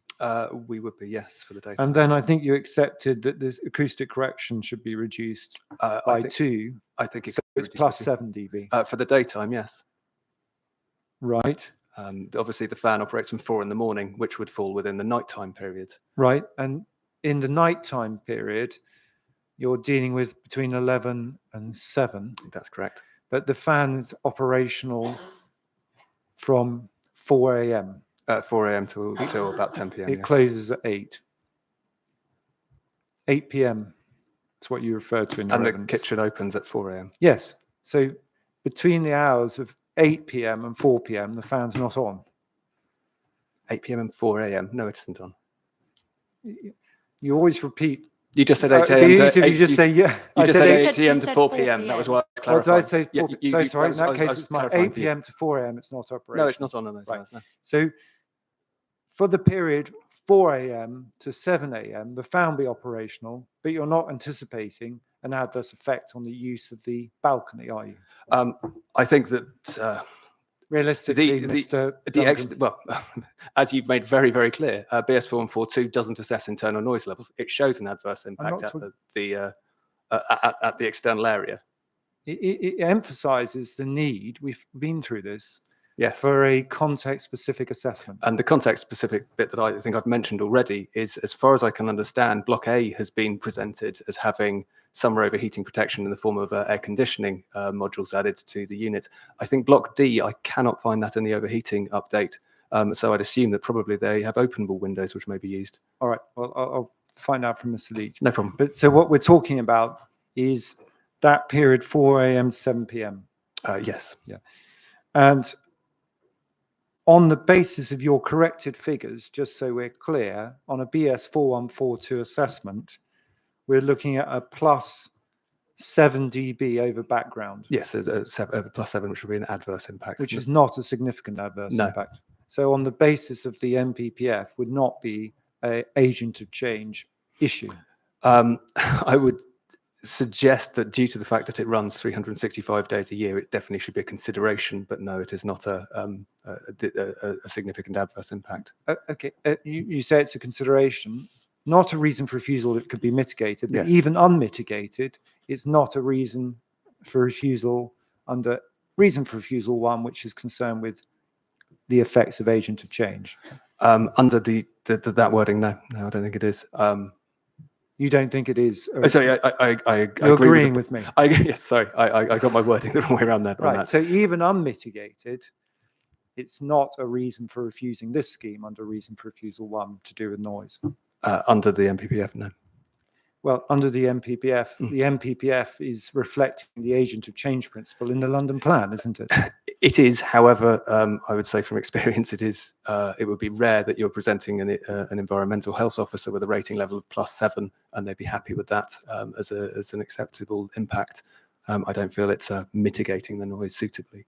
So that's the point I was trying to make. All right. I'm just sticking with the reason for refusal. No, okay. Is that's fair, isn't it, Mr. Yes. Duncan? And not a reason for refusal? No. No. Thank you very much.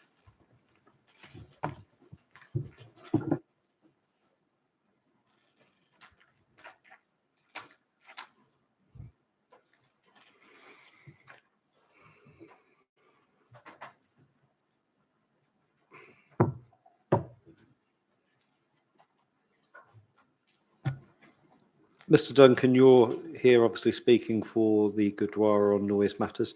The discussion that's been had about potential for mitigation on the extract fan, Yes. is that something that the Nagara has considered, and would they be open to having that mitigation installed if it were offered or required? I would have to check with them. I mean, I can't imagine that it's something that it would be obstructive to, but yeah, I can't speak for them. Right. I think you and the council have suggested that I think, yeah, I think it should be secured. Yes, definitely. If the consent is granted, definitely yes. So, given that you, for the Gurdwara, are proposing it, I'm assuming that you're happy with it, and that Yes. it could be installed. Yes, no, yes, I do believe it could be installed and achieved.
We're just moving to re-examination. Do you need to have a break now, or do you? Right. Okay. Well, we're due to have a break at this time, so we'll take an adjournment and then we'll come back and deal with re-examination afterwards. Then. Okay. Well, 3:30. Thank you.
Yes, thank you. Thank you very much, sir. So, well, good afternoon again, Mr. Duncan. Can I just check? Actually, I forgot to say earlier that some people at the back have been struggling to hear. Can you hear me okay? Good, excellent. So, I'm going to probably go back from the earlier parts of your cross-examination and walk them through to the end, Mr. Duncan. So hopefully you can remember what happened. First of all, you were asked some questions about impacts on health from the 115 decibel level. Do you recall that? Yes. And you were asked to agree that that would be damaging to health, and you said that you didn't offer a comment on that, and you said that nobody denied that the noise levels were loud, and you said that Mr. Leach had referred to noise at work levels and IOH levels. I think It's IOSH. IOSH levels. And then you explained various points that you said arose out of those. You said the regulation doesn't cover those who are not employed. You said it was based on daily and weekly exposure. You said it wasn't parallel with the current situation and that the noise levels were well below peak noise levels.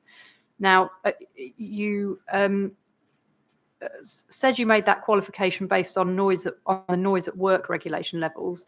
You also, though, did refer to the IOSH levels. Just to be clear, did your comments relate to just the noise at work levels or both the noise at work levels and the IOSH levels? The comments were in relation to the noise at work levels.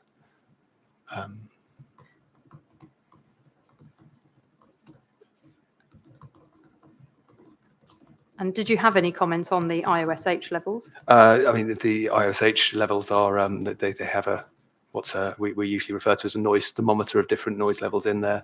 They obviously can give some sort of indication of a different noise and how people may respond to it. But as far as I'm aware, they're not based on any regulatory basis or that sort of thing.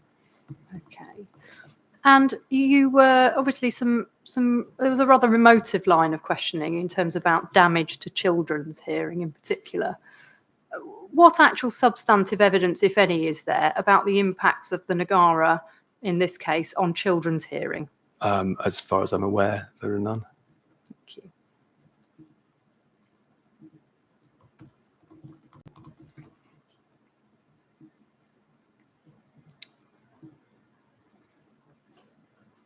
You were then asked about the measurements that led to the 106 decibel sound power level, and you said that the measurement had been taken on an unusual day. Do you recall that? Yes, that's correct. And then my learned friend said, well, that doesn't affect the sound power level.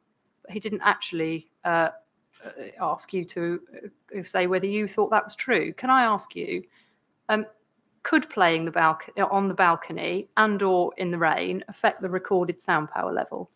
I think it could affect how the sound power level is calculated, yes. And why is that? You have a range of unknowns. I mean, the balcony's not very large. I don't know the size of the doorway as to if it's restricting the drummer in any respect.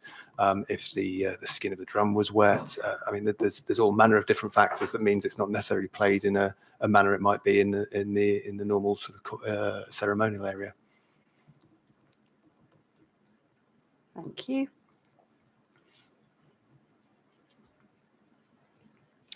Now, there was some criticism of the Gurdwara about the fact that it hadn't produced its own evidence of ceremony noises. And it was put to you, do you recall this, that if the Gurdwara had had concerns about the noise measurements that were produced by Mr. Leach about Gurdwara noise, they could have produced your own, and you could have advised them to produce your own when you were instructed in September 22. Do you remember that? Yes. Okay.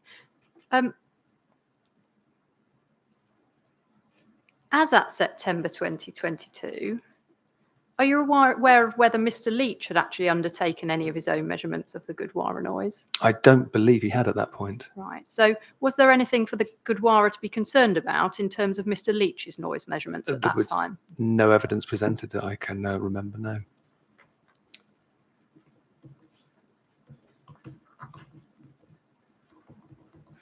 Now, it was also suggested that the applicant wasn't made aware of the issue of Gurdwara noise until March 2022 in the second letter from Mr. Basuta and the first Orbis planning letter. Do you recall that suggestion? Yes. Thank you.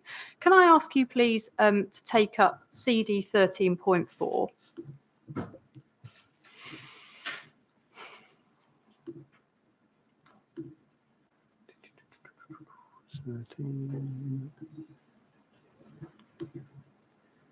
And that should be a pre-application advice letter to the applicant. Yes. Is that right? Can you just tell me the date on that, please? That's the 9th of June 2021. Thank you. And can I ask you to go to page 3 of that, please? PDF page 3. Yes.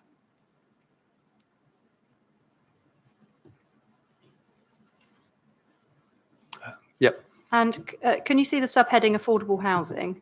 Yes. Can I just ask you to read, you can read it to yourself, but can you just read the paragraph above affordable housing, please?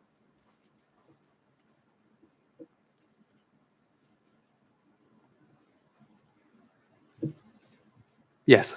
Okay. And does that, what, if anything, does that say about noise from the Gurdwara and the need to assess it? It says that the design is the development is designed to ensure the established noise and other nuisance generating uses remain viable and can continue or grow without unreasonable restrictions being placed on them. This would include existing uses in the vicinity, such as the Gurdwara. Okay. So we've got in the 19th of, we've got in June 2021, the pre-application advice being that an application will need to demonstrate that it is so designed. Can I ask you, please, then to look at CD 1.3.19. This was the first stage 2 report that went in with the planning application in relation to noise. Yes. And if you just remind yourself of the date of that, please.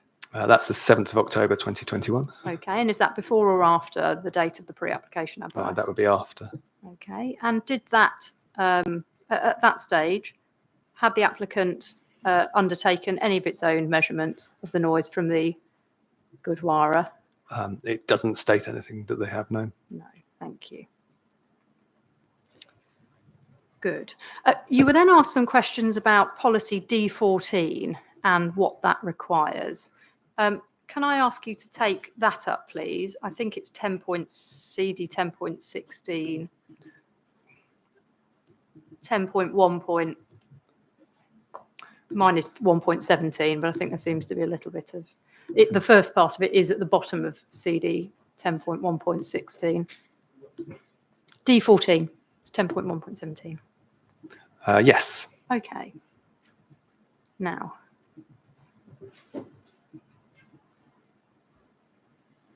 can you see on the bottom of page 1 the box headed policy D14? Yes. Okay, and in the box dealing with the policy, is there anything there about stakeholders being required to provide noise measurements? I don't believe there is, no. Okay, and is there anything in there about stakeholders being required to work collaboratively in the actual policy text itself? No, not that I can see. Okay. And so in your view, although obviously we accept that the supporting text talks about collaboration, is it your understanding that that's a policy requirement? It doesn't look to be a policy requirement, no. Now, when you were asked about that point anyway, you started to say that was putting a lot on the stakeholders. Yes. And you were cut off. What did you mean by that? The usual process where we would be asked to undertake a noise impact assessment is for the person who is looking at either is putting the new development in. So it is usually the onus is put in upon the applicant to provide the evidence or to show that they won't be causing adverse impacts or how they're going to mitigate noise to the surrounding area. It's something that it's very unusual to expect objectors to have to provide their own evidence. from my experience.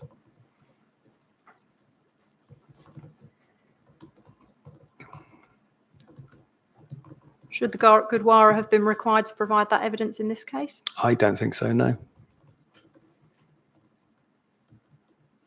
Thank you.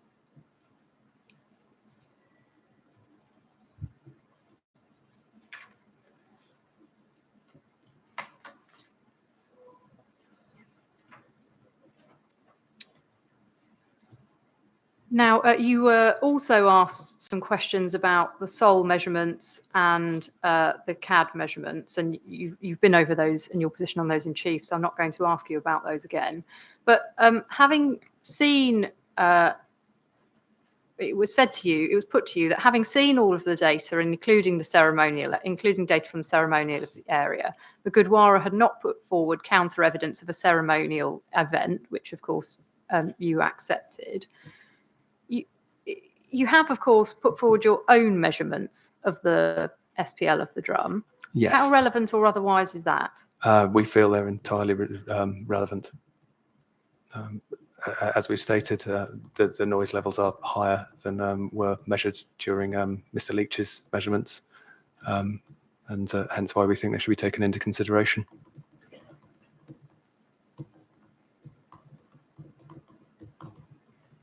Thank you. Oh, yes, you were asked some questions about the original statement of common ground. Can I ask you to turn that up, please? Yes.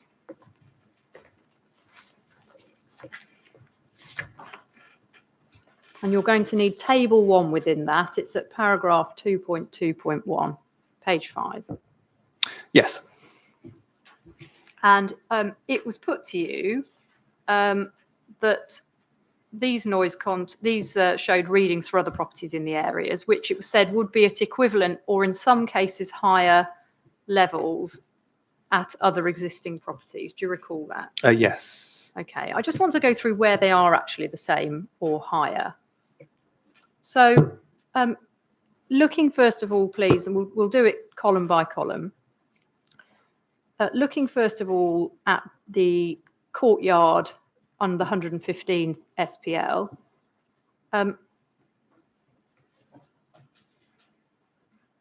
We have, how many of those do we have that are higher? You would have 21 to 23 is actually the same. So it would basically be 19 to 17 Hibernia Road, the priest's houses at Hanworth Road, and that would be it. Oh, yeah, sorry, that would be it on the higher. Sorry, so we've got one the same and one the same, 2 higher, but one of those is the priest's houses, so it is part of the temple. And then we've got for car park for 115. For the car park, they're all Any higher? No, none are higher. Any the same? No. Balcony? The same as for the car park. They're all lower than the levels of Block A. None are the same. And then for the courtyard measure for the SOL sound power level? For the SOL one, then in there we only have, we've got one the same, and then the priest's houses is higher. Okay. And then for car park? For the car park, none of the receivers are higher. Any the same? No, none are the same either. Okay. And then for the balcony? None are higher or the same. No. Okay.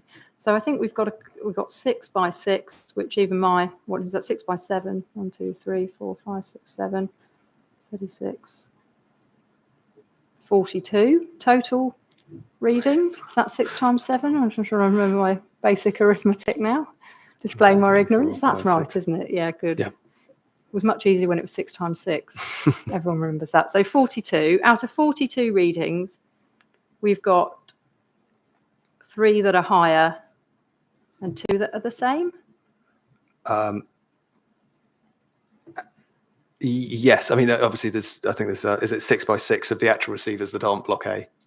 Yes, okay. So out of the 36. Out of 36, yes, we've got, that's right. We've got, what, 2 that are the same and 3 higher? Yes. 1. Yeah. Okay.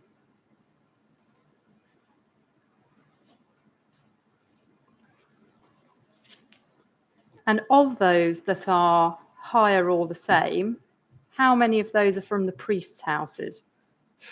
2 of those are from the priests' houses. And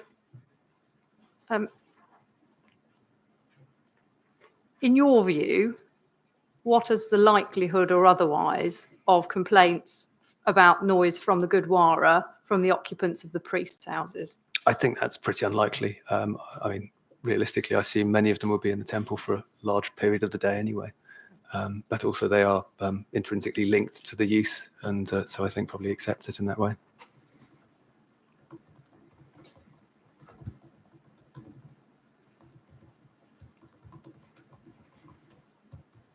Thank you.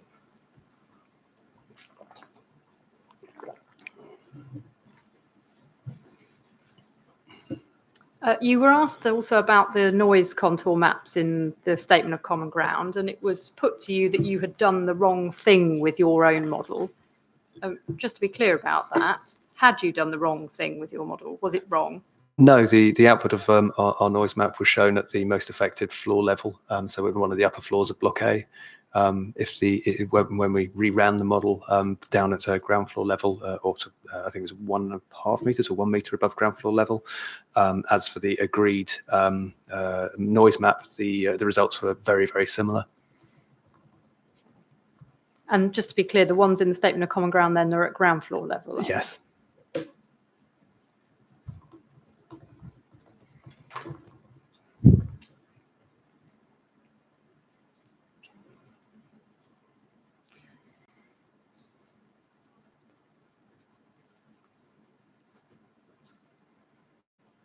Yes. You were asked about some questions about the World Health Organization levels, and we looked at the text in CD 12.2 about averaging and the appropriateness of that. Yes. And you gave a response where you said that averaging of appropriate noise sources, averaging was appropriate for noise sources that were less annoying. And there was a point put to you about the fact that there had been no evidence of complaints about the Gurdwara suggesting that these were less annoying. Do you recall that? Yes. Now, the fact that there weren't any complaints, does that mean that the noise that's generated by the Nagara is not one with a potentially annoying character? No, not at all. And with the exception of the priests' houses within the estate, are there any existing residences as close as the balconies in Block A will be? No.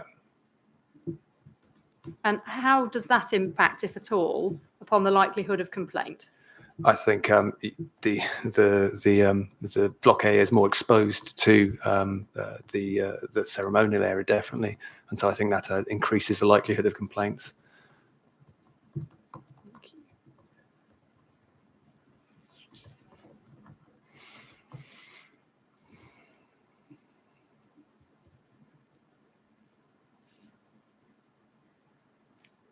Now, I'm going to ask you some questions about compliance with BS 8233 on a 16-hour basis and what you said you can and can't exclude. And I'm going to ask you to listen really carefully here because the questions were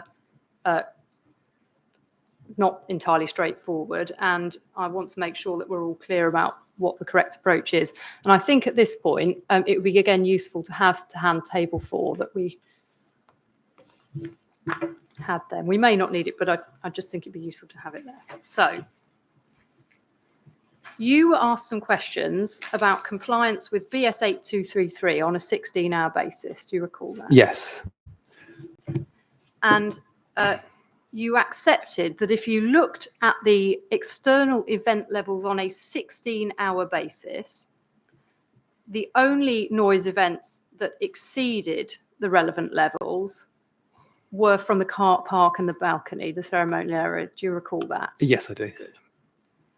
And you also agreed that on that 16-hour basis, because there were only 3 such events, they were occasional and could be excluded. Do you recall that?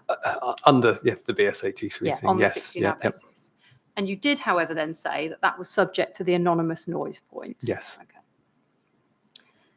It was then put to you you were then taken to deal with the anonymous noise point, and it was then put to you that events that are excluded by 8233 include fireworks nights, and that therefore characterful events can be excluded. They can be, yes. Yeah. And so it was said that, well, on that basis, noise from the ceremonial area could be excluded. Do you recall that? To assess against the 8233, yes. So it was said that the character issue, therefore, only applied to the GATCA. And you initially said in response to that you couldn't separate out the GATCA and the ceremonial events. But then it was said, well, no, you'd accepted that we were only concerned with noise from, it said that we were only concerned with the noise from the courtyard, and you accepted that. Do you recall that? Yes. Okay. Does the character issue only apply to GATCA, or does it apply to noise generated from GATCA and in the events in the ceremonial area? Both of them are characterful, so yes. Okay. So how many events per year are there that are characterful? That would be 15. Okay. Is that number of events occasional? I think that probably isn't occasional. I mean, I think in the appeal included by Mr. Leach, that the inspector there considered that 14 events was more than occasional for, I think it was music noise, not the cricket decision, but the other element. Okay. So when we're considering anonymous noise, can we exclude events in the ceremonial area and the balcony on the basis that they're occasional? I think following that reasoning, no.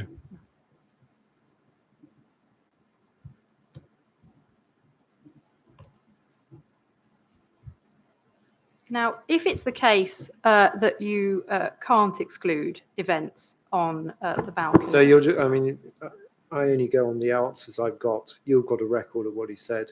You can get him to change his evidence in re-examination. I don't get the chance to re-examine. I've been very careful about this. Well, I don't you've think got a note. Sorry, let me I'm just finish. flagging it up. Let me finish. I don't think the questions were put on a fair basis, which is why Well, you I'm should have going said back at the through. time in that case. Well, I've got re-examination, as you pointed out earlier, which is why I'm doing it now.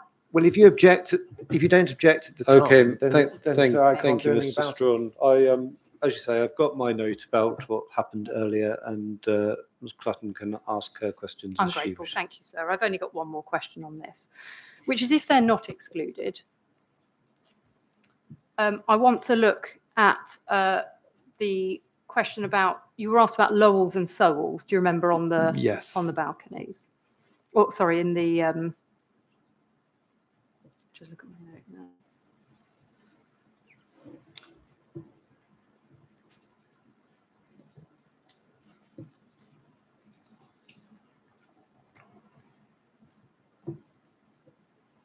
Yes, you asked about Lowells and Sowells for the 1 hour event, I think, weren't you on? Well, the Lowells and Sowells, I think, related to the 16-hour level, but it was discussed in terms of the 1 hour, and as I said in Mr. Leach's rebuttal, it has been referred to with the Lowells and Sowells in a LAEQT time period that would be shorter than that. So, Yeah.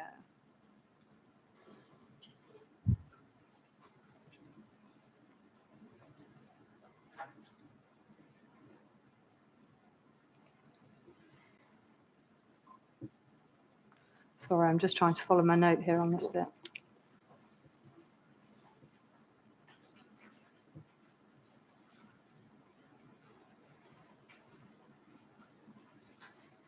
That's fine. I'll deal with this in cross-examination.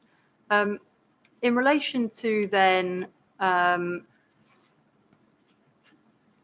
spread of standards before the inquiry, we're told, or you were asked about the fact that 8233 doesn't apply to occasional events, and so on that basis, the Gurdwara event noise wouldn't fall to be assessed. You were told in cross-examination that you couldn't use 4142 because it wasn't representative of typical operating conditions. This is the Gurdwara event noise. And you were told that you can't use COP 95 because it relates to amplified music. If you can't use any of those, what's your understanding as to how the applicant suggests event noise from the Gurdwara ought to be assessed? The applicant hasn't provided any suggestion how event noise should be assessed from the Gurdwara. Instead, it seems to consider that it shouldn't be assessed. Do you think that's the right approach? No, I don't.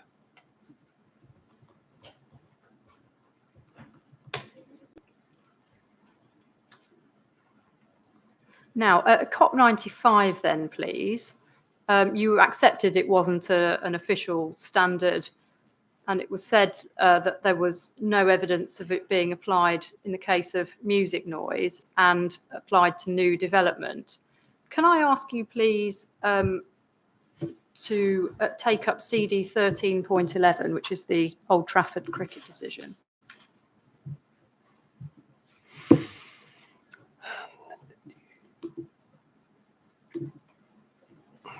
Yes. Have you read this?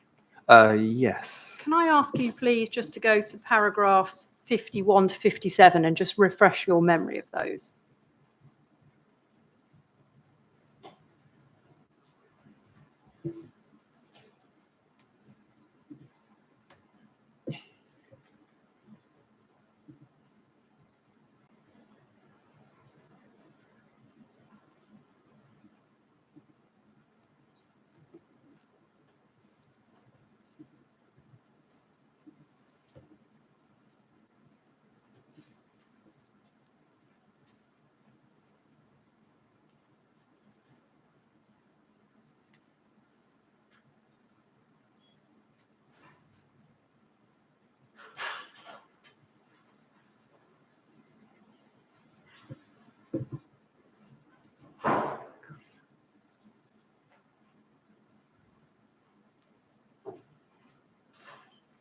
Yes. Yes. What's your understanding as to whether the inspector in that case used COP95 to assess the impact of music noise on new development?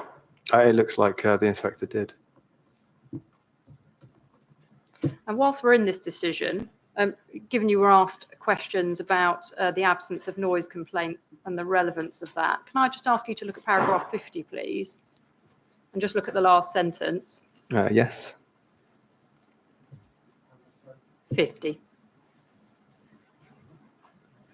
It was noted there that there was no current nuisance caused by holding concerts at the Emirates Old Trafford. Yes. Notwithstanding the absence of any current nuisance, what's your understanding as to what the inspector thought about the risk of future nuisances? I'd say it appears he had concerns about that.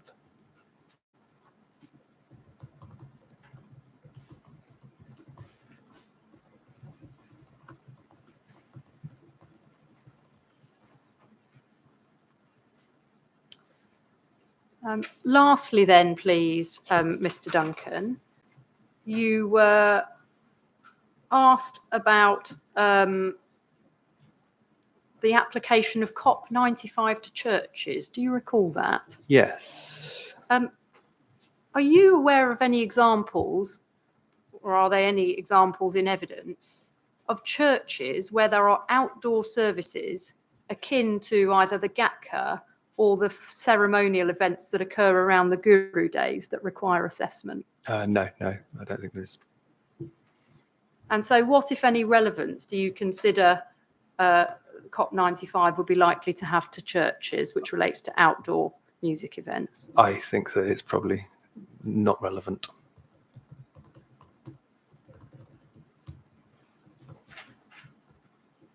What, if any, bearing should that have then on whether it's applied or used as an indicator in this case?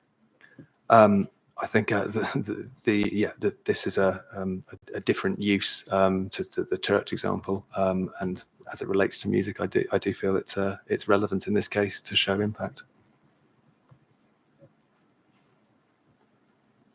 Thank you. Thank you very much, Mr. Duncan. Thank you, sir. Okay, thank you, Mr. Duncan. Right, okay, we're moving on then to hear from the appellant's noise witness, please. Can we go straight into that? It's also for Mr. Leach to take his place.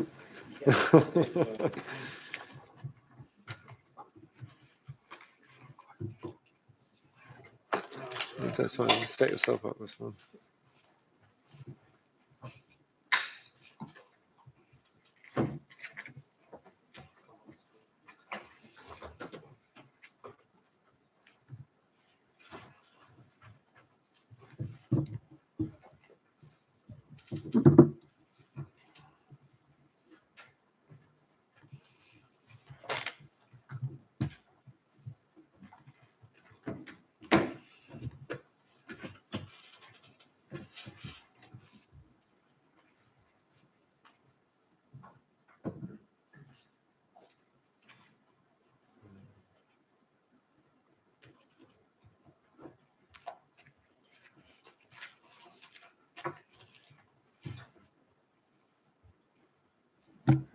Are you ready, Mr. Leach? I am, sir. Okay, thank you. Right, let's carry on then, please.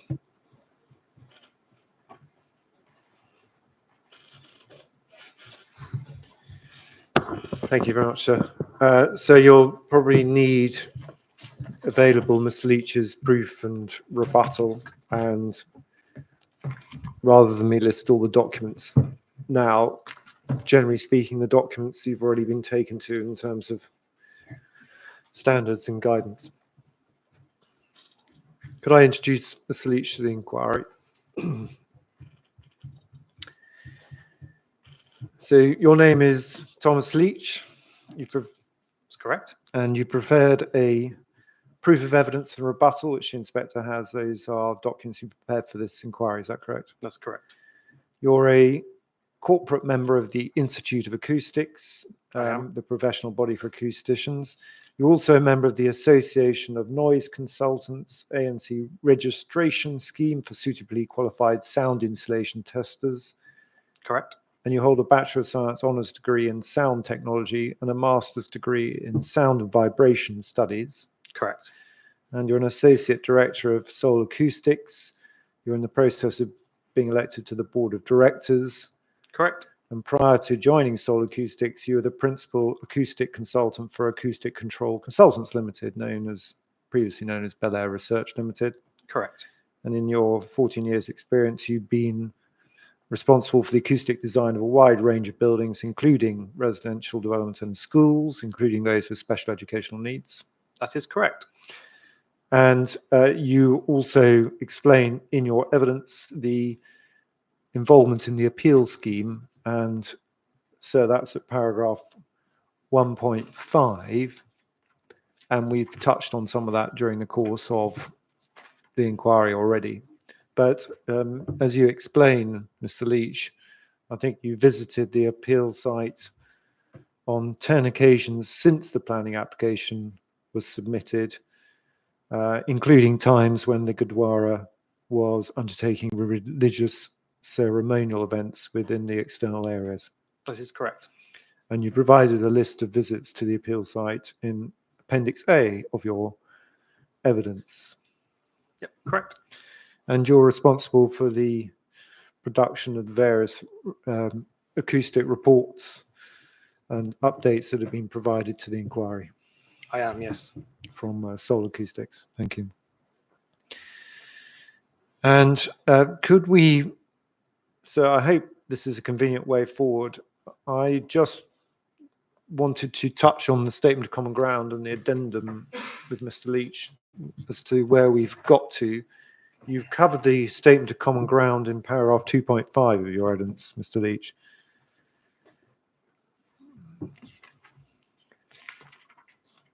And Correct. you explain the That's correct. work that you did to try and agree statement of common ground with the two witnesses, one representing the council and Mr. Duncan we just heard from. And the fruits of that labour are the statement of common ground on noise and the statement of common ground noise addendum, which the inspector has been looking at. Correct. And can I just see if I've understood the position correctly? Because certainly things have moved on a little bit since those documents were signed. It's common ground, I think, between all of you, as recorded in the first statement of common ground, that the appeal scheme is suitably designed to mitigate any adverse impact of noise from transportation sources, including aircraft and road traffic, and from commercial and industrial sources, including the existing businesses on Thompson Road and Alice Way. That is correct.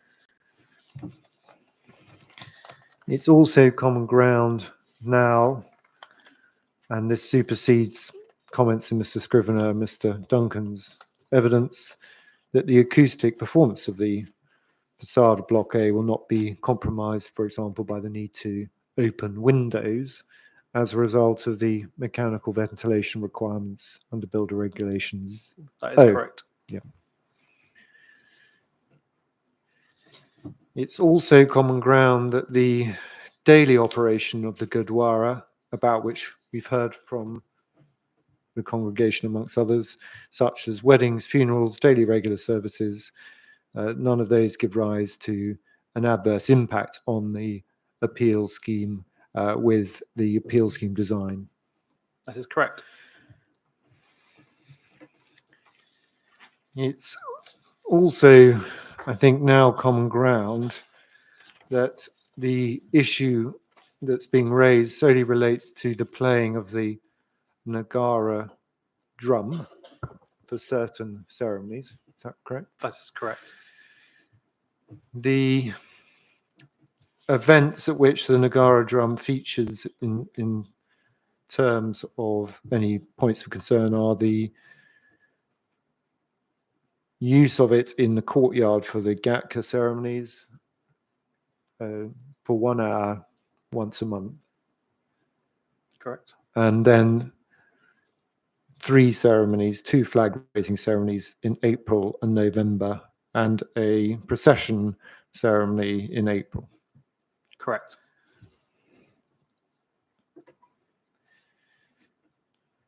Turning to the Nagara drum itself, there's a debate, an issue between the parties as to the appropriate sound power level to use for the Nagara drum for the purposes of considering the assessment.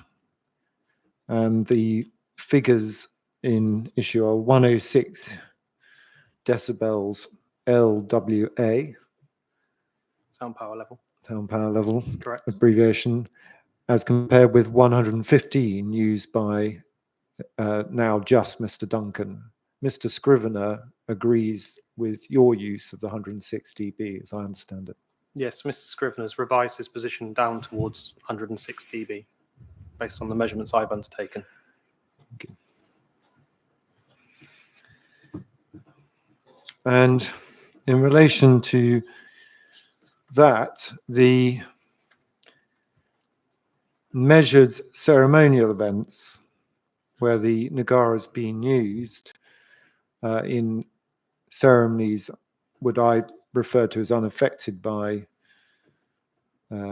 bias, were the 14th of April 2023, when you carried out a noise assessment of the flag ceremony event on that this year. That is correct.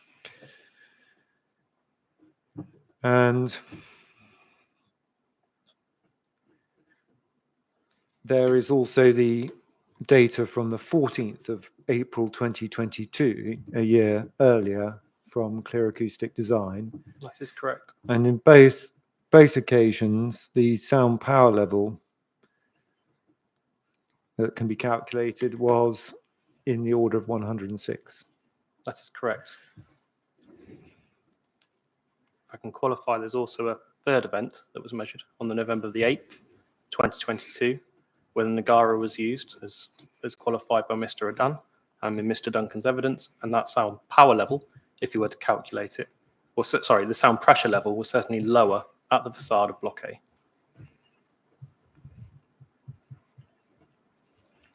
Thank you. So I've asked, and I think Mr. certainly Mr. Scrivener, now Mr. Duncan, have confirmed that there is, I don't think, any evidence before the inquiry of the Nagara drum being used in a ceremony where recording took place without being affected by the potential for bias, where it's been used at a level above 106 dB. Correct.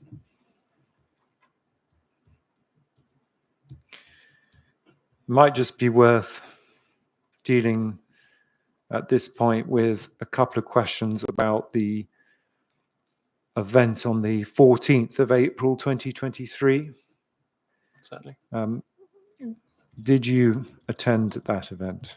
I did.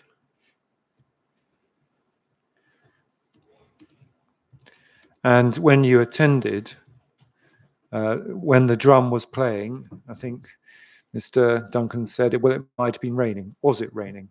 It was not. It rained in the morning.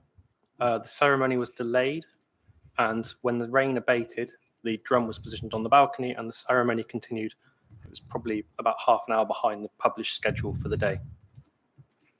This is clear in the video evidence I've attached to my rebuttal.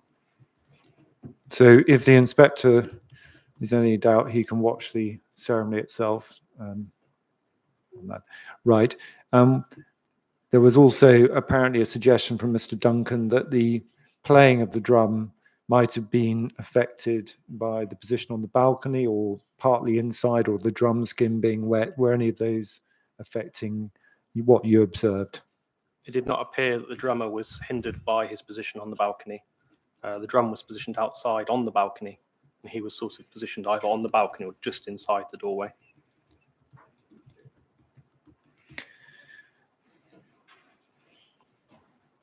And for the event of the 14th of April 2022, referred to in the Clear Acoustic Design Report, that's CD 4.4,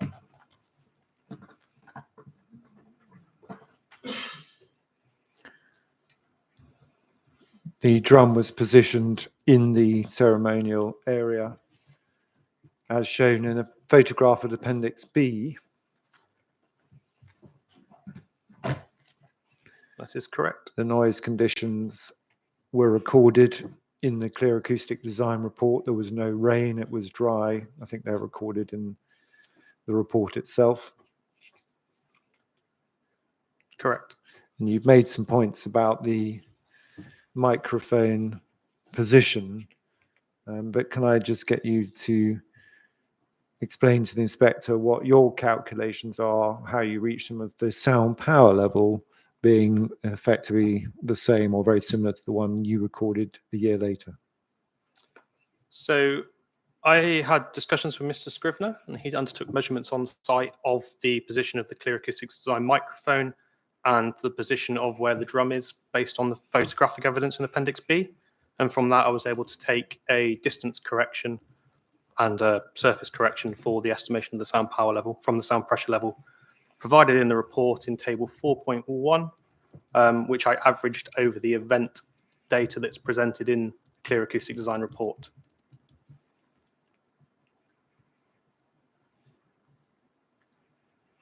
And as I understand it, Mr. Scrivener agrees with your assessment. Yes, correct.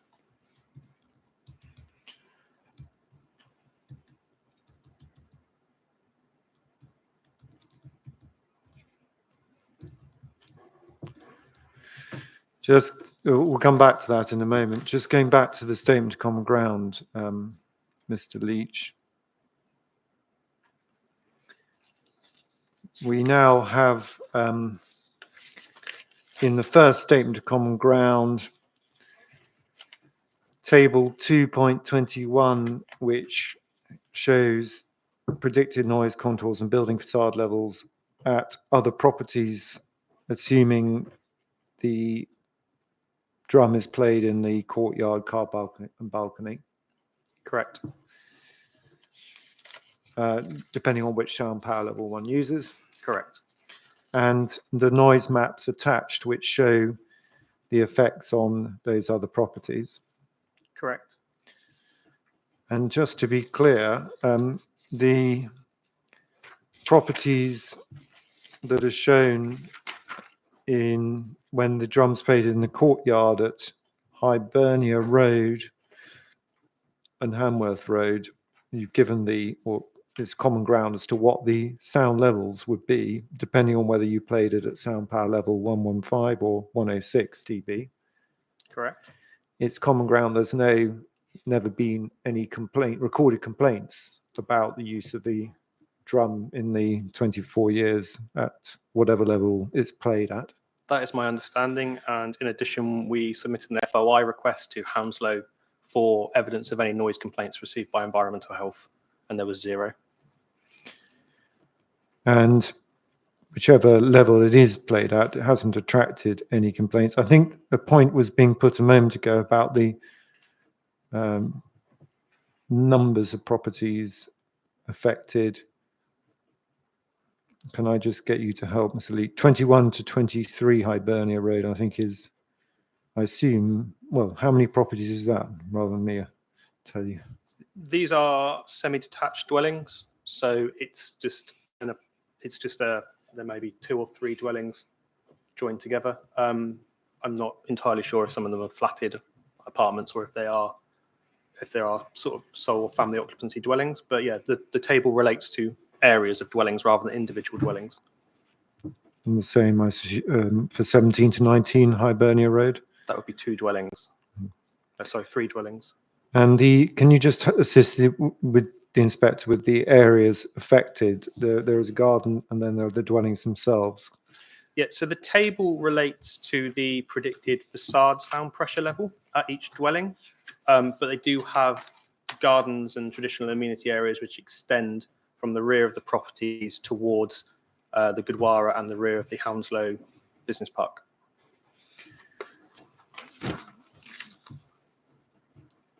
If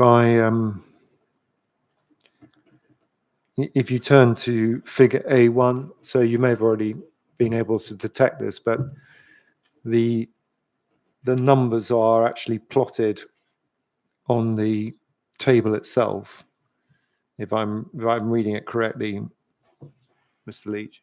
Correct. So if you look at the sort of edges of the white on the left, there are various numbers showing the levels at facade of various properties, ranging from the 70. I don't know if you can make them out, sir, but the red goes up to 72, 70, 70, and the darker brown is 68, and then there's 66 in orange, and then yellows are 62s. Yeah, the colours relate to 5 dB bandings, and then the numbers displayed in the individual circles is the predicted sound pressure level at that part of the facade, which is broken into, I believe, 2-meter segments.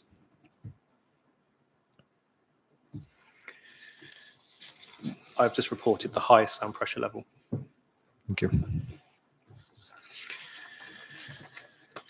Thank you. Can we pick up the Statement of Common Ground addendum?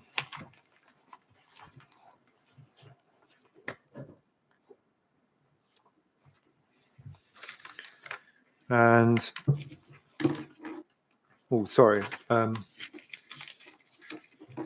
Should just deal with background sound levels. Those have been agreed at 49 dB. That's in the first Statement of Common Ground. Correct. 2.18, 49 dB, LA 90, 15 minutes. That's correct. Can I just get you to help Mr. Leach about the relevance of the identification of the time period? 15 minutes, 1 hour, 16 hours. So the background sound level is a 15 minutes, and that's determined by the standard 4142.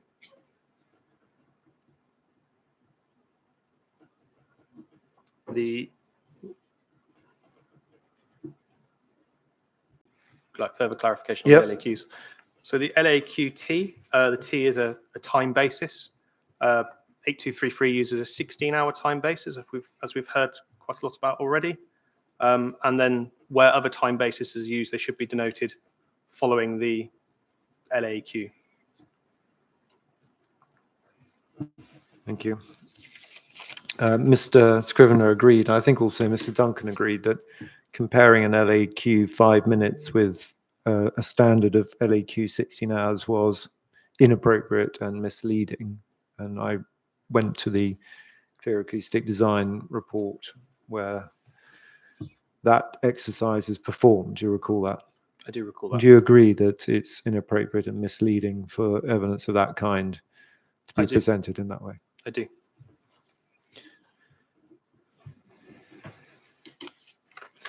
Thank you. Then back to the Statement of Common Ground addendum, which moves things on. Just to summarize its contents, just get your comments on a couple of things. First of all, there's a conversion of event noise levels to a 16-hour time basis. So this provides the ability to convert LEQ for shorter time periods to an LEQ 90 for 16 hours, depending on what time period used. Correct, and it was included because I had provided 16-hour base time corrections in some of my assessments from the 1 hour event noise level, and it may not have been implicit how I developed those noise levels, as opposed to the other proofs of evidence just used the 1 hour event noise levels. Turning to calculation of internal noise levels, for table 2, table 4, and table 5, it's now common ground with you and Mr. Scrivener that the sound power level of 115 dB LWA should not be used. Correct. For the reasons Mr. Scrivener agreed. Whereas Mr. Duncan still advocates their use. He does. Yeah. Can I just get you to help the inspector on that point? First of all, I put some questions to Mr. Scrivener about using best evidence when it comes to noise measurements of how noise is actually generated for these purposes. And he agreed the best evidence was the sound power level of 106 dB. Can I just get you to confirm you agree with that and the reasons why that is the best evidence? I do agree with that for the reasons that I have undertaken to witness measurement of an event. It's a biannual event, and it's the actual event that the Gurdwara puts on. I know the measurement location. It was representative of the worst case facade position. I witnessed the operation of the event and the playing of the drum. I knew the position of the drum and the position of my microphone, and therefore I was able to determine a sound power level to calibrate the model. In drawing my conclusions that it is the correct noise level, I make reference to the Clear Acoustic Design measurements, which were taken of the same ceremony a year previously. And obviously, they were invited to undertake the measurements by the Gurdwara, whereas my measurements were undertaken without their knowledge, to the best of my knowledge. And they result in a similar sound power level based on the corrections I previously described. I also have an event measurement on the 8th of November, 2022, and that results in a lower sound pressure level at the facade, which indicates that some events may be lower. And I have measurements of events that don't contain the Nagara. I don't think I'll labour on those points because it's not one in contention. The measurements presented by Mr. Scrivener, which he now says are incorrect, were based on a demonstration of the Nagara drum put on by the Gurdwara, taken at close quarters. And I think Mr. Scrivener mentioned that he believed the player was hitting the drum too hard, and therefore he measured a Gatka ceremony. The sound power level between the two is within 1 dB difference in Mr. Scrivener's evidence. So I do not give credence to the 115 dB sound power level as being correct. And is there any information about Mr. Duncan's witness of the Nagara drum played, I think specifically for him for that event, and whether or not that is reliable in the same way? Mr. Duncan has a data sample of 1 without any prior witnessing of actual event. It was a demonstration put on in a car park. His measurement details there's no photo to demonstrate where the measurement was undertaken. There's no description of how close the drum was to the site hoarding, which may add reflections if the car park contained cars, which I understand it frequently does. Yeah, so there is some uncertainty in his measurement. And it said, well, nonetheless, you should still take the highest level it could be played at. You've explained why you don't agree with that, but can I just get you to then comment on something that you and Mr. Scrivener both agreed on, that playing the drum at the level of 115, as was done for the purposes of producing evidence for the appeal, rather than at an event, would, as you described in your rebuttal, be harmful. Both you and Mr. Scrivener agree that if the Nagara were to be played like that on regularly, which you said isn't, but if it were to be, it would be harmful. Can you just explain that to the inspector? Mr. Duncan wasn't prepared to offer a view about that, but can you explain why you are? No, I believe that a level that exceeds the daily, the noise, upper noise exposure action value would be potentially dangerous to health. And for reference, based on the 115 dB, that would be anyone stood within 7 meters of the drum during the event, or up to 14 meters if it lasted more than 1 hour, although there's no evidence to suggest it does last more than 1 hour. Also, I provided the IOSH noise thermometer, which just sort of, although it's not legislation, but just guidance. And typically noise thermometers have reference back to real life scenarios so that a non-acoustic consultant can understand what certain levels of noise relate to. So a level of 100 dB, highly hazardous, as described by the IOSH noise thermometer, would be equivalent to the use of a pneumatic jackhammer or maybe forestry equipment, both of which would typically require the use of personal protective equipment in the form of ear defenders. And a level of 95 is in the upper range of hazardous, and it's equivalent to the use of large power tools. So on those bases, I consider that it would be potentially injurious to health if experienced.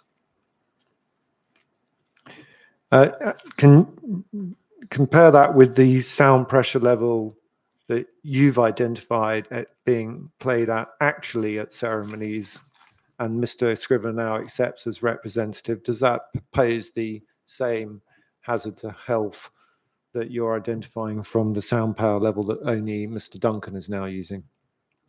No. And I'll qualify that. If I can find my note. So based on my measurement, it would be, you'd have to stand within 1.5 meters of the drum for the hour-long event to exceed the upper action threshold limit, the noise at work guidance.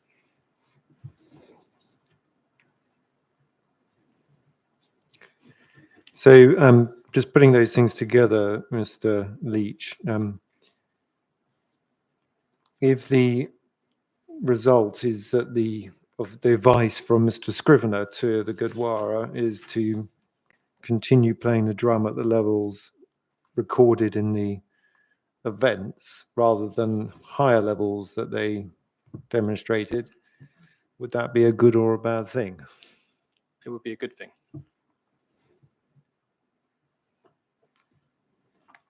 And on the evidence that you've seen, you've witnessed events, you've recorded levels, and you've got all the evidence before the inquiry, if the levels were to be kept at the level of 116B, is there any material to indicate that that would impose restrictions, or indeed unreasonable restrictions, on the Gurdwara's ceremonial events? I believe not, because the Gurdwara is already operating its events at 106 dB based on the measurements I and others have taken.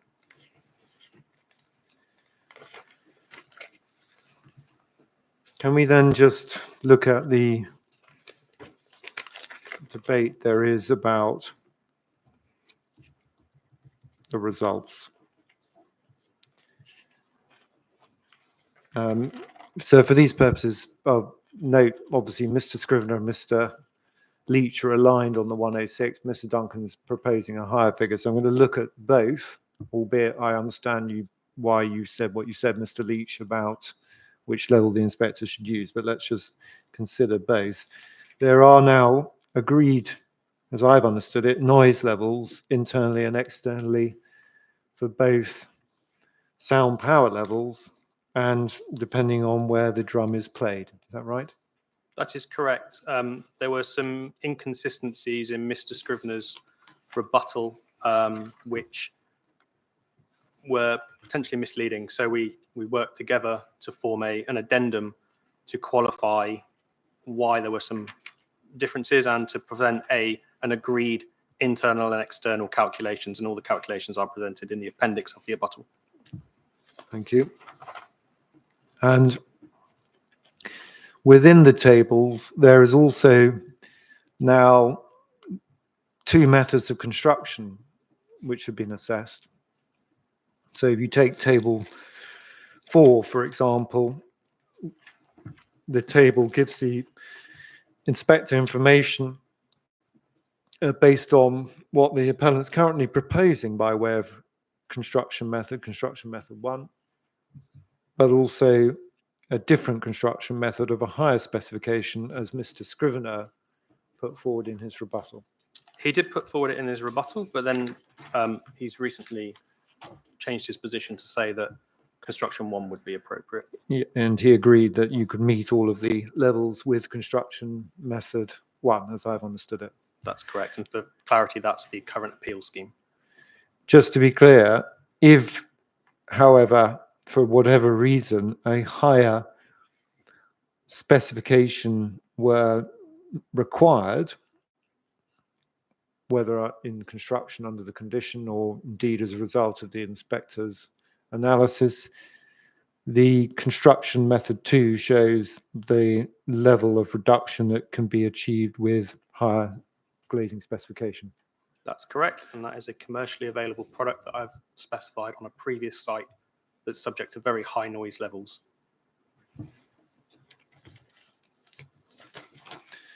Thank you.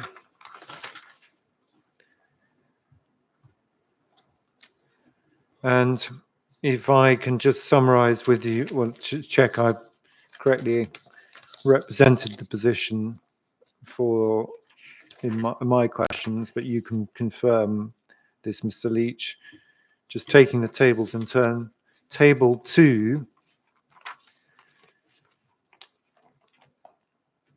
gives a sound pressure level at the facade of the worst affected reception block A. Just to be clear, because there's been a lot of talk about the flats in block A, can you just please explain what you mean by the worst affected receptor in block A? Certainly. I think the best example is to refer back to the figures in the statement of common ground, where you have those circles with the values in. As you can see, the values vary along the length of the facade. So we've taken the worst case position, which is typically the living room on the corner closest to the Gurdwara, but the noise levels across the facade do differ by up to, I believe, 7 dB. They reduce, I should say, by 7 dB. So, for example, 67 dB, which is used in the table, is applicable, I think, to just one. That would be experienced by one apartment. One apartment. And I think. Sorry, one apartment per floor. One apartment per floor. Which floors? I think the ground floor is a. The ground floor is screened by the proposed wall, so it would be floor 1 to the top floor. Yep.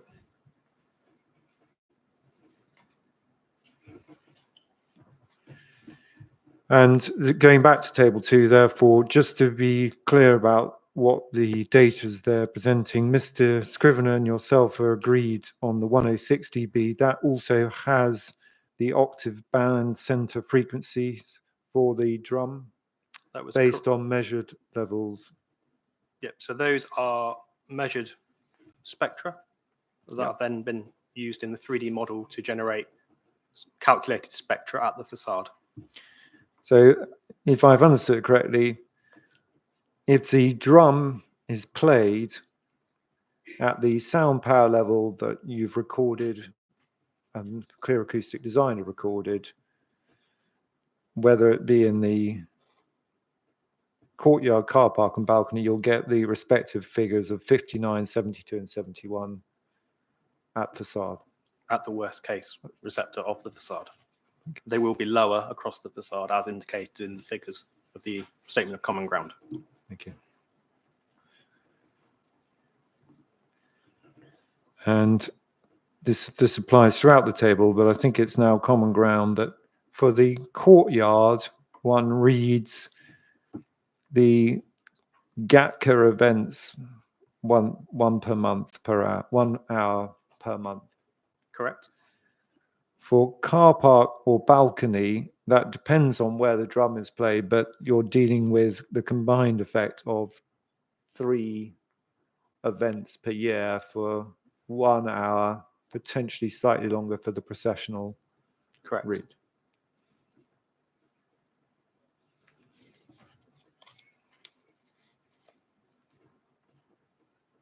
We might as well deal with this point now. I think there's common ground between you and Mr. Scrivener about the how to describe the frequency of such events and occasional events. And I also had some questions of Mr.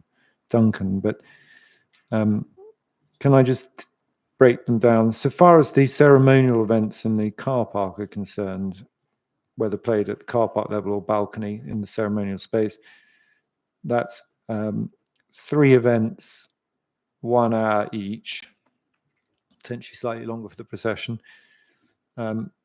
Mr. Scrivener, I think Mr. Duncan agree that those events would count as occasional events for the purposes of BS 8233, which wouldn't be included. And I think that's also the position of Tetra Tech as well. Correct. Mr. Duncan, however, in re-examination was suggesting you need to treat the courtyard events 1 per month in combination with the other 2 events. Do you recall that? I recall that, yes. Can I just, I know you don't agree with that, but let's just take that.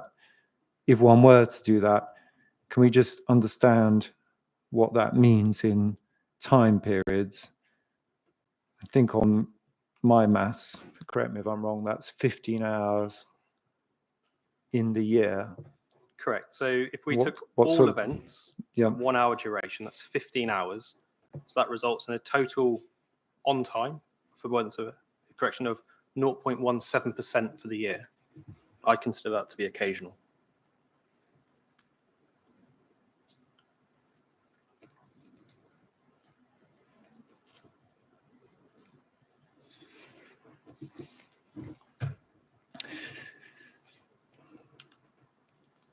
Right, and then there's a table which deals with acoustic performance of facade elements. Again, that's now an agreed position, I think. That's correct. And then if we go to predicted internal noise levels, we've got table 4. And just to assist again, Mr. Leach, because you presented this material, again, we've got the 2 sound pressure levels, Mr. Scrivener yourself applying the bottom ones.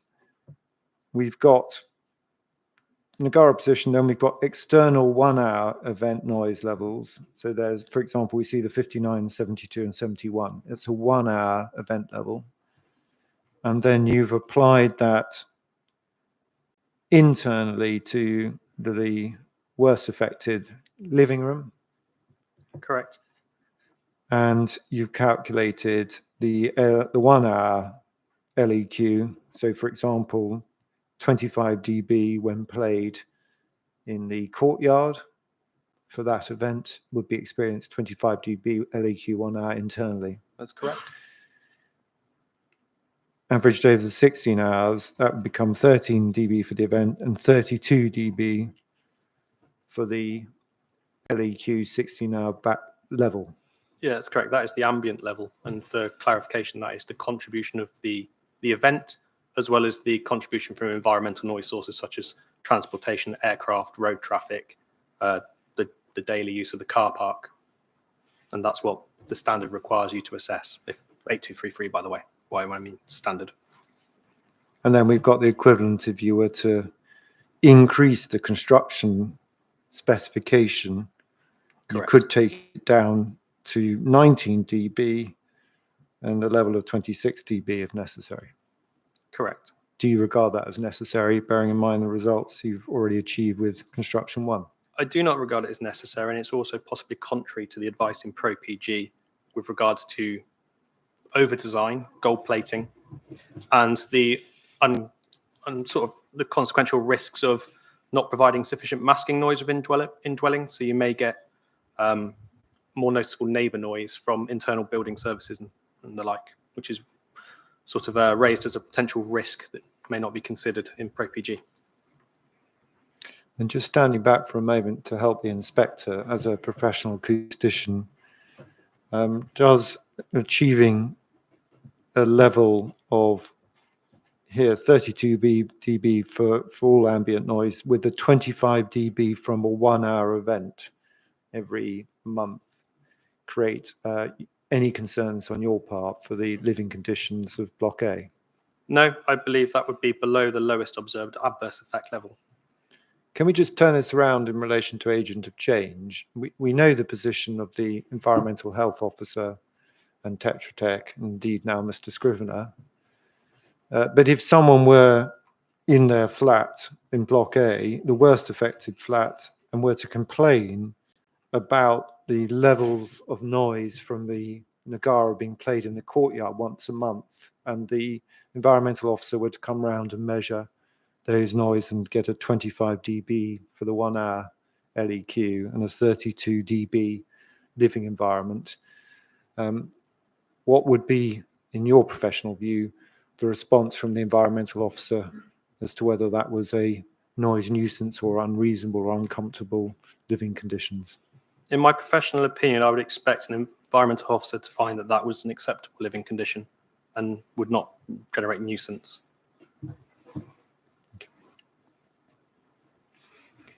Can we just apply the same analysis to the use of the car park balcony? This is occurring, of course, for 3 times per year, ceremonial events. We've got from your construction method 1, 41 dB LEQ for the 1 hour, and measured for the 16 hour for BS 8233. You've got levels of 29 for the event and 34 for the ambient noise levels. Correct. So based on the 16-hour time basis, the 34 dB LAQ 16-hour ambient noise level is again below the lowest adverse effect level.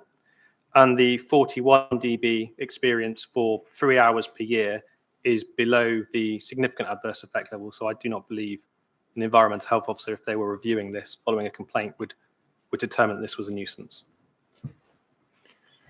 And again, if you were to take the higher sound power level with the first of all the courtyard 34 dB LEQ 1 hour with the resulting 32 dB LEQ 16 hour, any concern on your part that that would constitute a nuisance? No, it'd be the same answer. And the same for 3 hours per year, where you have a 42 dB and 41 dB LEQ 16 hour with the 54 1 hour and 53 dB for those 3 hours. Any concern on that basis? No, I believe as stated by Tetra Tech on behalf of the environmental health for Hounslow, these would not be considered a nuisance because they would not be applicable under the standard. Thank you.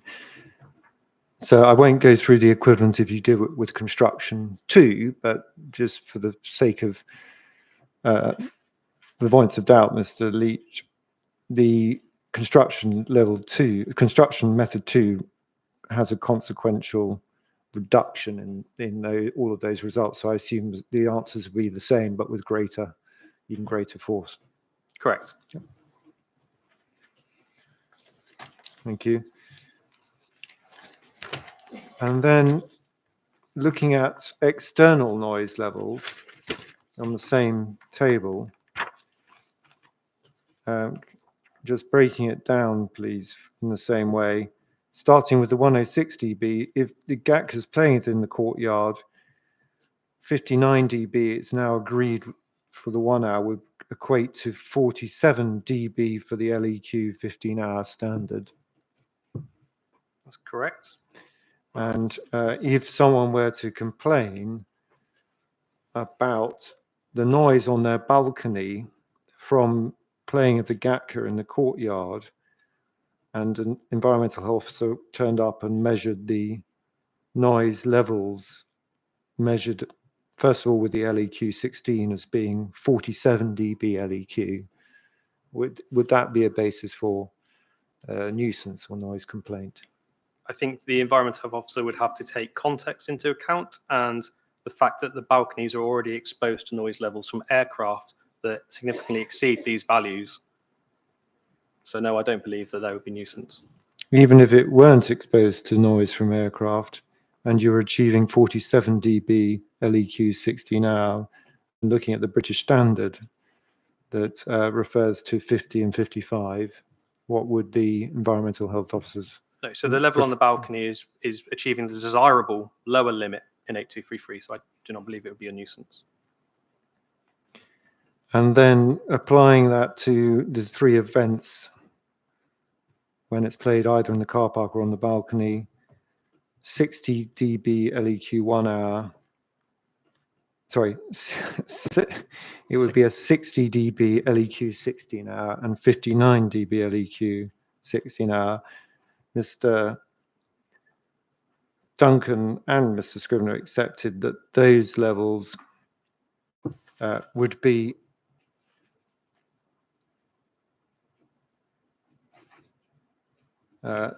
acceptable. Do you agree? No, I think, sorry, just to be clear, both Mr. Scrivener and Mr. Duncan accepted that those would be occasional events which would not fall to be taken into account for the purposes of BS 8233, i.e. acceptable. no, I agree that they would not be considered under 8233 due to their very occasional occurrence and therefore would not be unacceptable. You've also, in your evidence, provided reference to the World Health Organization limits, standards, and they similarly apply the British Standard approach of 16-hour averaging of noise. We had some debate about that elsewhere. CD 12.2. Just to be clear, in re-examination, Ms. Clutton said to Mr. Duncan that you, Mr. Leach, had not applied BS 823 and not applied any standard against which to measure the Gurdwara noise events. Can you just help the inspectors whether that's the case? So my starting point was 8233, and then 8233 is based on the historic research of the WHO guidelines for community noise, and that is based, as I say, for community noise, which includes, I would argue, noise from the Gurdwara, as well as other religious institutions and events for worship. And therefore, because the WHO is numerically equivalent to the 8233 and therefore Pro-PG, which provides context on 8233, it's the acceptable criterion for assessment.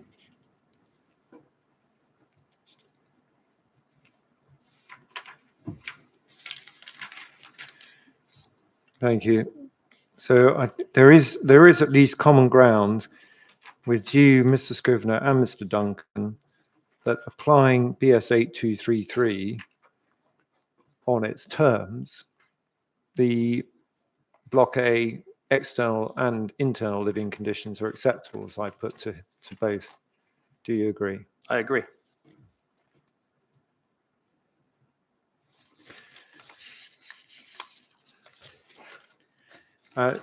Even with the higher sound power levels that are being suggested, can you just assist the inspector as to whether they approach a significant adverse effect as identified for this area in the draft SPD or in the pro-PPG document?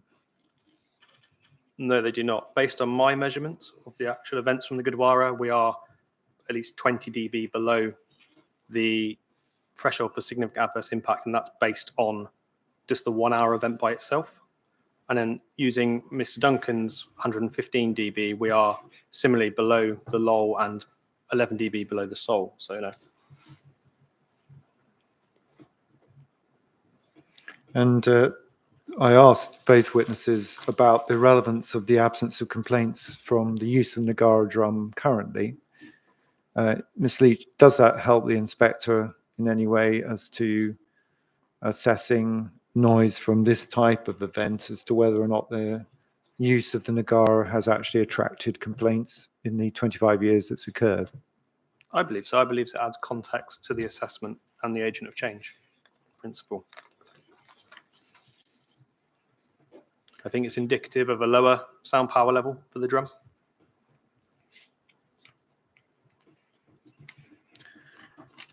Right, we then have to tackle alternative basis for assessment. And so I'll try and do this as quickly as I can.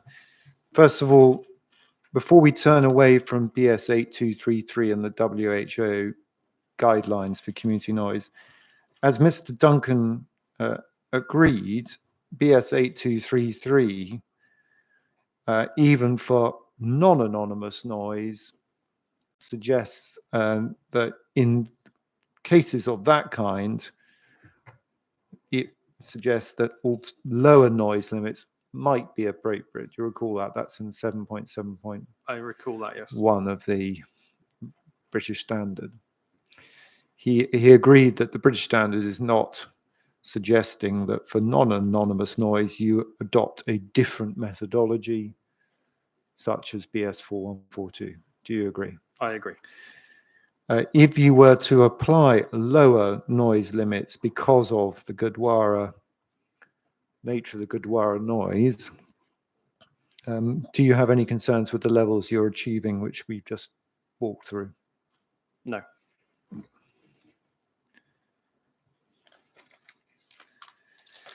Then turning to other ways of assessing noise, the first of which is BS 4142 2014 plus A1:2019. Can you just help with what that plus A1 2019 actually means in the title?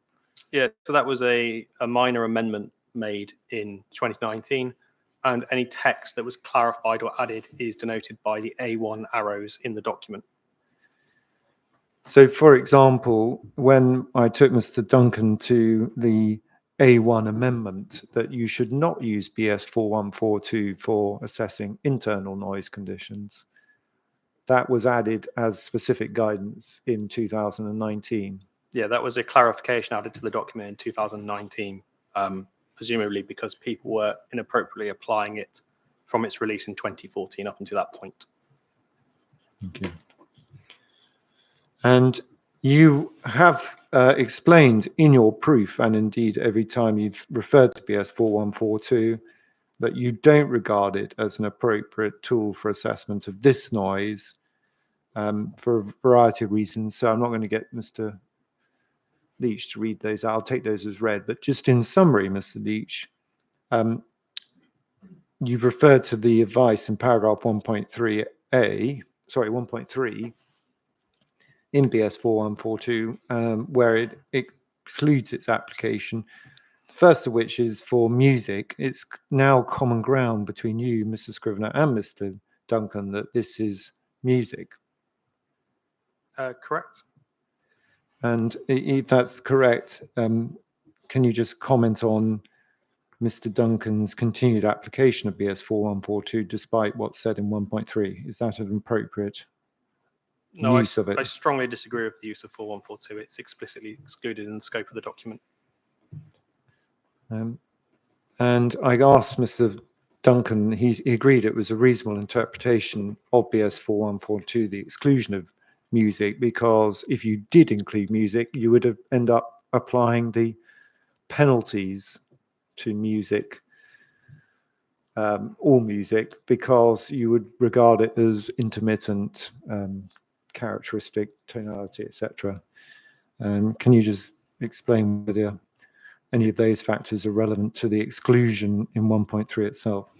I don't believe that the rating penalty uses of 4142 would apply to music, and that's demonstrated through the other standards and guidance which are specifically for music, which don't include rating penalties. They are, for example, COP 95 is based on the music noise level, and the SPD entertainment noise is again based on the music noise level without rating penalty. The other thing you allude to in relation to BS 4142, which is directed at commercial and industrial noise, and which I asked Mr. Duncan about, was this question of whether it's representative, the commercial industrial noise that's being assessed is representative of normal operating conditions, and in effect a position that continues throughout the year. Do you recall me asking those questions? I do recall. Yeah. Can you just comment, please, assist the inspector if you can on BS 4142 as to the relevance of that and the examples given? Mr. Duncan agreed that this wasn't the Gurdwara noise he's assessing isn't representative of normal operation conditions. Can you just comment on whether that affects the use of this as a tool? Yes, so 4142 is intended, as it states, for industrial and commercial noise. The presumption that this noise is continuous, i.e. it's a premises that operates regularly and frequently, and there is a specific clause within 4142, and I think we gave the reference previously. I'm not going to find off the top of my head, but it states that the specific sound level under consideration should be representative of typical operations. I do not believe that the 15 hours a year of the Nagara use is representative of typical operations of the Gurdwara. I think you gave a percentage of what 15 hours per year was, so I can't quite recall. 0.17%.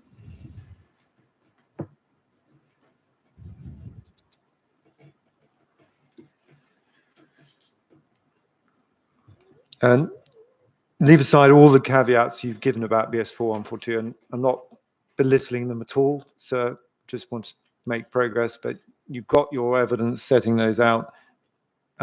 But at the end point, there's the identification of an initial assessment by reference to external noise levels and a 10 dB difference. Do you recall that? I do. Can I just get you to help on that?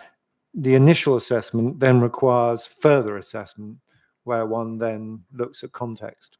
It does. So section 11 of 4142 provides commentary on the assessment of the impact.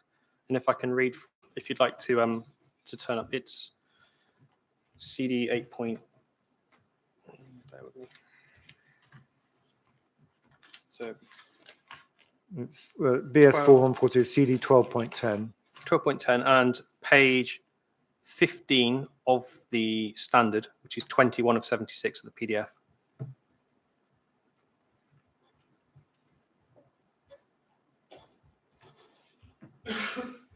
Yep. So the commentary on the assessment of the impact states the significance of sound of industrial and or commercial nature depends on both the margin by which the rating level exceeds the background level and the context in which the sound occurs.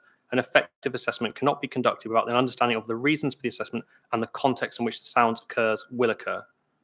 And then further on in clause 11, it goes on to state that where the initial estimate of impact needs to be modified due to the context, take all pertinent factors into consideration, including the absolute sound level, which is the level without a rating penalty, the character, which would include the frequency, and the sensitivity of the receptor. And it just says, whether dwellings or premises used for residential purposes already incorporate design measures that secure good internal acoustic conditions, such as facade insulation treatment, ventilation or cooling that reduces the need for windows to be opened, and acoustic screening.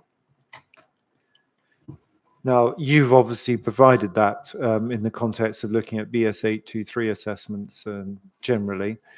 Has Mr. Duncan provided any such assessment of the change?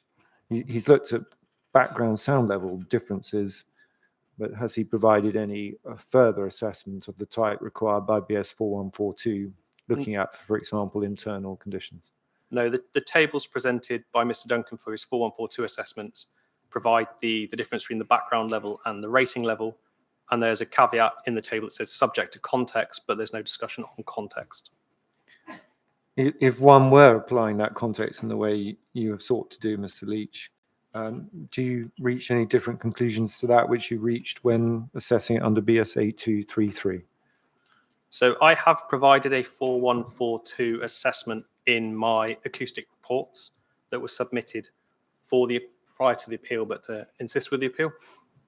And I don't agree with 4142, and it's clearly stated in the documents, but I provided it as an example that if you were to follow the methods in 4142, it would point you towards the internal ambient noise level and the mitigation, and therefore the standard in the examples refers back to 8233 and suitable internal noise levels. So to cut a long story short, Mr. Leach, even if the inspector does apply BS 4142, what do you consider the result to be in terms of the acceptability or otherwise of what's proposed?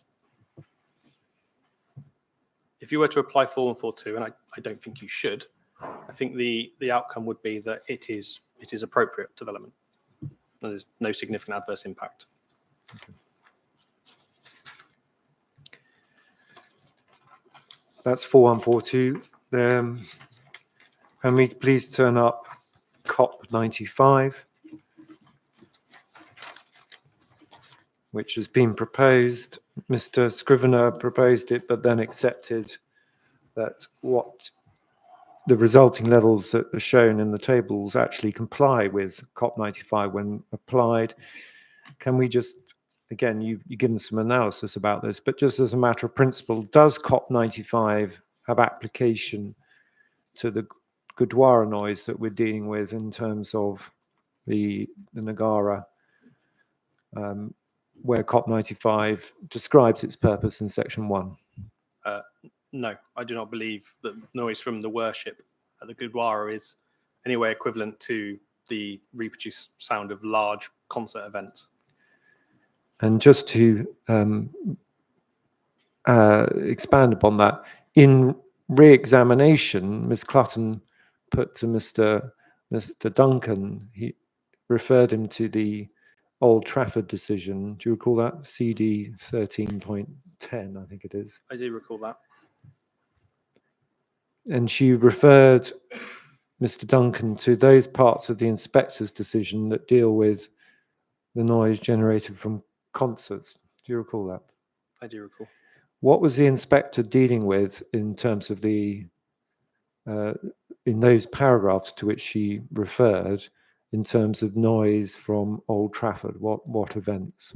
So the inspector in that part of the appeal decision was talking about large-scale music concerts that were placed at Old Trafford. And in his determination, the experts in that case, there was some argument over the suitable noise levels and the prediction noise levels from line array systems, which are very high power noise amplification systems. He wasn't discussing noise from worship or hymn. In your professional opinion, is the noise from the Gurdwara, in terms of the two noise events that were being looked at by the inspector, more akin to the concert amplified noise or the other cricket noise that the inspector described in his decision? So as I state in my proof of evidence, I believe that cricket noise, although it is a sport and not held at the Gurdwara, is more akin to the typical noise levels from the Gurdwara celebrations, and that is the use of drums, horns, clapping, singing, occasional amplified music, and for which the inspector in that decision referred back to 8233. And just on that, is the level of frequency that the inspector considered acceptable in that case, but that he was dealing with for cricket noise from Old Trafford and the associated crowd noise, anything like the frequency that we're dealing with in this case for the Gurdwara? No, Old Trafford is a cricket ground. It's principally used for cricket, and there are many cricket events per year. Here we have 3 occasional events in the car park / ceremonial area, and events, the GATCA events, once a month. What about the frequency or the level duration during the day? So cricket events, depending on the format, can last from several hours to multiple days.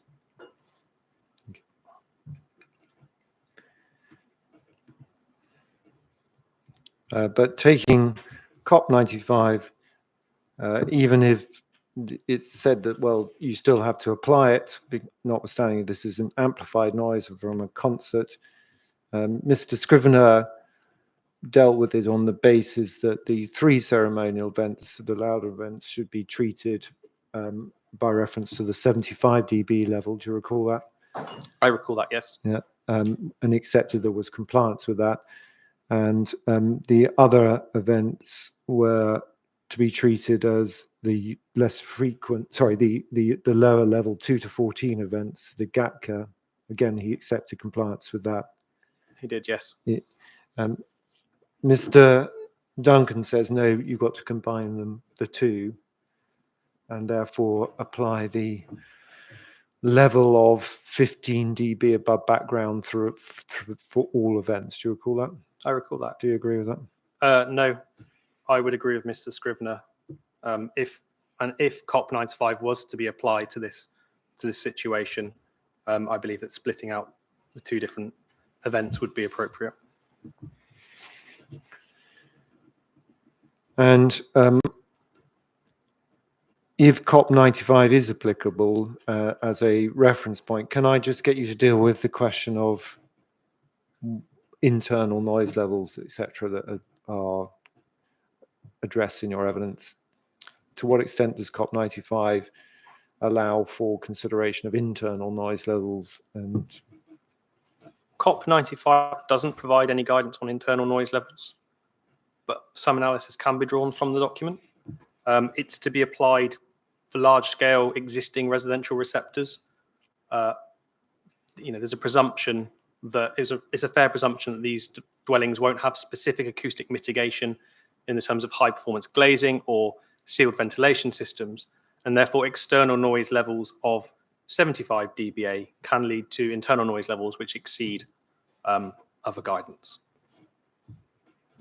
Although there is the caveat that there is different metrics for waiting. One's 15 minutes and one other parameters are over different periods.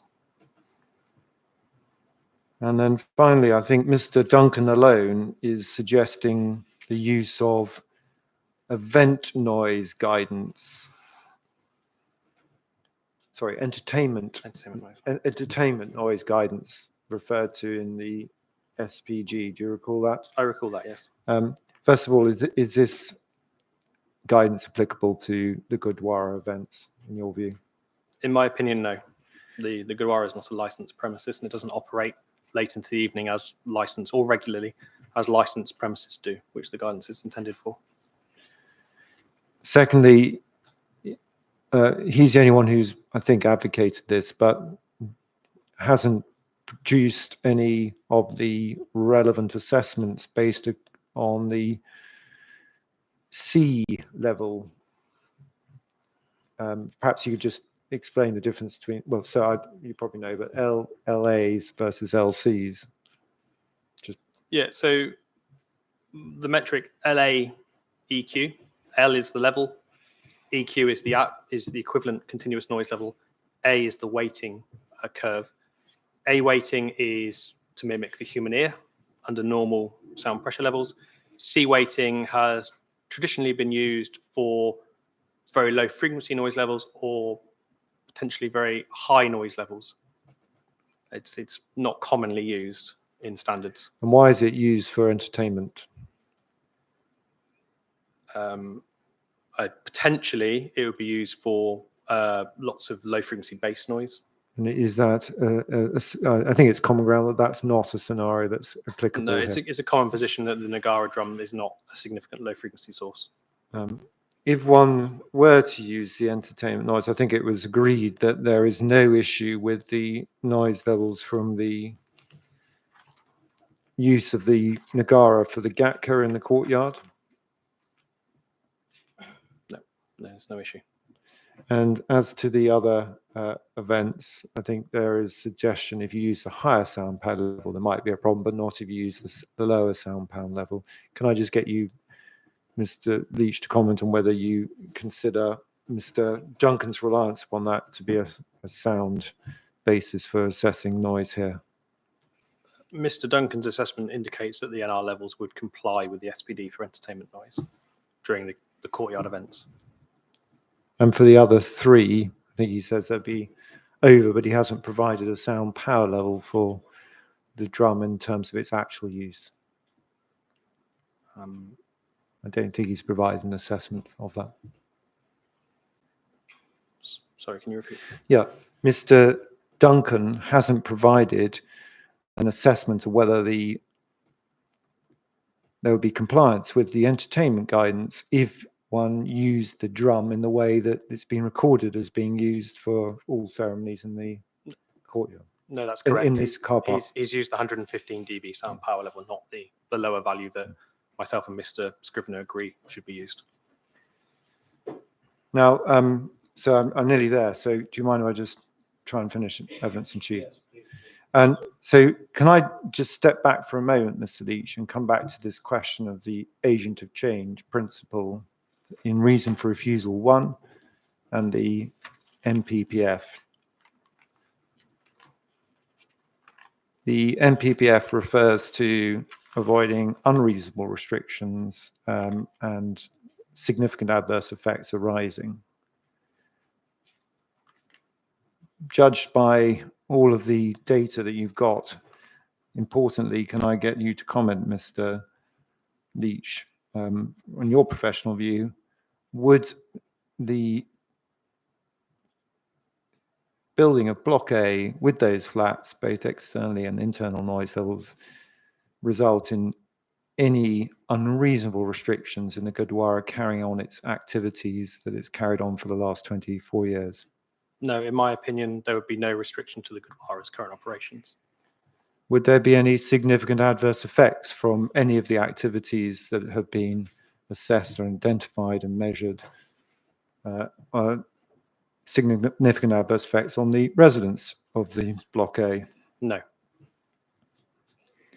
And although it's expressed as a concern, in your professional view, is the concern being expressed by the Gurdwara as to such effects well-founded or not?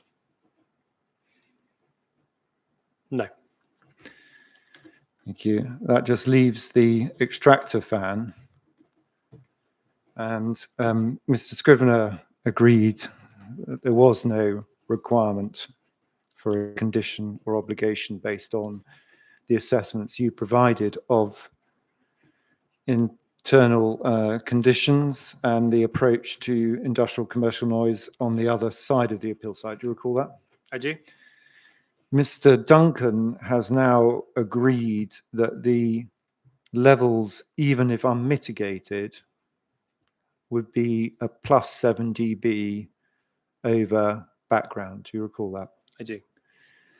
Can I just get you to comment that if unmitigated, +7 dB at any point, would that constitute a significant adverse effect requiring mitigation?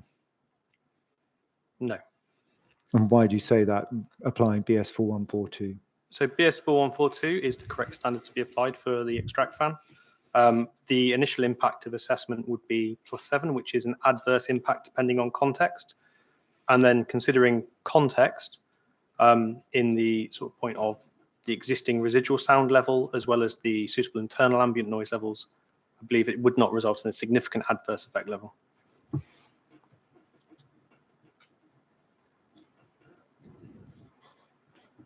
If notwithstanding all that, the Gurdwara were to seek a conditional, the council were to seek a condition despite their acceptance of those points, can you just, do you agree with Mr. Scrivener that the sort of mitigation that's being proposed would be A, not particularly costly, and B, not a reason for refusing permission in this case? That's correct. The fan duct noise could be attenuated.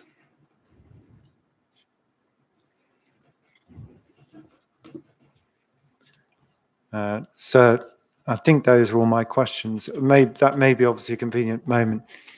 I'll check my notes overnight. If I've forgotten anything, if I could let you know tomorrow morning, but I don't anticipate that I have. Understood. Yes, that's fine. Right. Thank you. So tomorrow we'll be beginning cross-examination by the council and then the Gurdwara. And I think there's 3.5 hours in store, according to the time estimates that I've been given. Could I just ask whether the council and the Gurdwara have discussed your respective approaches to cross-examination, so that there's not going to be duplication and We there's have, a sir. coordinated approach? Yes. Yes. So those time estimates take account of that. Obviously, we'll be reviewing those again overnight this evening, having now heard evidence in chief. Right. Thank you. Okay. Any matters to raise then before we adjourn today? So one of the things I have not yet covered was just some minor corrections in Mr. Leach's proof of evidence. I'm happy to do that in the morning, or do it now if you prefer. Is that something that Mr. Leach could simply put into a note to hand in? That sounds like a very good idea. Then everyone has it in writing. Yeah, If you could. I'll get that to you this evening, sir. Thank you. All right, good. Well, in that case, is everybody able to start at 9:30 tomorrow? Yes. Can I just make sure that we get that note this evening as well, just in case it has any bearing on anything we're looking at? Yes, if that can be copied to all the parties when you send it, please. Okay, thank you. We'll adjourn now until 9:30 tomorrow then.